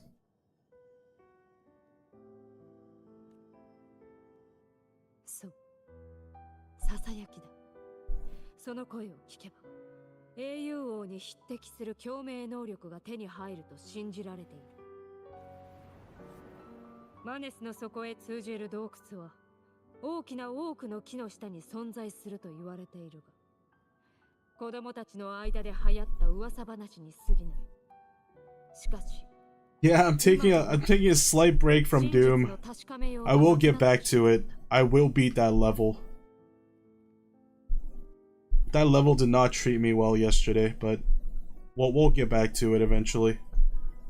オシムラクは世の故郷に英雄王が現れなかったこと。ほどなくしてファビアヌムはセブンヒルズの者たちが口にするのもはばかられる上ごとの町へなり果てた。当時のファビアヌムにはセブンヒルズからの援軍を待つ時間さえ残されていなかったのだ。後にグラディエーターの古株から町で聞いた話によると、あの朝ファビアヌムが地獄を見ていた頃、元老院のオレキレキは揃いも揃って屋敷で安眠を貪っていたという。結局ファビアヌムを滅ぼしたのは黒潮ではない。 You'll play Doom bots? I might reinstall it just for Doom bots. あの連中にある。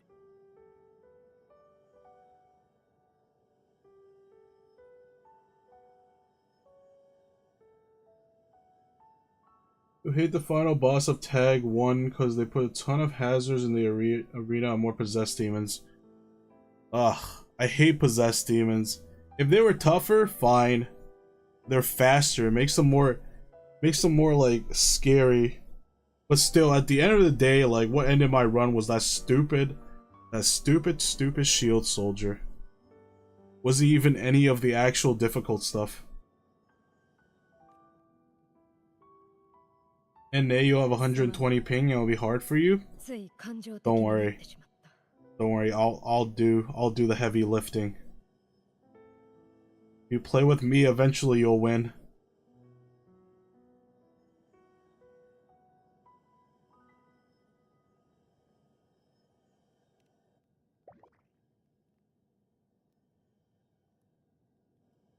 そうか。今後はユーノを見習って、お主と接する機会をもっと作らねば。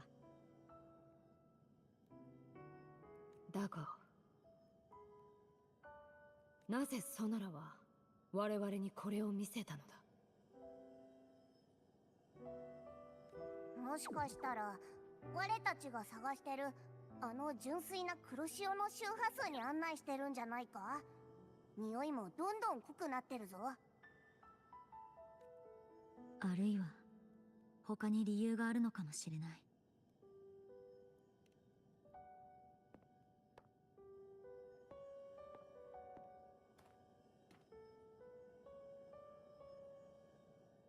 ほう。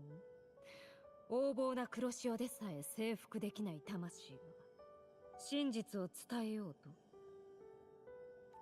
うん。その執念、確かに受け取った。ならば世が自ら真実の重みを確かめに行こう。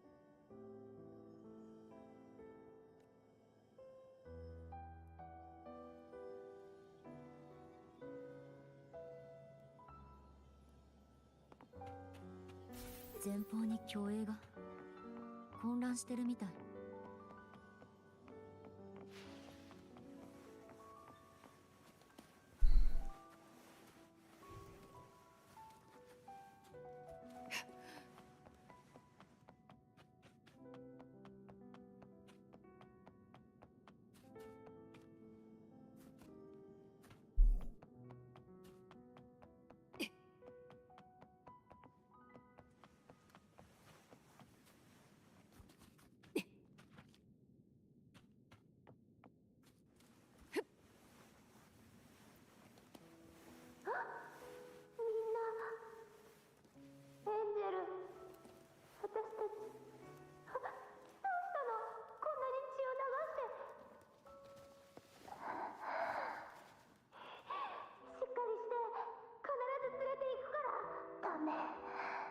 外、怪物だらけ。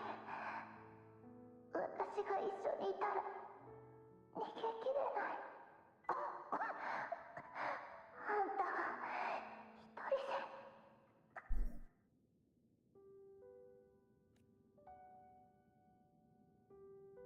あれ、また止まったぞ。部屋の中も静かだし、もう終わったのか？まだ覚えている。世とエンジェルが部屋の隅に閉じ込められた時、しかし勇敢な先達は化け物相手に一歩も。 Are you ready? Sail Edge on DC, you can watch. Okay. I gotta pull for Augusta though. If I don't get her, I might just cry myself to sleep.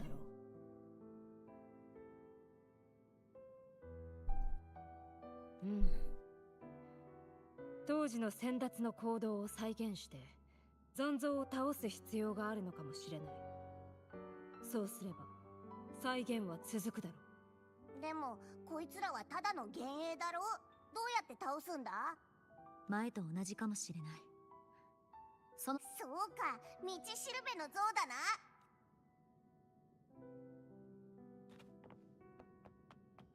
世に続け。栄光は世が守る。残像が見えたぞ。あそこだ。まずは邪魔者を一掃する。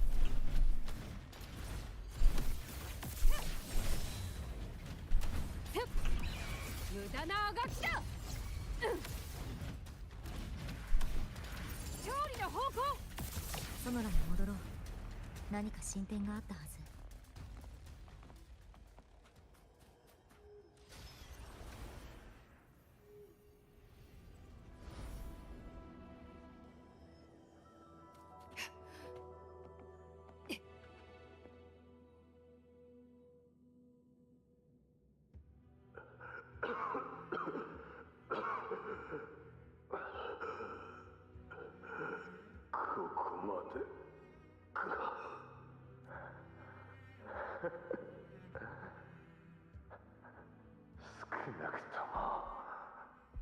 俺は最後まで戦った。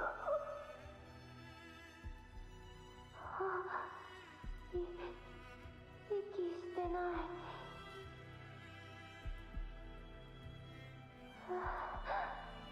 私はありがとう。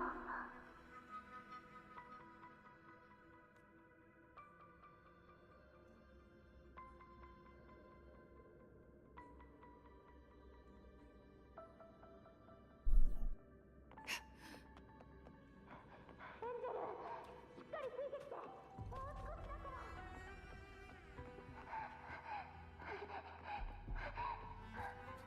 追いつかれた。私は細い道の向こうにいる。こっちへ行こう。もうちょっとだから。エンジェル、私の手を掴んで。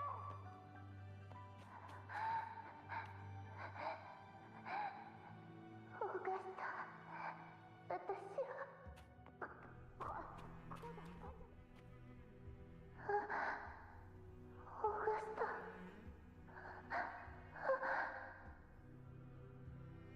あんた残るつもり？ダメ、行かないで。一緒にいよう。約束したでしょ。必ず連れて逃げるって。オーガスタ、オーガスタ。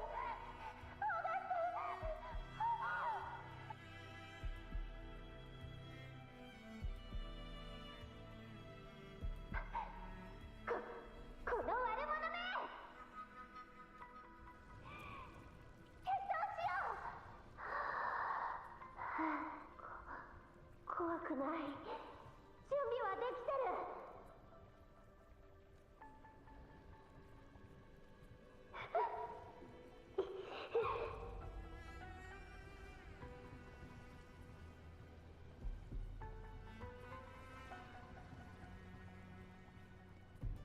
おい、ちゃんと聞いてるの？なめないで。強いんだから。そっちは？違う、こっち。聞こえてるでしょ。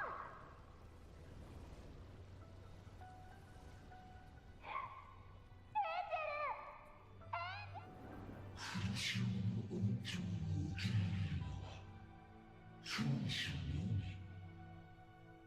弱者を暴虐の彼対気よく定め。ああ、オーガスタ、我が哀れな子よ。お前は勇敢だが、その力は塵に等しい。黒潮の餌食となる価値さえお前にはない。栄養の列に加わり、王冠をいただく日を夢見ているようだが、輝かしい玉座の弱き凡人を受け入れると思うか？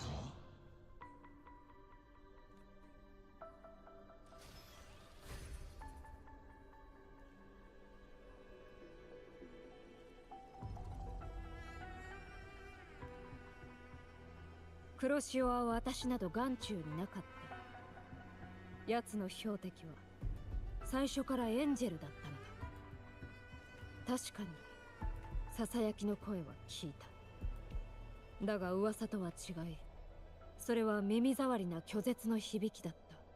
しかし今となっては関係ない。すべて過去のこと。正直に申せば、あの頃の世はただ剣を乱雑に振り回すだけの小娘だった。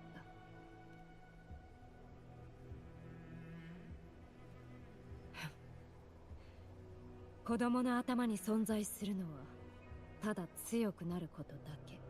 結局のところ、セブンヒルズは弱肉強食の地だ。かつては力に執着せずともよかった。しかしセブンヒルズでは力こそ全て。この手で力をつかみ取れば出自という枷を砕き、今の世にはもはや己の実力を証明する必要などなくなってしまったがな。しかし人の心に根ざした偏見というものは刃で断ち切れるものではない。そう、元老院の老快な狐どもの考えなど分かっている。連中は民の心を操り、テトラゴン神殿の名を語り、カンピドーノの丘で責だが、その馬鹿げた行いはかえって奴らの後ろ暗い恐怖心を露呈させている。世の力を恐れているからこそ正々堂々と挑みもせず、偽りの予言を口実にあがいているだけだ。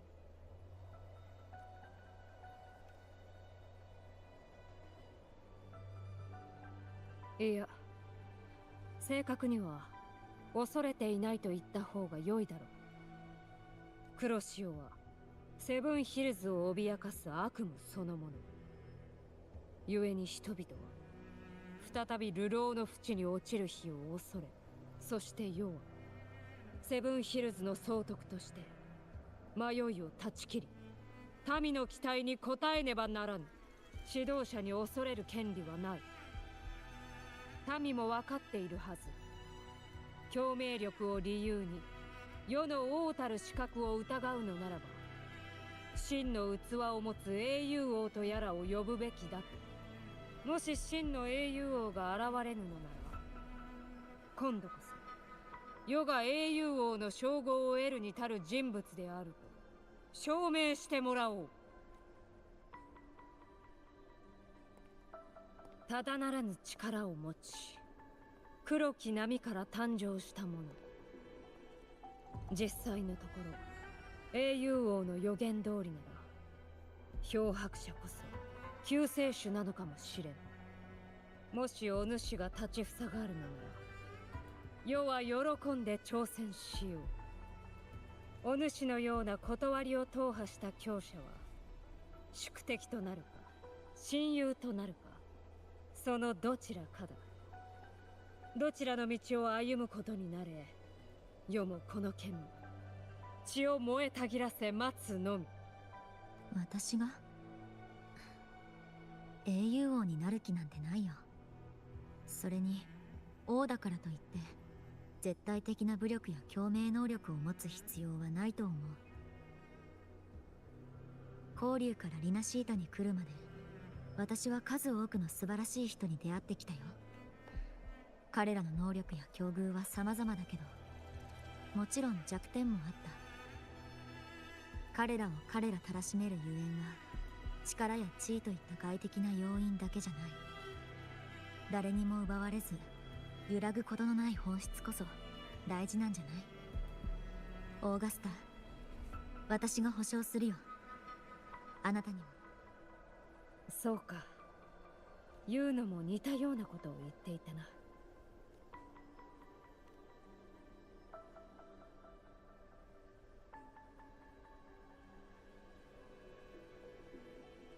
うつろの中で何が起こったのかは世にもわからぬ。ただエンジェルの共鳴能力は以前よりも強くなっていた。黒潮でさえかなわぬほどに。しかし最後には力を完全に制御できず飲まれてしまった。目の前でおぞましい怪物へ変貌する彼女を世は見ているしかなかった。16年前の黒潮、あの時は今よりも周波数が安定していたはず。もしかしたらあの英霊が伝えようとした真実はすぐ近くに隠されているのかもしれない。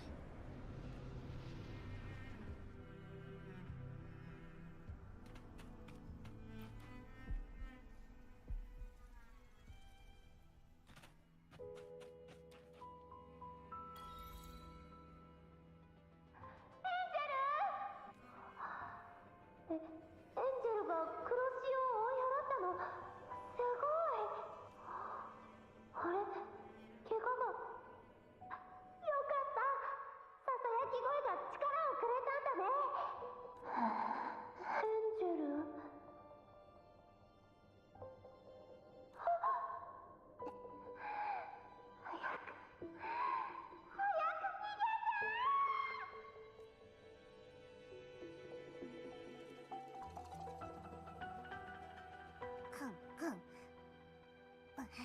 漂白者、この匂いだ。英霊の真実。黒潮。純粋な周波数。これは誠なのか。なぜ黒潮とエンジェルの周波数が。アブの鼻に狂いはない。でも念のためソノラを出たらデータを僕霊に送っておくよ。ブラックショアに確かめてもらおう。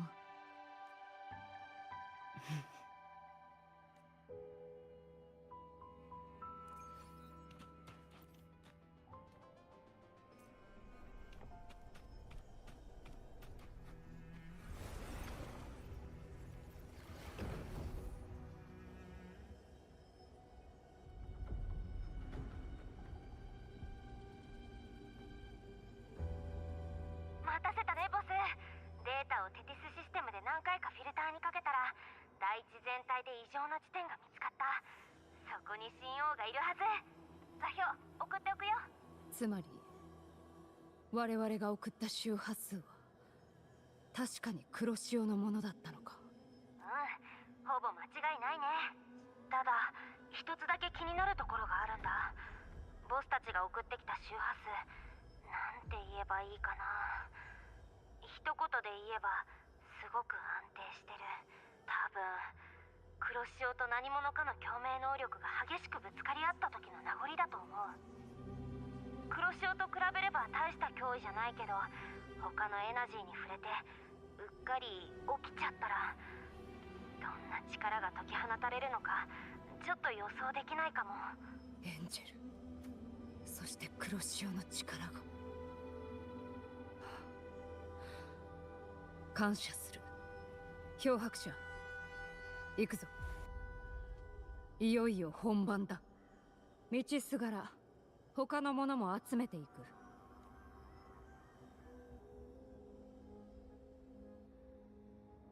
Okay, that was a huge roundabout that we have to get through in order to fight this guy. Holy crap.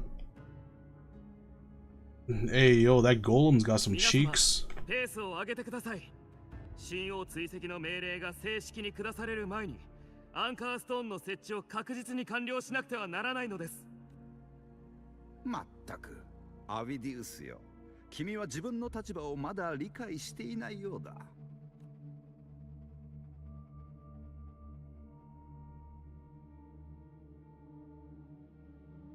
はて、ファルコ殿、もう少し分かりやすくおっしゃってください。先のティラノス狩り、君の働きぶりは実に残念だった。元老院の面々は君が思うほど寛大ではないぞ。マネスの底を4度も踏破したようだが、卓越した働きを再び示せなければ次期英雄王の候補を再検討する。しっかりするのだ、アビディウスよ。上ごとの町こそマネスの底の所在地、かつて君が輝きを放った闘技場ではないか。それほどの才能がありながら、なぜオーガスタの下にいることを受け入れ、こんな雑用ばかりしているのだ。君はもっと高い地位に立ち、大きな力を使うべき人間だろう。ファルコ殿もお分かりでしょう。私よりも従順な王の素質を持つ候補者はそうそう見つからないと。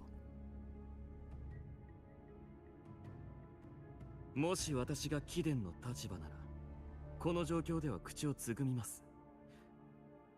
念のため言っておきますが、私が4度もマネスの底を踏破した理由は状況に迫られたからではなく、グラディシと鉄をもって貫いた私の忠誠心を貴族の娯楽に過ぎない闘技場の見せ物と同一視するのなら、協力関係を見直すべきでしょうね。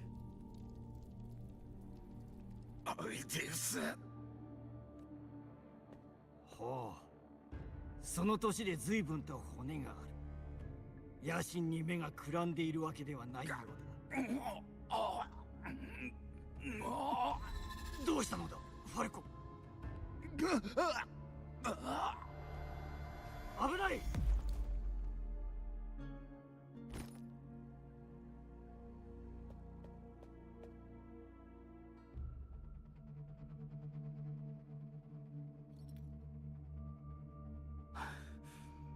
以前の行動中、侵食された像に接触したのでしょう。先ほどの振る舞いを見るに、彼の意識は黒潮に腐敗させられています。アンカーストーンの設置はほとんど終わっております。ここはマネスの底の入り口から遠くありません。ファルコ殿は傲慢さゆえに報いを受けました。それでもかつて勇猛な英雄だ義に基づき、ヘルクレス殿にこの場を一時的にお任せしてもご安心ください。分かった。若者よ。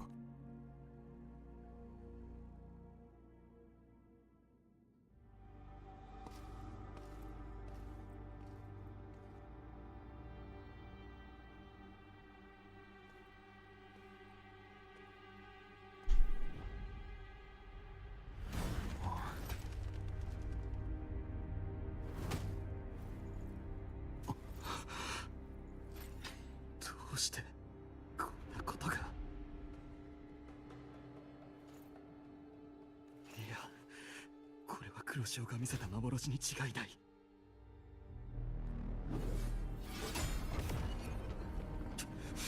この壁は、いや違う。各位、聞こえているか。獲物の尻尾を掴んだ。準備をして目標地点に集合せよ。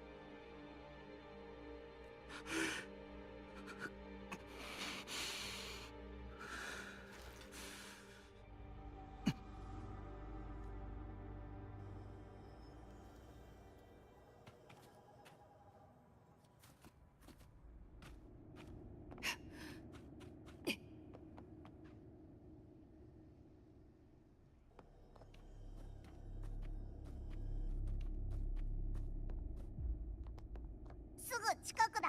匂いがますます強くなってるぞ。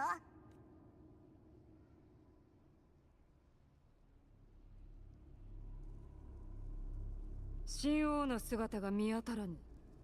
おそらくまた姿を隠して。 Oh my god, this sovereign, just come out. 何か方法を Just come out already.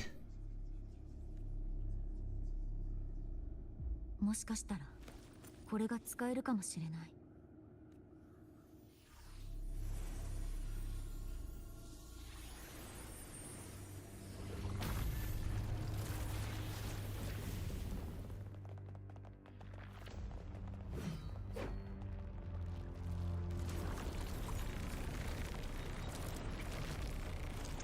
そこだ。よ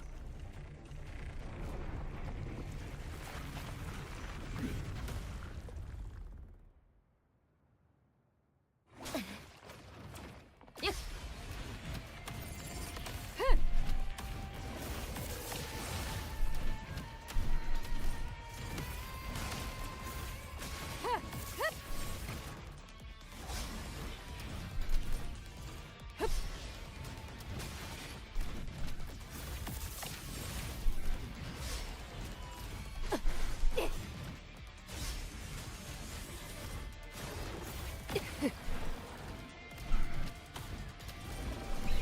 無駄なあがきだ。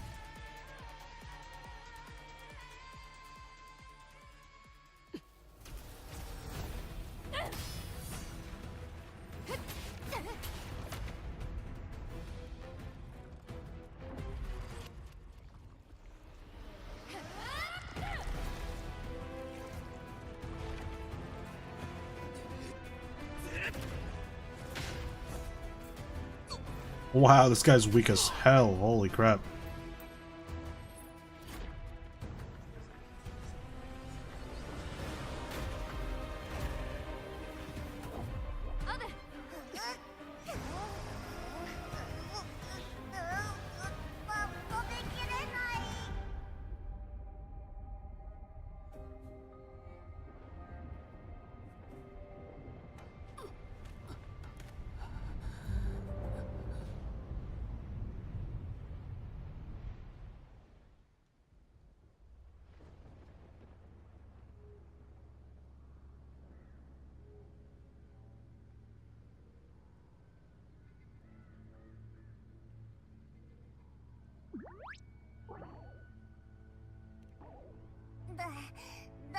夫だ。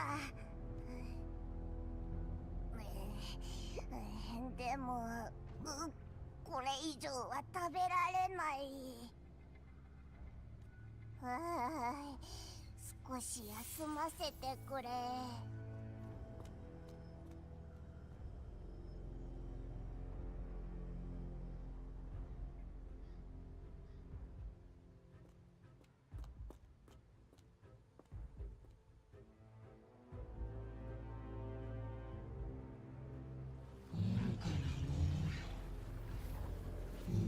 自分が見向きもしなかった力で譲れ打たれる神の恩寵を拒絶したお前に二度目の許しなどありもしない。オーガスタ、オーガスタ。ユーの世はいやまだ終わっていない。動ける者たちは二手に分かれよ。負傷者をキャンプに護送するのが最優先だ。残った人員は装備を整え周囲の警戒に当たれ。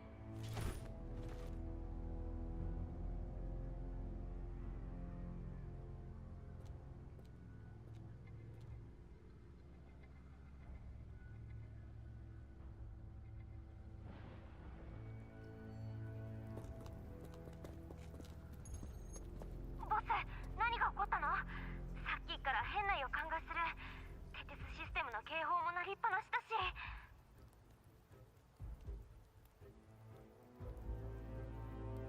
そっか、もともとボスたちのいる場所はすごい人がたくさん犠牲になった場所だからね。神王の登場はネズミが米びつに入るようなものだよ。しかもあいつ一気に周波数を全部飲み込んで大厄災になっちゃうとか。でも危機的状況だけど完全にお手上げってわけでもないかな。黒潮の進行はそれほど速くないし、今のうちに神王の弱点を見つけて叩けば活路が開けるかもしれない。ちょっと待ってね。地下名医、これなら辻褄が合う。テテスの方でも内部周波数が乱し、小さい力でも大丈夫。うまい手を見つけて神王のお腹の中の周波数を。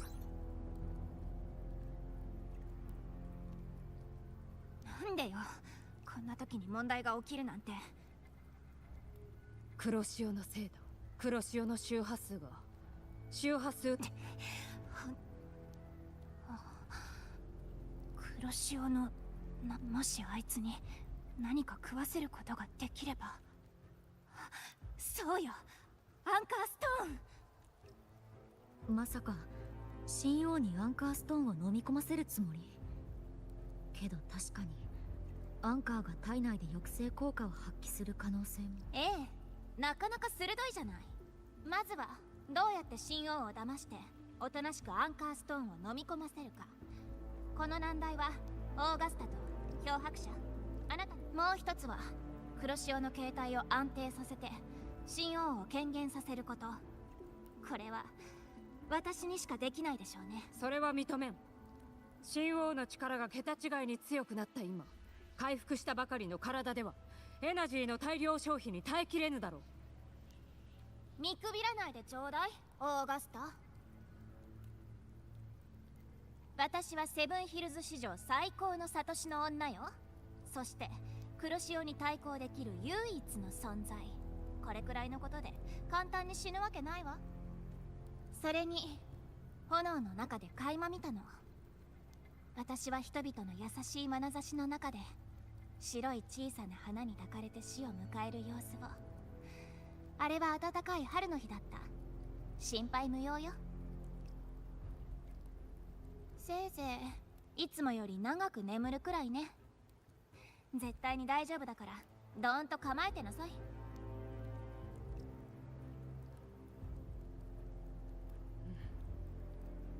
良いだろう。じゃあ決まりね。準備ができたらうがちのくさびの近くで合図を送ってちょうだい。権限させられる時間は限られてるわ。この機会を最大限に生かさないと。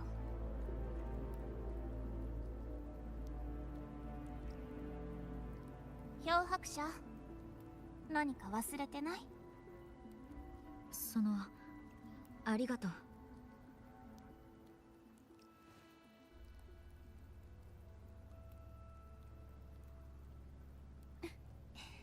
役に立ったでしょ？ならそのまま持ってなさい。けどどんなに遠くにいても、それを見たら私のことを思い出すのよ。わかった？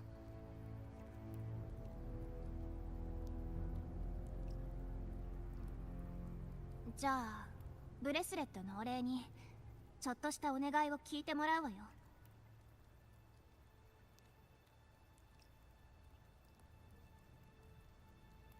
約束してほしいの。オーガスタと一緒に運命に立ち向かうって。これは提案でも命令でもなく、私個人の願い。だってあなたにしかできないから。Hey CJ, how's it going? 言うの。私なんとなく分かった気がするの。人知の及ばぬ空白の意味を。漂白者、もしかしたら空白は無を意味するわけではない。運命は伝えようとしていたのよ。空白とはまだ確定していない未来のことだって。要するに空白がある限り、あなたは自分自身をどんな形にも定義できる。あなたの存在がそれを表してるわ。I'm doing okay. だからどうかオーガスタのそばにいてあげて。私にはわかるわ。彼女は心の底からあなたを信頼している。 Would be better if I get lucky on these polls though, which I'm trying to do after the story, but the story is super long. ほんの少しも疑わずに。悪くない返事ね。それじゃあ二人ともぐずぐずしてないで早く出発しなさい。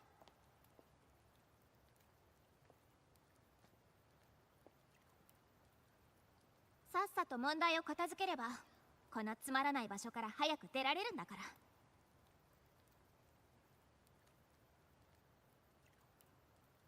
言うの。最後に一つ聞いておきたい。空白の運命を持たぬ者たちはどうなる？どれだけ必死に抗おうと運命の檻に閉じ込められるのだろうか。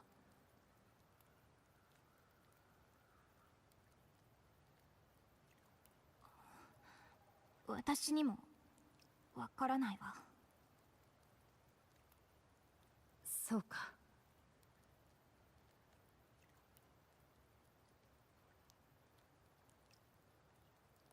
漂白者、出発だ。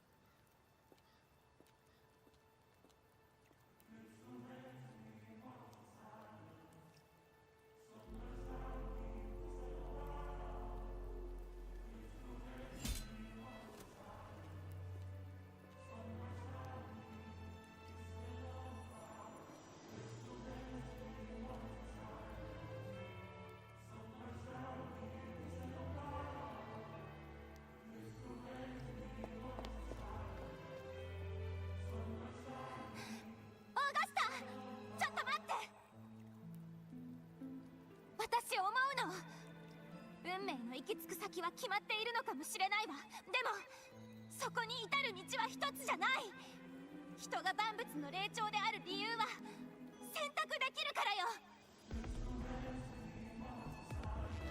運命を書き換えられないならその先まで行けばいい。まずは追いついてぶっちぎりましょう。それで最後に振り返って思いっきりぶん殴ってやるの。忘れたとは言わせないわ。王が王たるゆえんは民のために不可能を成し遂げることにあるんでしょ。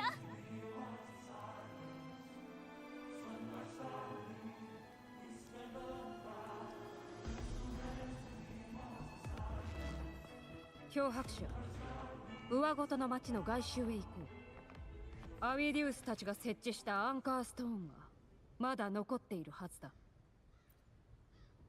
多くのうつろで私は見た。マネスの底、マネスの底。あれは平野。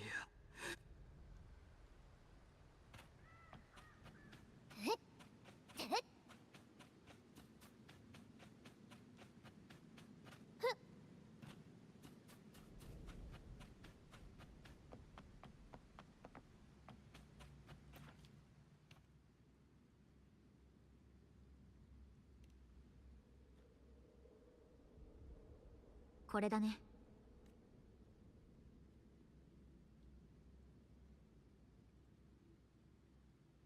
なぜ？僕霊は言っていた。小さくとも我々の目的を果たすには十分だと。行くぞ。世と共に運命に立ち向かうのだ。この小さなかけらで運命の扉をこじ開けようではないか。任せて。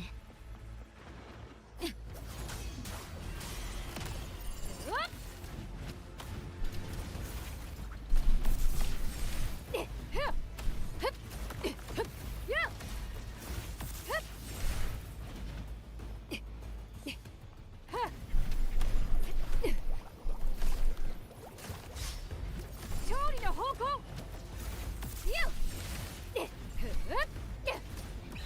外観を上げよう。受けてみよう。世に続け。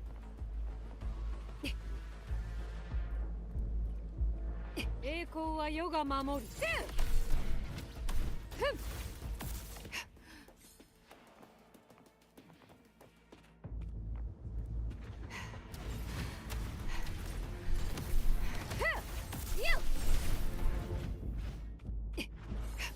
始めよう。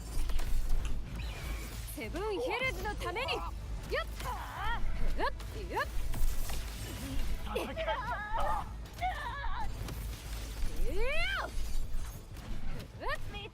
世に続け。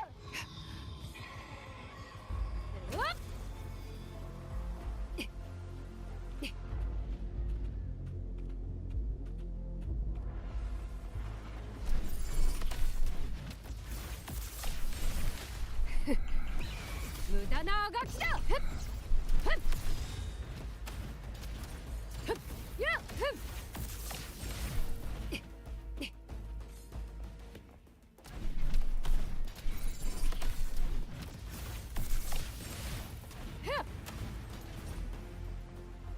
世に続け。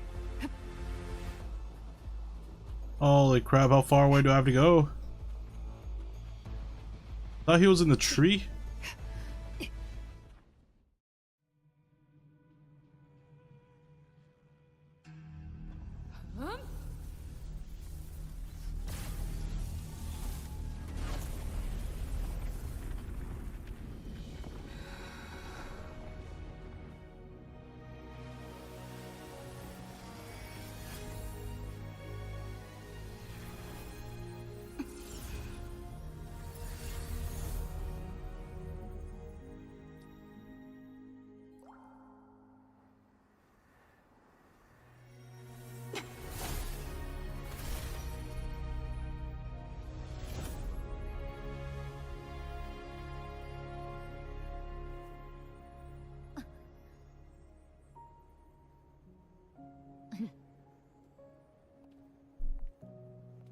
運命は追い越せるのよ、オーガスタ」。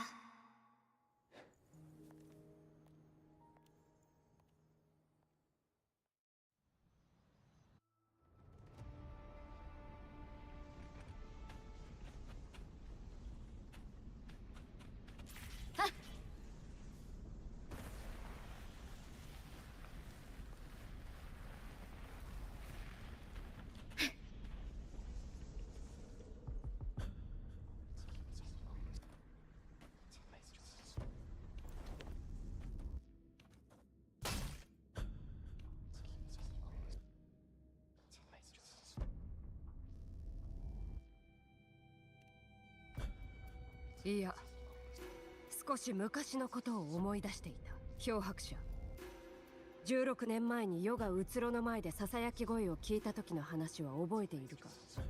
黒潮の恩寵を受けられるのは強者のみ。弱者は忘却の彼方へ消えゆく定め。なかなか興味深い言葉だ。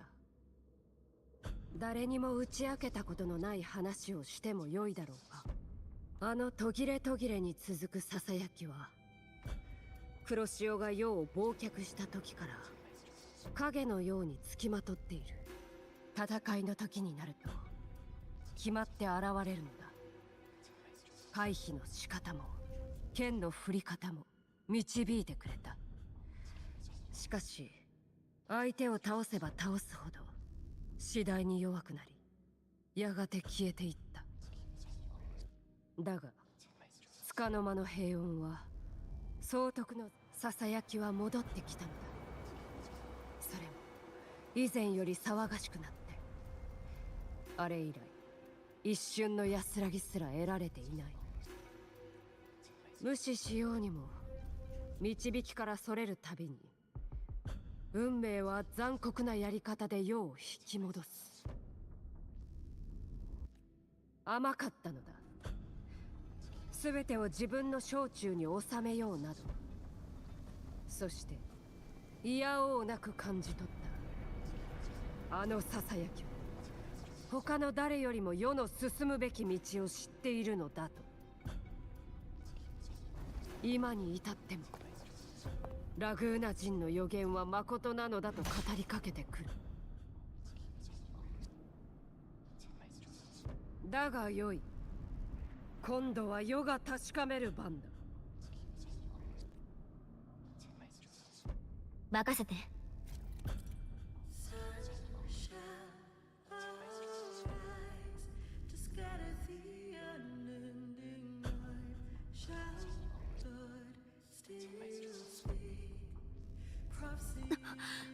これは何をしようとしてるの？オーガスタ。荒波を押し戻せ。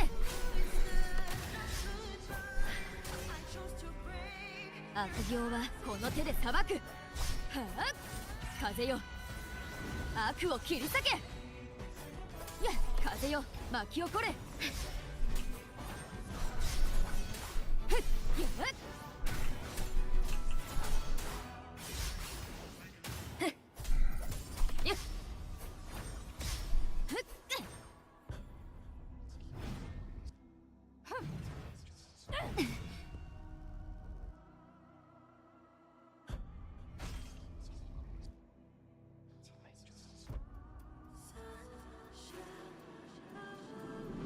実際のところ、英雄王の予言通り、 Hey, Shadow Monarch. 漂白者こそ救世主なのかもしれん。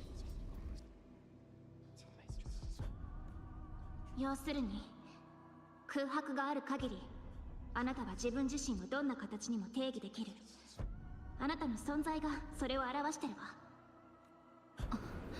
なるほど、そういうことね。オーガスタ、これを機に私を英雄王に仕立て上げ、予言を実現させるつもりなんだ。才は投げられた。思う存分に戦え、漂白者。これが世の覚悟。決して恥ずかしめることは許されぬ使命。ふん、そうでなくてはな。全力でかかってくるがよい。お主なら世の隣に立ち、王座へ至ることができる。いや、お主にしかなしえん。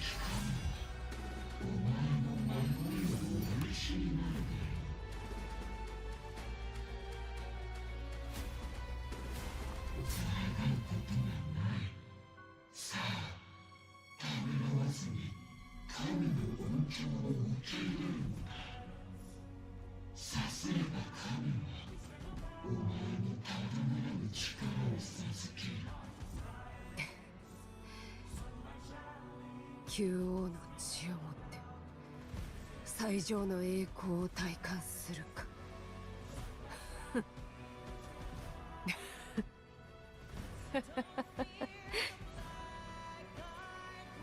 予言は絶対だ。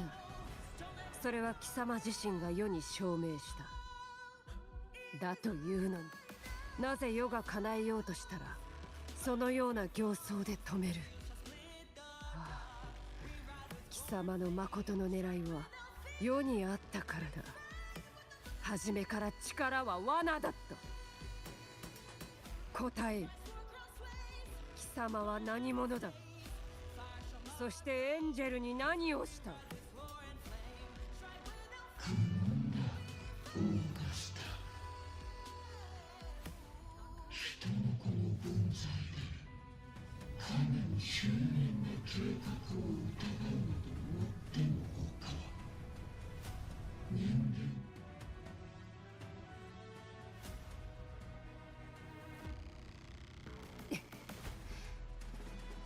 氷伯爵、英雄王の座に座ろうとするお主を阻む理由はどこにも存在せん。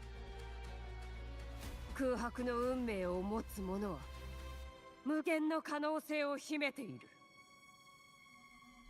そしてお主と同じように世も自らの道を貫き通すのみ。行け。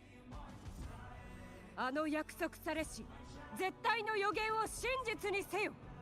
世は血潮を捧げ、気高き神王の誕生に助力する。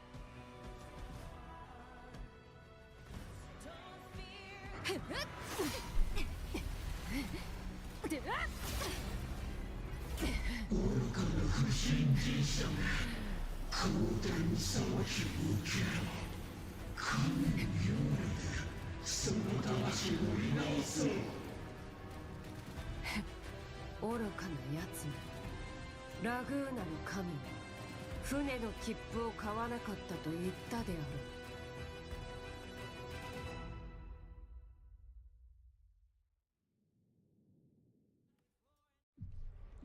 これがお前の最後だ、オーガスタ。果たしてどうだか。神を汚す不遜の者め、我来るがよい。お前を招待してやろう。望めなき末の宴にな。ケン、かと俺の愛犬。我が死よ、何を戸惑う。英雄は決して黒潮に屈しない。戦うためには剣が必要だ。これを手に取り祝願を果たすのだ。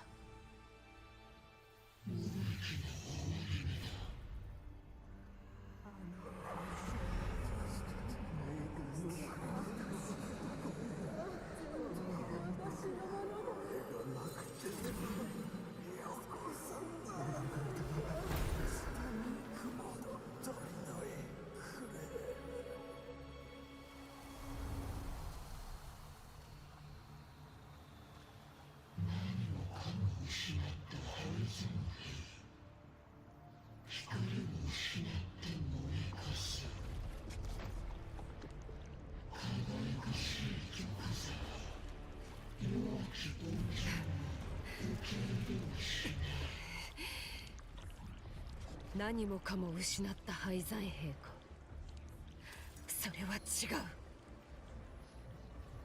太陽が輝きを惜しまず降り注ぐからこそ人は憧れを抱く。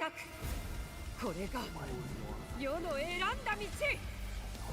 この一撃で思い知らせてやろう。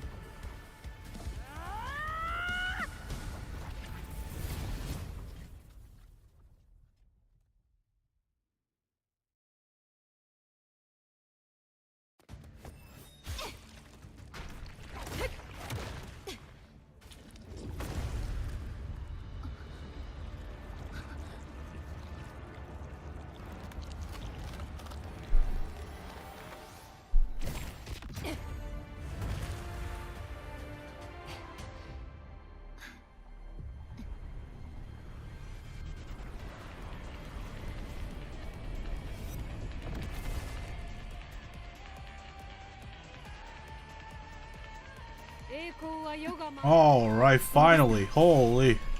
待たせたな、我が親友よ。お主と共に戦う機会を逃してはならぬ。世の心が言っている。さあ行こう、漂白者。この時をどれほど待ちわびたことか。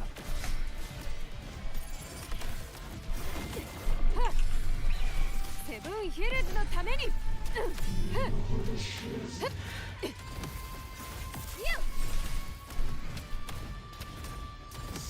受けてみよ。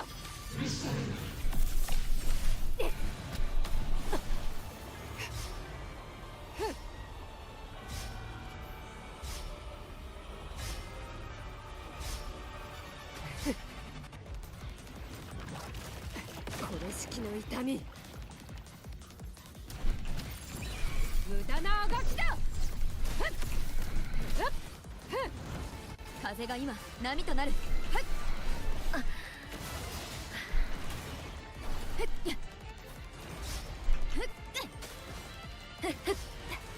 ここは冷静に。風よ、悪を切り裂け。風よ、世が出よう、勝利の。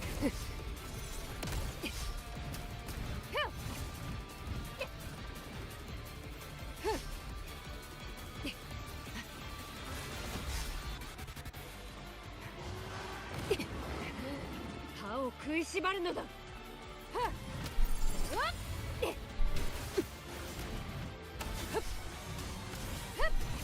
風が今波となる。ようやく本気になった。良いだろう。そうでなくては張り合いがない。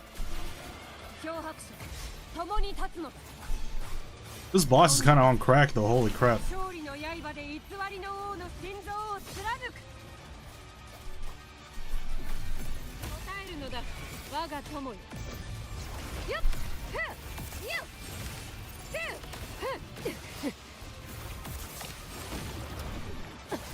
これ式の痛み。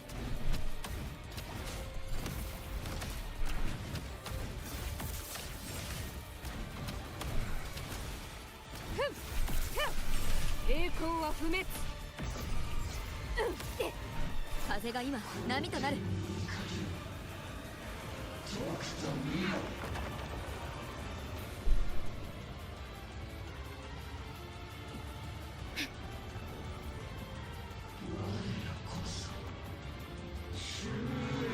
チャンスはあるはず。悪は切り伏せる。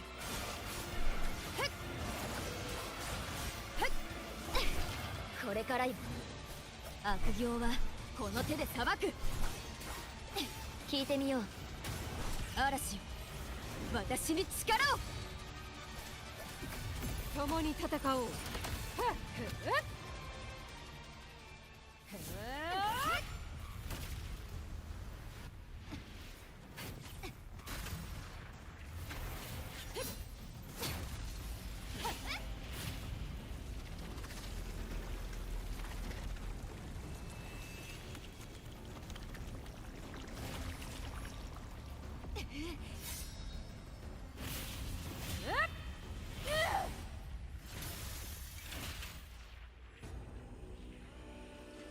黒潮で迷いし英霊たちよ、その無念確かに受け取った。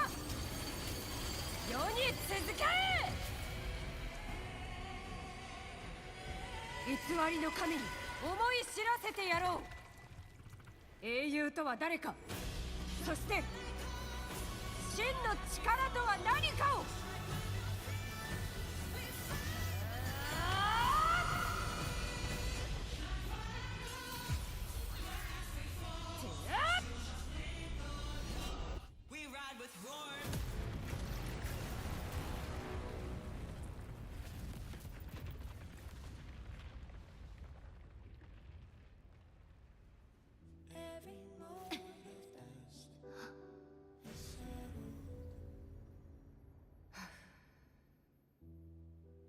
奉公の戦士に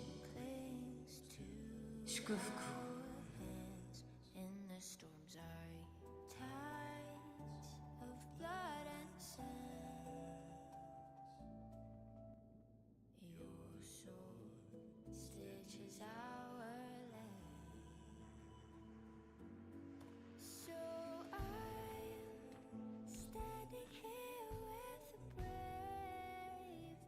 激しい戦いだったな。そう思わぬか。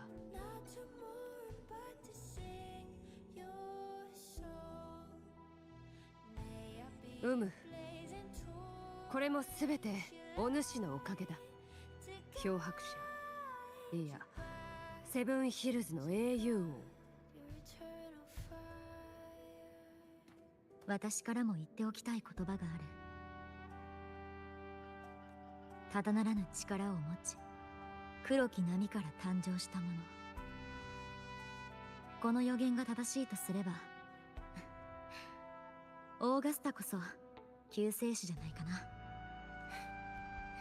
ただならぬ力、買いかぶりすぎだ。世は自分の限界を理解している。だがことさら否定するつもりはない。そして誉れは分かち合っても良いはずだ。そうであろう。テトラゴン神殿の予言に英雄王の人数は書かれていなかった。黒潮の中で何が起きたのか教えてほしい。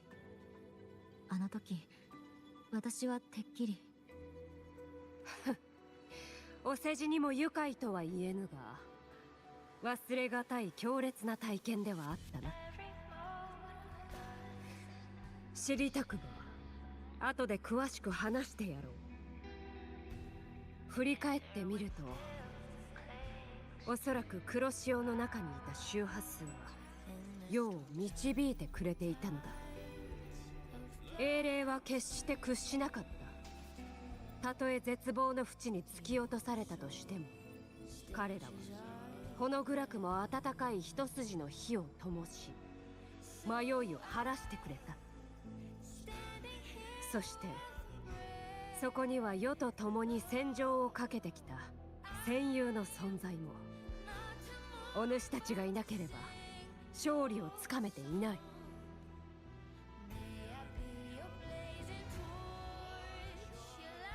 問題は王の定義が狭かった点にある。人の気高さとはもとよりうつろな肩書きに収まるものではなかった。文明の輝きとは無数の人々が不断の努力を重ねた結果であり、孤高の英雄に授ける勲章などではないのだ。もう一つ聞きたい。なぜ私を狩猟に誘ったの？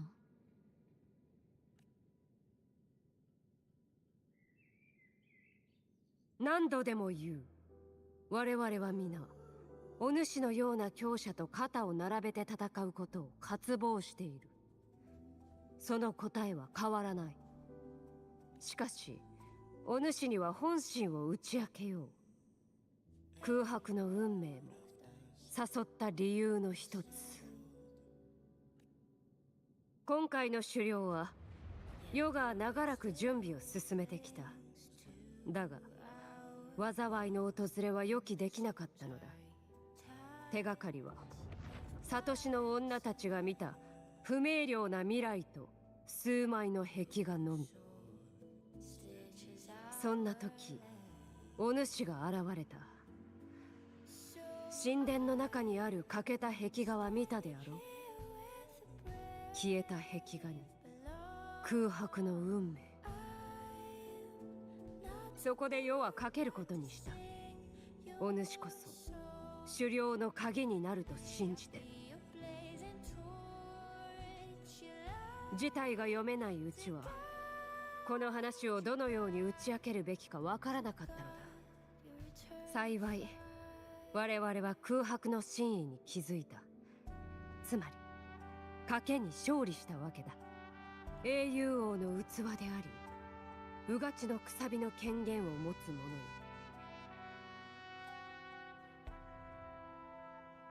信頼に感謝する。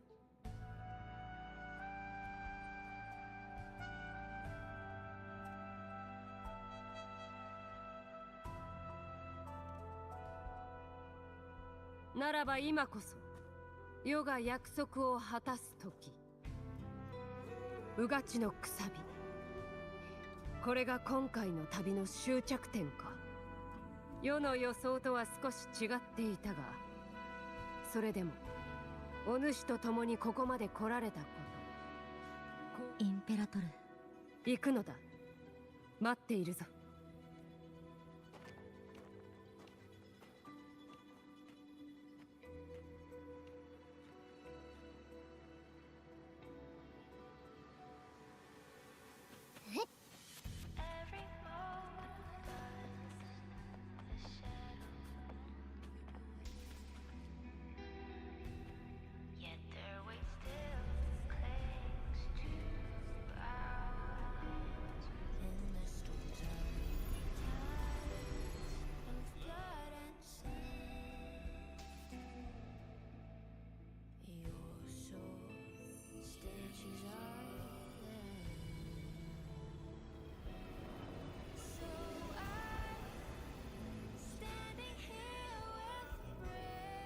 箱だ。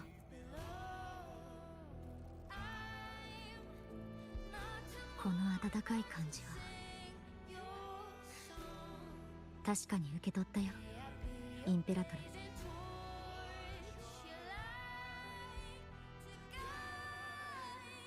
ひとまず戻ろう。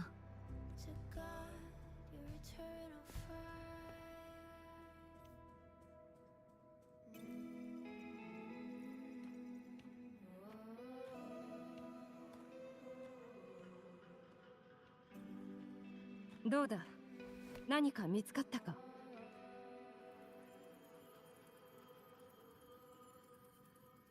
この箱は見たところ羅針盤のようだが、おそらく内部に空間があるはずだ。開けてみよう。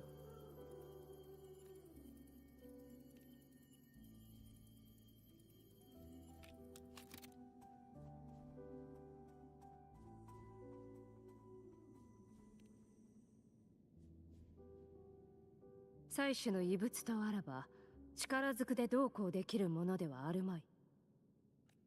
何か別の方法を探す必要があるかもしれぬ。例えば特別な鍵や仕掛け、あるいは合言葉のような。何か心当たりはあるか。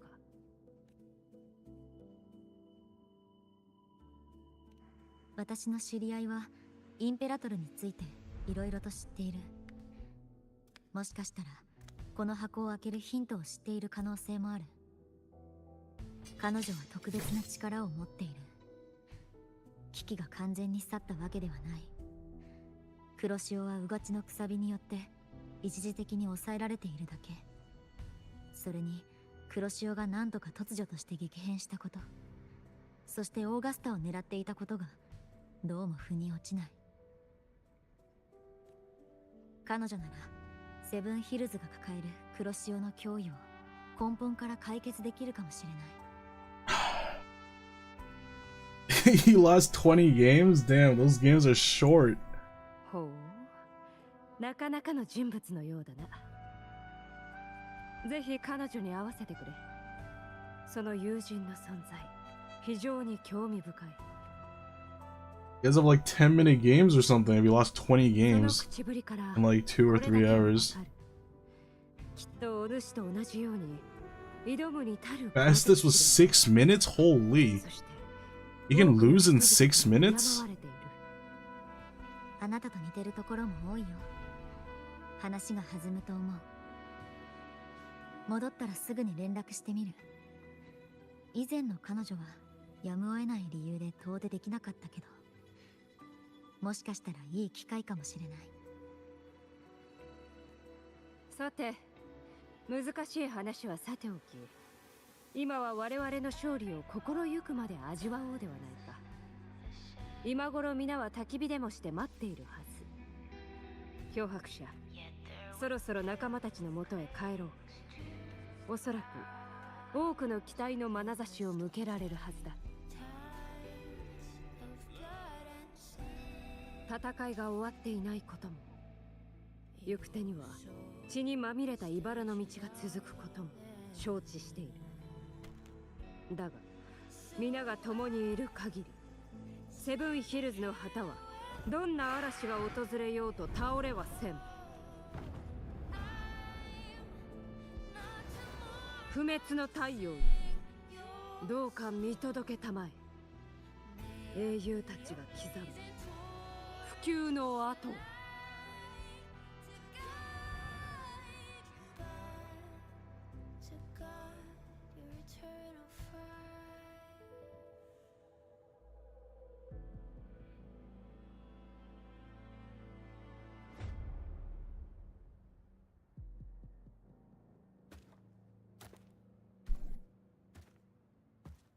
Holy crap, this story was so long.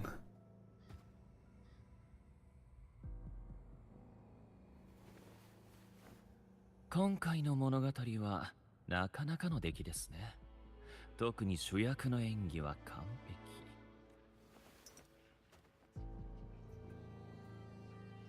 そろそろあなたには退場を。いいえ、もう少し楽しませてもらいましょう。これは書き手のささやかなわがまま。It was really good though. Towards the ending, there was so much build up. Towards the ending, there was like a billion cutscenes. 私は知りたいのです。作り物の魂がどこまで歩めるのか。やはり苦しみあえぎ、泥沼の底へ落ちていくような物語こそ最も人の心を打つ。You're gonna make food? Alright, avoid that disgusting sausage. Make some good food this time.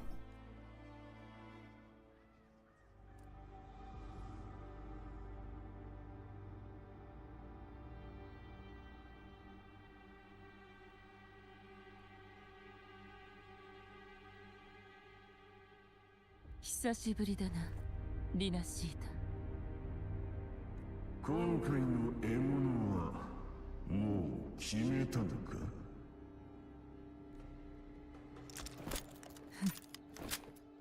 名式だ。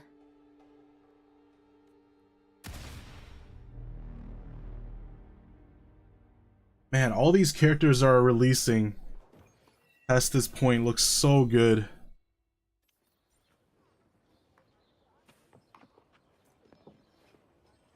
It looks so good. Hopefully my rolls don't troll me.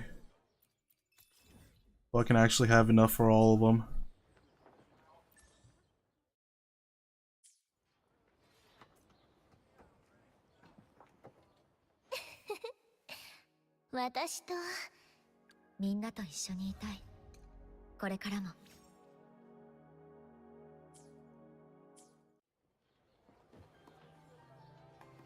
Alright, let me do a quick washroom break and water break.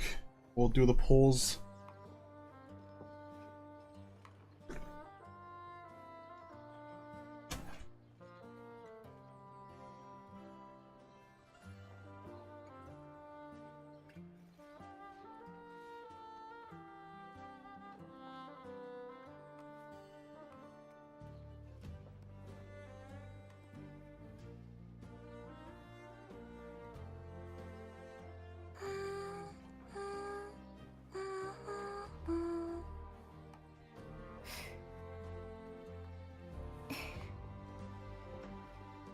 この花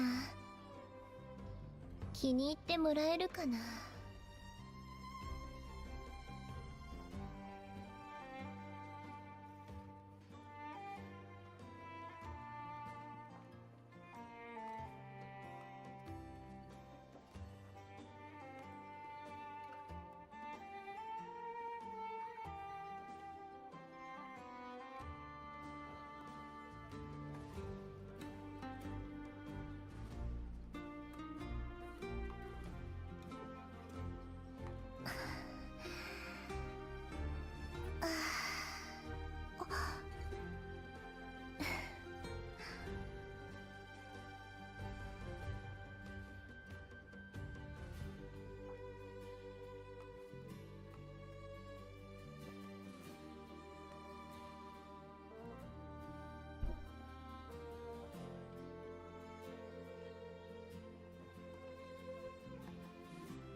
Alright, alright. Pulls time. Right after I get this square thing.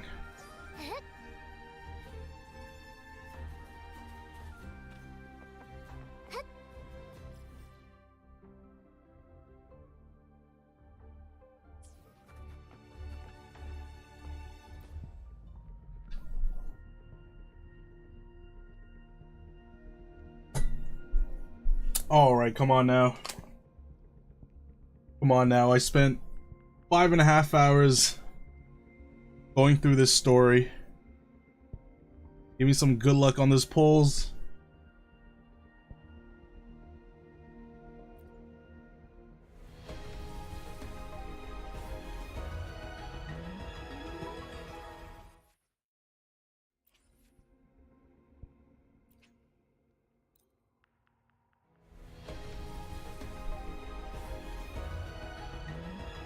Okay, okay, that's 30 pulls. 40? 40? 40? Give it to me at 40, please.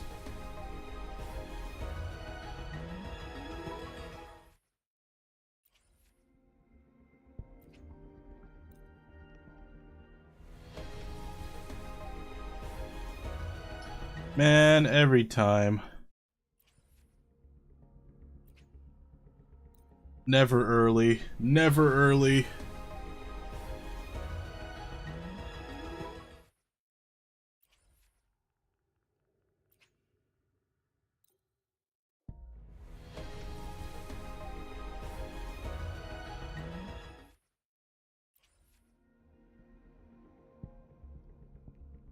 Alright, come on now. 50-50. 50-50.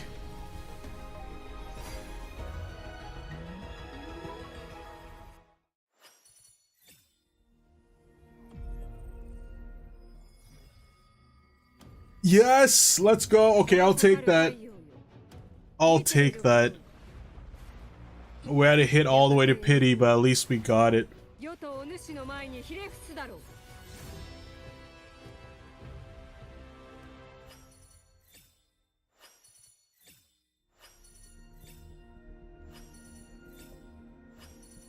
あなたが悪事に手を染めない限り、この刃と相対する。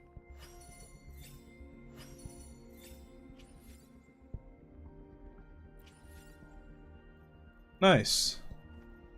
I think we have some luck with the weapon. Come on. Give me an early weapon, please. Early weapon, early weapon. Also, I did not know that her sword looks like this. That was just a huge chunk of metal. Absolute pulsation.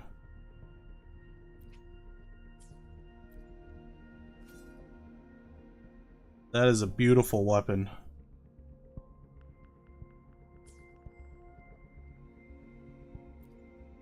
Come home, beautiful weapon.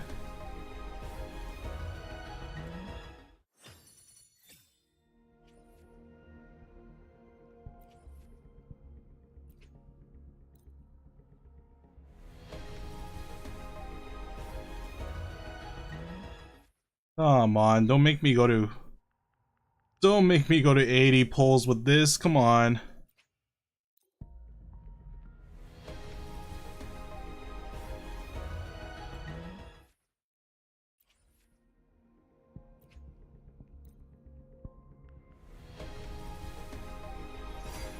$40. I'll take it. I'll take 40.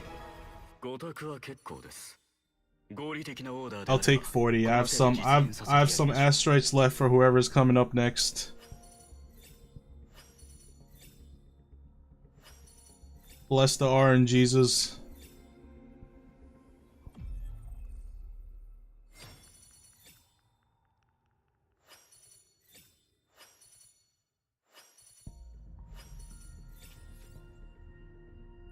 Nice. That wasn't too bad.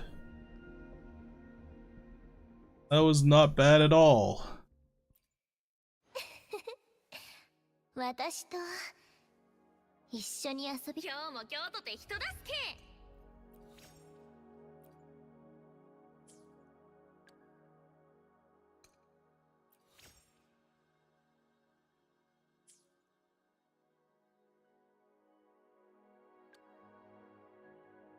Let's freaking go.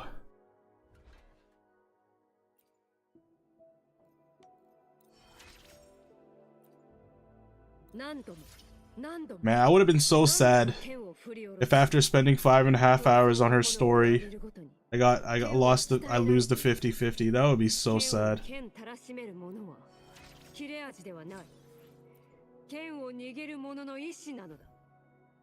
Well, I don't have enough flowers.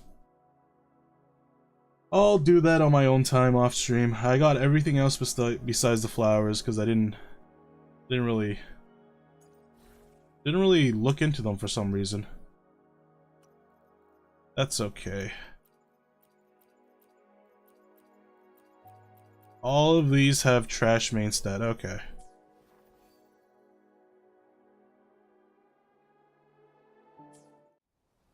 That's all good. We got what we came for.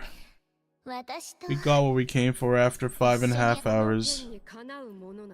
We got our Dami Mommy. Dami Mommy is back. That sword actually just looks so stupid that it's so good. Like, what even is that?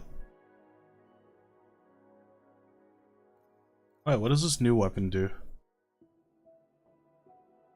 Casting resonance skill grants 6 resonant energy and increases life by 10%, lasting 16 seconds. This effect can be triggered once every 20 seconds. No idea if that's good or not.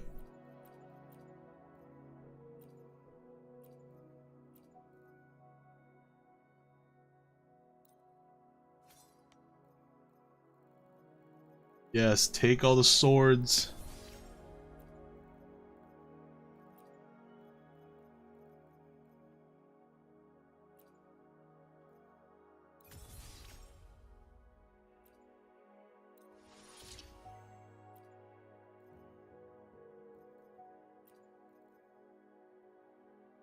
Take all my level up materials.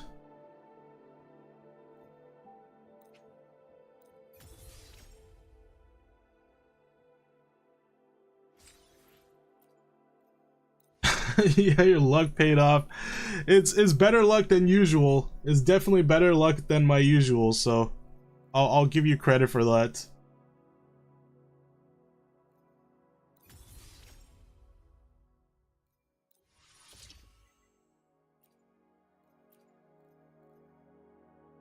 You finished cooking already?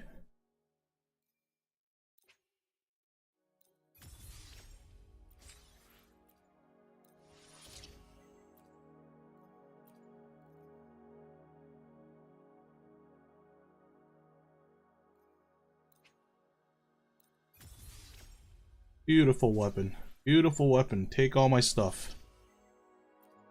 Take all my stuff.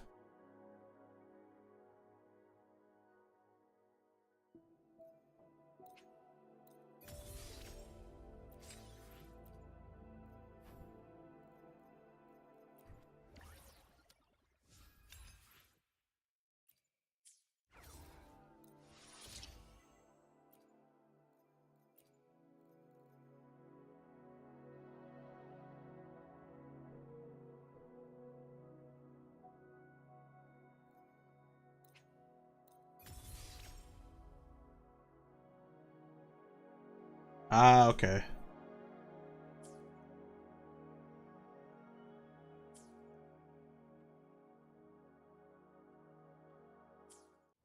Show me one round of Doombot. Sound good. I'll go grab some flowers for my new character, and then I'll finish up the stream.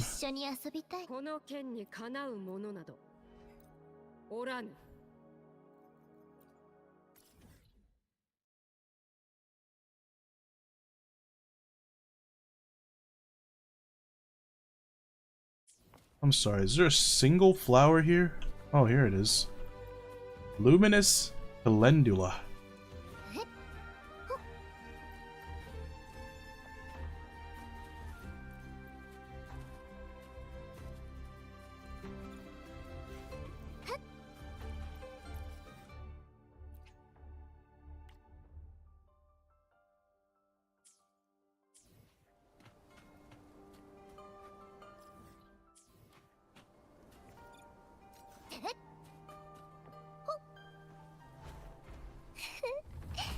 獲物の匂いだ。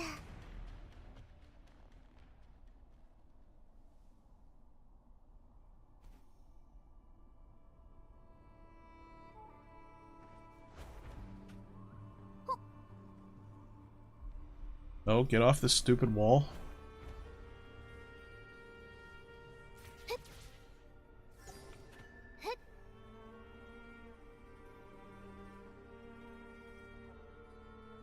鶴が風になびく。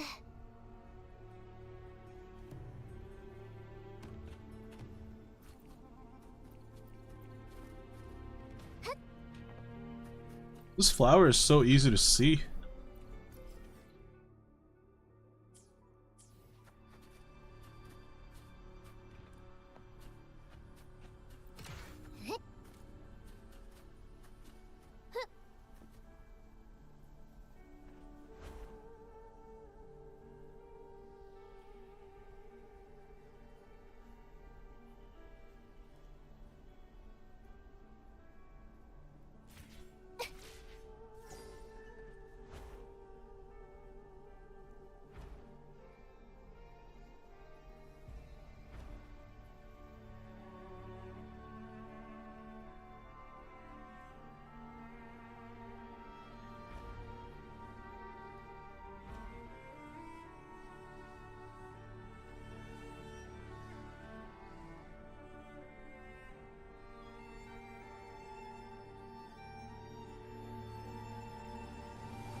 見つけた。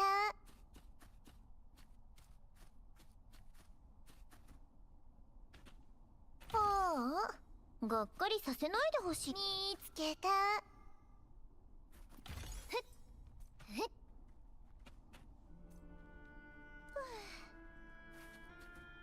何が欲しい？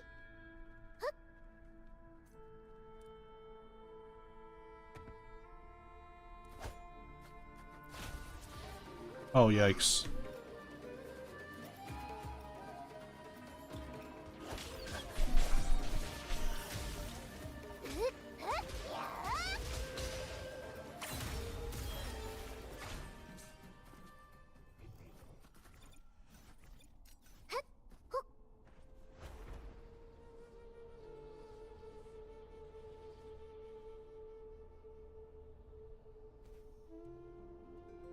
鶴が風になびく。見つけた。ふっ。ご褒美だ。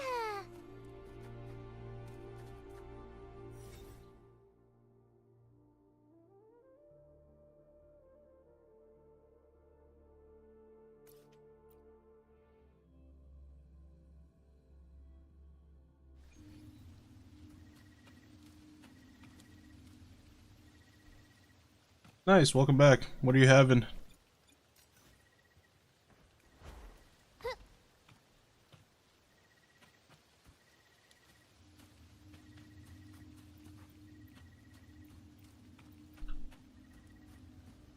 Oh, you can go ahead and eat. I'm gonna finish picking up these flowers and I'll stop the stream.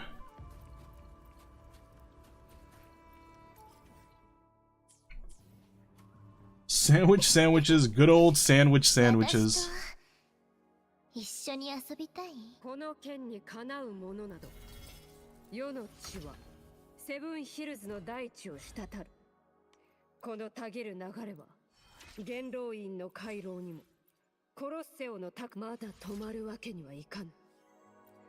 故郷の滅亡を目の当たりにして痛いほど理解した。天高く昇る腐敗した秩序の下では権力こそ死をもたらす刃となる。ルールを作り変えることでセブンヒルズに均衡を取り戻すのだ。真の王となるためには多くのことを学ばねばならぬ。Alright, we got what we came for today. Very good. I don't have to cry myself to sleep. Have happy dreams.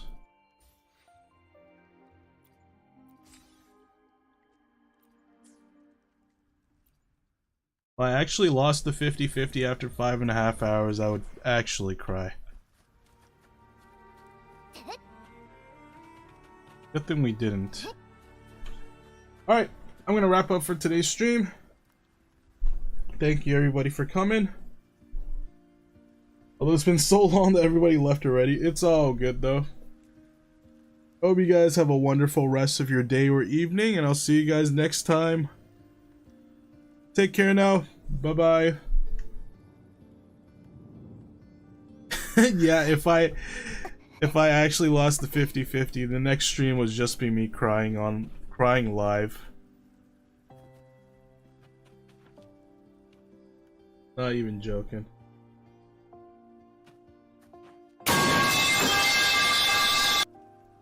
Metal pipe?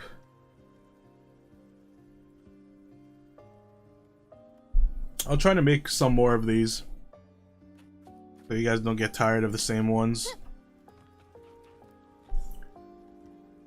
Alright, I'm gonna head off now. Bye-bye.